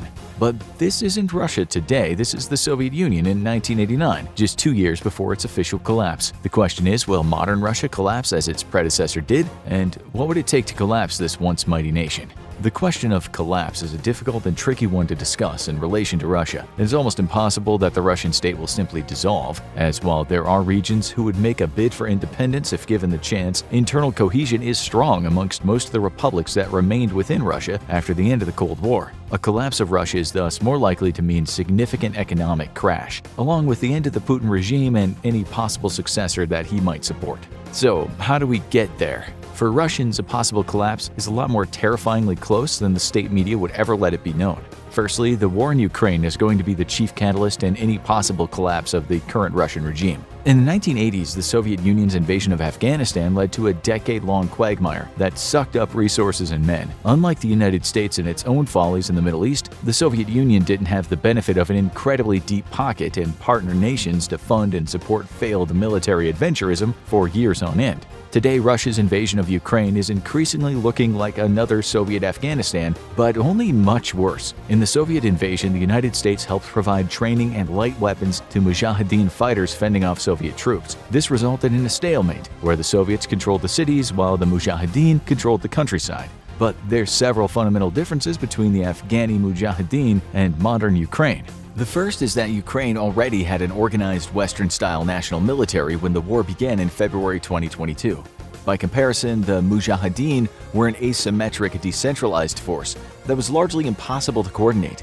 While this had its strengths in combating the superior Soviet war machine, Ukraine's ability to field a professional military allows it to fight in a coordinated national campaign that has been incredibly successful so far in stopping and even reversing the Russian offensive. It's exactly because Ukraine fields a professional military that heavy weapon assistance can be provided to its armed forces, something that would have been impossible or impractical in Afghanistan. At the start of the war, it was feared that Russia's superior military would quickly overwhelm Ukraine's defenses. This would have made supplying the country with modern military weapons a futile act, as they'd simply be surrendered or destroyed, and not even reach the battlefield in time to matter. However, as Ukraine scores tactical defeat after tactical defeat on Russian forces and even launches counterattacks to reclaim territory, it's become clear to the West that Ukraine has the expertise and numbers to actually stand up to Russia long enough for heavy weapons to make an impact. At first, this meant supplying Ukraine with Cold War systems sourced from unaligned parties or stockpiles of some NATO members. But now, the floodgates are increasingly opening on the supply of modern Western firepower.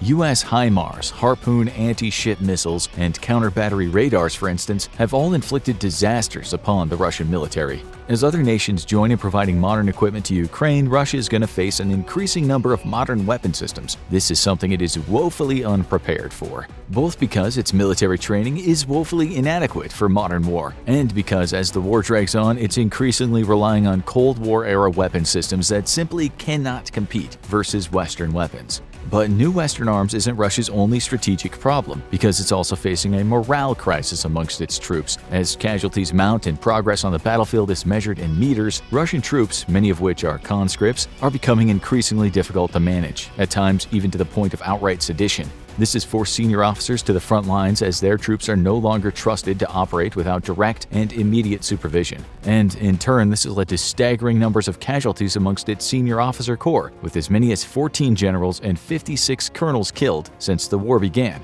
As senior military echelons are thinned out, Russia's military loses what little expertise it had to begin with, leading to increased breakdown in command and control and increasingly deficient performance. It's difficult to get unbiased polling from Russia, as the nation has banned nearly all independent media when the war began to turn for the worse. But while the majority of Russian people seem to support the war right now, as it continues to drag on and military disasters pile on, their support will only last so long. Vladimir Putin will also soon have to deal with thousands upon thousands of returning veterans, many of them wounded and maimed, who are deeply unhappy with the war. This should sound like a familiar scenario to Putin, as it is exactly how the Bolsheviks helped launch their own revolution, which saw the imperial government ousted from power. But if there is a silver lining to the scenario for Putin, it's that there is no major dissenting political power within Russia. A student of history, Putin has purged any would-be opponents and dismantled any political opposition to his rule for over 2 decades. What remains is a small movement for true democracy, but without an influential leader to help coordinate it and fan the flames of revolution. By murdering and imprisoning his opposition without mercy, Putin might have helped avert his own overthrow from power. Yet, Russia remains a pressure cooker, and the pressure is only piling up. Even as you watch this episode, Ukrainian troops are being trained in the West to use modern weapon systems being provided to them in increasing numbers. The US has even helped finance the training of new Ukrainian soldiers in Western nations, where they can receive expert Western training in complete safety from Russian attack. As the war drags on, Ukraine's proficiency only increases, while it's obvious that Russia's own is in continuous decline. Even its stockpiles of smart weapons are all but depleted, with only those held in reserve in case of war against NATO remaining. To punctuate the point, it's been reported that Russia has been using S-300 air defense missiles in ground attack mode, a move of sheer desperation. If mounting casualties isn't enough to collapse the public support for the war, then a military defeat is sure to. Ukraine is currently incapable of inflicting such a defeat on Russia, but if the war continues for years, as many predict it will, the probability of Ukrainian victory becomes ever greater. If Putin's war machine suffers a humiliating defeat and forced retreat in Ukraine, it'll mean the political end of Putin and his regime. And he knows this, which is why some fear that he might resort to weapons of mass destruction if such a defeat seems likely. But using a nuclear weapon or large numbers of chemical weapons in Ukraine may mean a collapse of the Putin regime anyway. If Russia were to launch such an attack, the nation will be completely isolated internationally, as it becomes a pariah state. As damaging as current sanctions are, they will pale in comparison with the economic and political price to be paid for using weapons of mass destruction. On the topic of sanctions, these too might pave the way for a political collapse of the Russian government. To date, Russia has seen some of the toughest sanctions placed on a nation in recent history, yet the Russian economy seems to be weathering these sanctions very well. In fact, in July, the Russian ruble hit its strongest level since May 2015, when it hit a high of 52.3 versus the dollar. This resurgence after the collapse prompted by sanctions actually led to the Central Russian Bank to try to weaken the ruble on purpose so as to keep their exports competitively priced. As Russian President Vladimir Putin said, the idea was clear: crush the Russian economy violently. They did not succeed.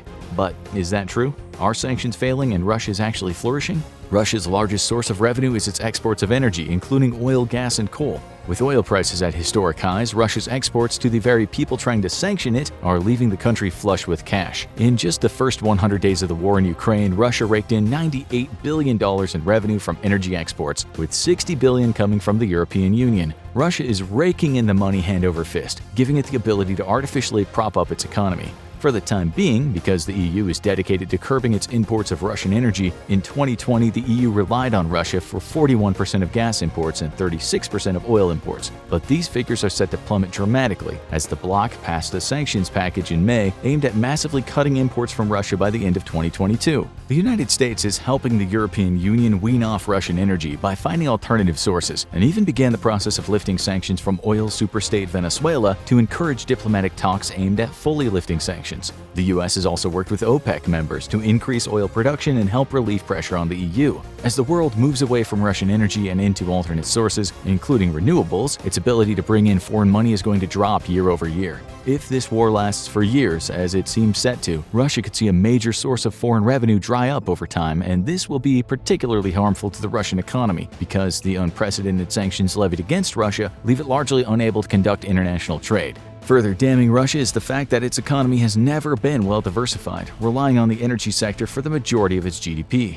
The enactment of strict capital controls also help limit damage to the ruble from Western sanctions. By limiting the ability for Russian money or foreign reserves to leave the country, the ruble has remained artificially propped up. Yet this is a temporary measure at best, as it literally strangles an economy and cuts it off from global markets. There is also the matter of Russia's currency reserves, which number at over 600 billion when the war started, though approximately half of that was frozen in overseas accounts in retaliation for the invasion of Ukraine. This war chest has been built up over the years from profits made by the energy trade and been held in strategic reserve for exactly the situation Russia finds itself in today. Now the money left in its reserves is helping prop up the economy artificially and continue to help pay for the war in Ukraine. Yet these reserves will eventually run out, and when they do, Russia will find itself in dire straits. All of these factors have led many to call the ruble a Potemkin currency, named for the fake villages made to create the illusion of prosperity for Russian Empress Catherine the Great. A Potemkin currency is one whose real value is being artificially propped up and which will inevitably collapse when those supports are no longer available. But the ruble's value is not a good indicator of economic health anyway, as Russia faces unemployment rising to 7% this year. With thousands of international companies pulling out of the country, foreign investment in the nation has plummeted to the lowest level since the end of the Cold War. This has left many Russians without jobs and struggling to find one amidst a stagnant economy. This pullout of international companies, however, comes with even greater repercussions, as Russia now faces a massive shortage of many goods and services that modern life relies on. Boeing and other commercial jet aircraft manufacturers like Airbus have stopped supplies of spare parts to the nation's air fleets and canceled maintenance contracts. This is quickly leading to the collapse of Russia's airline industry, as it's forced to cannibalize planes for parts in order to keep an ever-shrinking fleet in the air. It's also creating a massive safety hazard that could soon see Russian air travel the most dangerous in the world, because it's not just cut off from critical replacement parts, it also lacks the ability to manufacture them itself. Russia's poorly diversified economy is its own worst enemy, and as the nation has been cut off from international markets for high-technology products, it's struggling to maintain modern tools and equipment. We already have reports from Ukraine that Russian missiles are being equipped with scavenged microprocessors from civilian appliances due to an embargo by Taiwan, the world's largest manufacturer of electronic components. Just 2 months into the war, Russia was forced to close down the Ulyanovsk mechanical plant, a facility responsible for producing surface-to-air missiles. Because Russia imported nearly all of the electronic components required, production ground to a halt as supplies ran out. Its workers were given a choice: go home on unpaid indefinite leave or join the Russian war in Ukraine at a salary of $600 US a month. This is typically quickly followed by a permanent retirement. It's a story playing out all over Russia in both the military and civilian sectors. We know that supplies of Western-sourced medicines are at critical levels and in some places completely out. Some Russian families have been forced to accept that there is no treatment available for life-threatening conditions due to sanctions. Consumer prices on the whole have risen nearly 20%, with inflation expected to hit as high as 23%, as estimated by Russia's central bank. There will likely be some stabilization in certain segments of the Russian economy as the shock of sanctions is absorbed and markets readjust. But Russia's economy is doomed to shrink significantly. As it stands, the economy is expected to shrink by a whopping 15% this year, wiping out 15 years of growth, with a further 3% reduction in 2023. Eventually it'll stabilize, but without a doubt, Russia will be a shadow of its former self as a result. Perhaps one of the most difficult effects to measure in the near term, however, is Russia's demographic problem. The first part of this problem is Russia's ongoing brain drain, intensified in the last few months by its invasion of Ukraine and the exodus from Russia of intellectuals, artists, professionals, and youth. By mid-March, an estimated 200,000 Russians had left the country due to fear of reprisals for not supporting the war or of how bad the domestic situation would get in the long term. Since then, an accurate number is difficult to source, but some estimate that as many as 1 million might have left the country, and that exodus continues. Russia's problem is that many of those fleeing the Putin regime are exactly the people that a modern economy relies on. In the first month of the war, an estimated 50,000 to 70,000 IT professionals left the nation, and up to 100,000 followed soon after, according to Russian IT industry trade groups. Hospitality, legal, consulting, and real estate professionals are also leaving the nation in droves, causing an unexpected brain drain that will make it increasingly difficult for Russia's economy to remain competitive. And if that wasn't bad enough, it's expected that 15,000 millionaires will leave Russia by the end of the year, taking their investment capital with them. So will the Russian government collapse? It's quite possible given the way that die has been cast so far. Vladimir Putin has spent 2 decades preparing the Russian people for a confrontation with the West, and so far spun all the consequences for his own actions as attacks by the West against Russia and Russophobia. In the end, as the situation deteriorates in Russia, it might end up only consolidating his power base and ensuring the survival of his regime. Putin may end up a dictator over a backwater second world nation that's broke, internationally irrelevant, and politically isolated, but at least he'll remain in power. Day 1. The plan to invade Russia had been in motion for 3 months, with massive amounts of men and material moved into staging areas around Europe and Japan. The powder keg everyone feared would be lit was about to explode. It all began with Lithuania blocking rail shipments from Russia to the Russian enclave of Kaliningrad in protest over the war in Ukraine, effectively cutting it off from resupply. For weeks, Russia blustered and threatened and then did the unthinkable. Russian troops crossed the border into Lithuania to seize and secure the railways, linking the critically important Kaliningrad with the motherland. NATO immediately activated its rapid response force, pushing Russian troops out of Lithuania. Now the United States is preparing to do the unthinkable, and something that's very likely to trigger nuclear war. It will invade Russia. U.S. troops have been staging in Poland, Norway, and Japan. The obvious choice may be one of the Baltic nations, but port facilities and airfields here are too close to Russia and under the threat of constant attack. At 0 hour, the American attack begins on Russia. It starts with a series of explosions along the western air defense perimeter Russia's established on its home soil to defend against NATO air attack. It's an extremely robust system of SAM satellites, fighter bases, and radar installations, the densest air defense network in the world. But the United States has several tools for the job. The first is the B-2 stealth bomber. With its lack of vertical surfaces, it's the only stealth aircraft in the world that can also defeat long-range tracking radar, which even the best stealth fighter is vulnerable to. The only clue to the incoming attack are intermittent anomalous pings on Russian radars. But by the time Russian fighters arrive to investigate, the B-2s are long gone. Radar and communication nodes are the first to be targeted by American B-2 stealth fleet. This knocks out a significant amount of Russian long-range radar, and a few hours later, B-51 bombers armed with standoff attack munitions fire volleys of missiles to crater Russian airfields and destroy fixed SAM sites. Unlike Russia's attempts to knock out Ukraine's air defense network at the start of the war, this is a concentrated and well-coordinated attack, reminiscent of the shock and awe of the first Desert Storm, when the US and allies destroyed the second-best and most importantly Soviet-built air defense network in the world in hours. F-35s move in to finish the job and knock out air bases along Russia's eastern border, as well as destroy rail infrastructure. Russia's mobility depends disproportionately heavily on railways, hence its problems inside Ukraine. And crippling railways means Russia can't move troops and equipment until the rails are repaired. F-35s are nowhere near as stealthy as the B-2s and have to get much closer than the B-52s to launch their own attacks. But as Russian interceptors rise to meet them, they're greeted by a swarm of U.S. Air Force F-22s, which swat Russian fighters out of the sky from beyond visual range.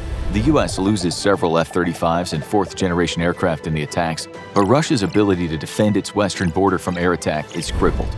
There are still many mobile radars and SAM units to deal with, but these are under dire threat from constant wild weasel attacks by the U.S. Air Force. Once feared as a near-peer competitor to the U.S., the war in Ukraine has proven that the Russian Air Force is not even capable of neutralizing a much weaker country such as Ukraine. Poor training, lack of communication, antiquated tactics, and bad maintenance all add up to devastating losses for Russia's air forces. Even as the U.S. airstrikes begin, American ground forces are already rumbling to battle. Abrams main battle tanks and Apache attack helicopters smash into Russian defensive lines in Kaliningrad. With overwhelming air support, the battles are brutal but short. Russian armor is no match for modern American weapons, and its tank forces are so depleted by the fighting in Ukraine that modern Russian tanks are few and far between. As Desert Storm proved, Cold War Soviet tanks are no match for even early model M1 Abrams, and especially not when working in conjunction with close air support aircraft like the Apache or the A-10 Warthog. By the end of the first day of the battle, Russian ground forces have suffered their worst defeat since the opening day of Operation Barbarossa. Day 3. U.S. forces have moved deep inside Ukraine, where they're en route to reinforce Ukrainian units in the east of the country. Under intense air assault, Russian forces have been retreating across the entire eastern front of the war. Ukrainian troops have used overwhelming American air power to inflict devastating losses on retreating Russians, and American ground forces are having to rush to catch up with them. There is fear of overextension, but the constant U.S. air and missile assault leaves little room or time for the Russians to counterattack. The key to America's deadly efficiency is information. The U.S. military is the most networked military in the world, and unlike Russia, employs overwhelming amounts of smart weapons. It's been tracking Russian forces since the start of the war in Ukraine, and sharing that information with Ukraine to devastating effect. However, the Ukrainian army always lacked the hardware to make full use of the information. The U.S. doesn't. Adding to Russia's woes is a fundamental lack of operational security in its military. Most of Russia's radios are unsecured. allowing the US to scoop up vast amounts of signals intelligence. After spending 20 years hunting down terrorists in the Middle East by snooping through millions of radio and cell phone intercepts, the US has gotten extremely good at the job. This is why in the real world, Russian generals have been dying on a regular basis, their location pinpointed by the US and transmitted to Ukrainian forces. Now that the US hardware is in play, the slaughter is exponentially greater. Russian command chains are broken across the Eastern Front, and its forces in general retreat to more fortified positions inside the cities of eastern Ukraine. Day 7. The battle for Kaliningrad is officially over.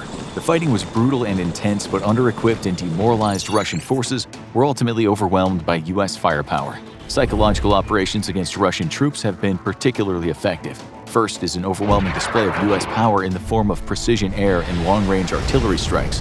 Then radio broadcasts and even leaflets delivered by the US Air Force promise amnesty for any Russian soldier who surrenders. With a large number of conscripts who are accustomed to poor, even abusive treatment, the psychological operation to demoralize Russian forces has been a great success. It doesn't help that many Russian forces here have been recently rotated out of the brutal fighting in Ukraine. If the Russian army could barely win against Ukraine, what hope does it have against the full might of the US military? In the east of Ukraine, American ground forces have joined the fighting alongside their Ukrainian allies. The arrival of vast amounts of American firepower has reinvigorated Ukraine's frontline forces, who are eager to liberate captured territory. But Russia is an artillery army, meaning they field many times more artillery than any other military in the world. And despite intense counter-battery fire and use of ground attack aircraft, the US is suffering its worst losses since the wars in Iraq and Afghanistan. Day 14. The fighting in Kaliningrad is down to small guerrilla operations by Russian resistance forces. NATO forces from Spain, Germany, Poland, and Italy conduct anti-guerrilla operations, freeing up US forces to continue pushing into the Baltics. Rather than invade the Baltic nations as it once was feared Russia would do in case of a war, the Russian army has chosen to strengthen its defenses along the Baltic border instead. A wise move given the Russian Air Force's inability to deter US air operations. Without adequate air cover, any ground offensive against a military with the largest, most modern air force in the world is doomed to failure. Now US forces execute a push into Belarus from Lithuania and Poland. Belarusian resistance forces have been gathering inside Poland for weeks, undergoing training and being equipped by the US military in anticipation of an operation to liberate their nation from dictator Lukashenko. A popular uprising against Lukashenko severely hampers loyalist forces' ability to repulse the invasion, and Russian forces sent in support are under intense and constant air attack. In Ukraine, the fighting has reached major occupied cities in the east, with Russian forces slowly but surely being expelled. However, urban combat is notoriously difficult and time-consuming, and heavily favors the defender. The US is suffering its first major casualties in the fight to liberate East Ukraine. However, US forces have been engaged in urban combat for 2 decades in the Middle East and have superior training and equipment. Cutting off supply lines to occupied cities also cripples the Russian resistance, as does morale issues which have reached critical levels. When they were fighting just Ukrainian forces armed with US weapons, Russian frontline troops were already suffering from severe morale problems. Now faced with vengeful Ukrainians backed by American troops, morale is at a crisis point. Many units surrender without firing a shot. Day 21. A national mobilization effort across Russia has met with mixed success. With US involvement in the Ukrainian war, the anti-war movement has picked up considerable steam. Many young Russians are refusing to show up when mobilized, and attacks on conscription offices are on the rise. The US has fully mobilized its reserves as well, and behind closed doors at the highest levels of American power, discussions are being held on a new draft. While the US completely outcompetes the Russian military, actually invading Russia and toppling the Putin regime will require many more combat forces than currently available, and the only way to generate the necessary manpower is a draft. Casualties are also mounting, and while the losses are heavily on the Russian side, the US has suffered thousands injured and half that number dead. Of grave importance are losses in hardware. Modern US manufacturing is poorly suited for mass replenishment of combat losses. With current US defense production a fraction of what it was in the past, an invasion into Russia will cost huge amounts of hardware, and that is not going to be quickly replaced. US industry can surge to building 28 Abrams a month, but if the US is to maintain a credible deterrent against China, it'll need many times that number. Production of fighter aircraft is likewise limited, with perhaps 150 F-35s a year now being built. A surge might bring that number to 200. To put it simply, US focus on advanced weapons and a reliance on overseas manufacturing means that American civilian manufacturing is poorly suited for a transition to wartime production of weapons. It's either going to have to win this war quickly or resort to less and less sophisticated weapons to do so. Day 30. At the end of the first month of fighting, Russian forces have been pushed back to within miles of Ukraine's eastern border with Russia. It's only stubborn resistance inside dense urban cities that's slowing U.S. forces down. Russia has learned not to engage the Americans or their Ukrainian allies in open country anymore. It's just inviting destruction either from the air or from smart precision artillery. A plan for an amphibious assault on the Kamchatka Peninsula is cancelled as fears over mounting losses of equipment have led to a redeployment of forces from Japan to the European theater. Instead, the U.S. Navy launches a number of raids against Russian military airfields and ports in the region, destroying the Russian Pacific Fleet completely. Russia's Far East, however, is relatively strategically unimportant to the nation, as it's too far from Russia's economic hubs to matter much. Thus, the losses do little to affect the war. The strategically important port of St. Petersburg has been blockaded since the start of the war, and the U.S. Navy launches periodic strikes against Russian forces in the city. Russia fears an amphibious assault incoming, and American Marines are spotted staging inside of Estonia for just such an operation. But it's a feint meant to draw Russian attention to the defense of the city and away from the fighting in Belarus. Inside Belarus, Lukashenko is a president in exile as U.S. and liberation forces free the capital city and march on a retreating loyalist force, hastily making for the Russian border. Under intense air attack, few of the forces make it to the border with any semblance of cohesion. Once at the border itself, they're met with betrayal. Much like Russia did in our real world to its separatist allies retreating inside Ukraine, the country now refuses to allow non-Russian forces to cross the border. Rather than fight, many surrender. Day 45. U.S. armor chases retreating Russian units across the Ukrainian border and into Russia itself. For the first time since World War II, Russia is now under invasion by a hostile foreign power. Along the Belarusian border, U.S. air and long-range artillery has been devastating Russian defensive positions in anticipation of an assault across the border. Precision strikes have targeted lines of communication, supply depots, and concentrations of heavy equipment. Russia has far more artillery than the U.S. and responds with overwhelming volleys of fire. However, the U.S. is better at counter-battery fire, and artillery duels tend to end with the U.S. on the winning side. U.S. air power has taken significant losses dismantling Russia's vast air defense network, but is still extremely capable and available in large numbers. It's this air power that's most lethal to Russia's artillery forces, who are under regular air attack. U.S. stockpiles of smart weapons have begun to run low, though, after a month and a half of intense combat operations. Dumb bombs are being upgraded with smart kits to make them weapon or GPS-guided, and superior targeting capabilities by U.S. planes means that even dumb gravity bombs strike with great precision. By comparison, Russian smart weapon stockpiles are now completely depleted. Already running dangerously low by the 5th month of the war in Ukraine, Russia's stockpiles of modern weapons are all but exhausted. It's now putting Cold War relics into the fight with predictably poor results. But Russia has still a significant pool of manpower and conscripts to throw against the invading U.S. forces. As the invasion of Russia is set to formally begin, American commanders consider the dangerous logistics of going up against hundreds of thousands of Russian conscripts. Even if armed with vastly inferior equipment, the sheer number of defenders means U.S. forces could be overwhelmed if they overextend. The best strategy is to keep those troops from even fighting in the first place. U.S. PSYOPs have been working overtime to demoralize Russian troops and convince the Russian people to rise against the current regime. The U.S. promises that it has no intention of holding any seized Russian territory. In fact, it would be wildly impractical to do so, and instead states that its goal is the removal of the Putin regime. This message resonates with many disenfranchised Russians, especially amongst the younger generations. The crushing defeat suffered by Russian forces in the last 45 days helps steer many toward an unwillingness to fight. But many Russians see it as their duty to defend their homeland from any invader and have fierce loyalty to the Putin regime. A civil war is brewing inside Russia, and it might be the U.S.'s only hope of a successful invasion. Without support from the people, it's unlikely an attempt to remove Vladimir Putin from power will be successful, and that's if he doesn't resort to the use of nuclear weapons. Given the Russian military's incompetence, it's all but certain that the U.S. will also face the use of tactical nuclear weapons against its forces. This can only mean one thing: an equal retaliation by the United States, the dangerous climb up the nuclear ladder that only leads to one place: complete annihilation. Despite its vastly superior capabilities, even the U.S., sole superpower on Earth, simply cannot successfully invade Russia and defeat it without, in effect, defeating itself. Now go watch Could the U.S. Defend Its Homeland from a Nuclear Attack? Or click this other video instead.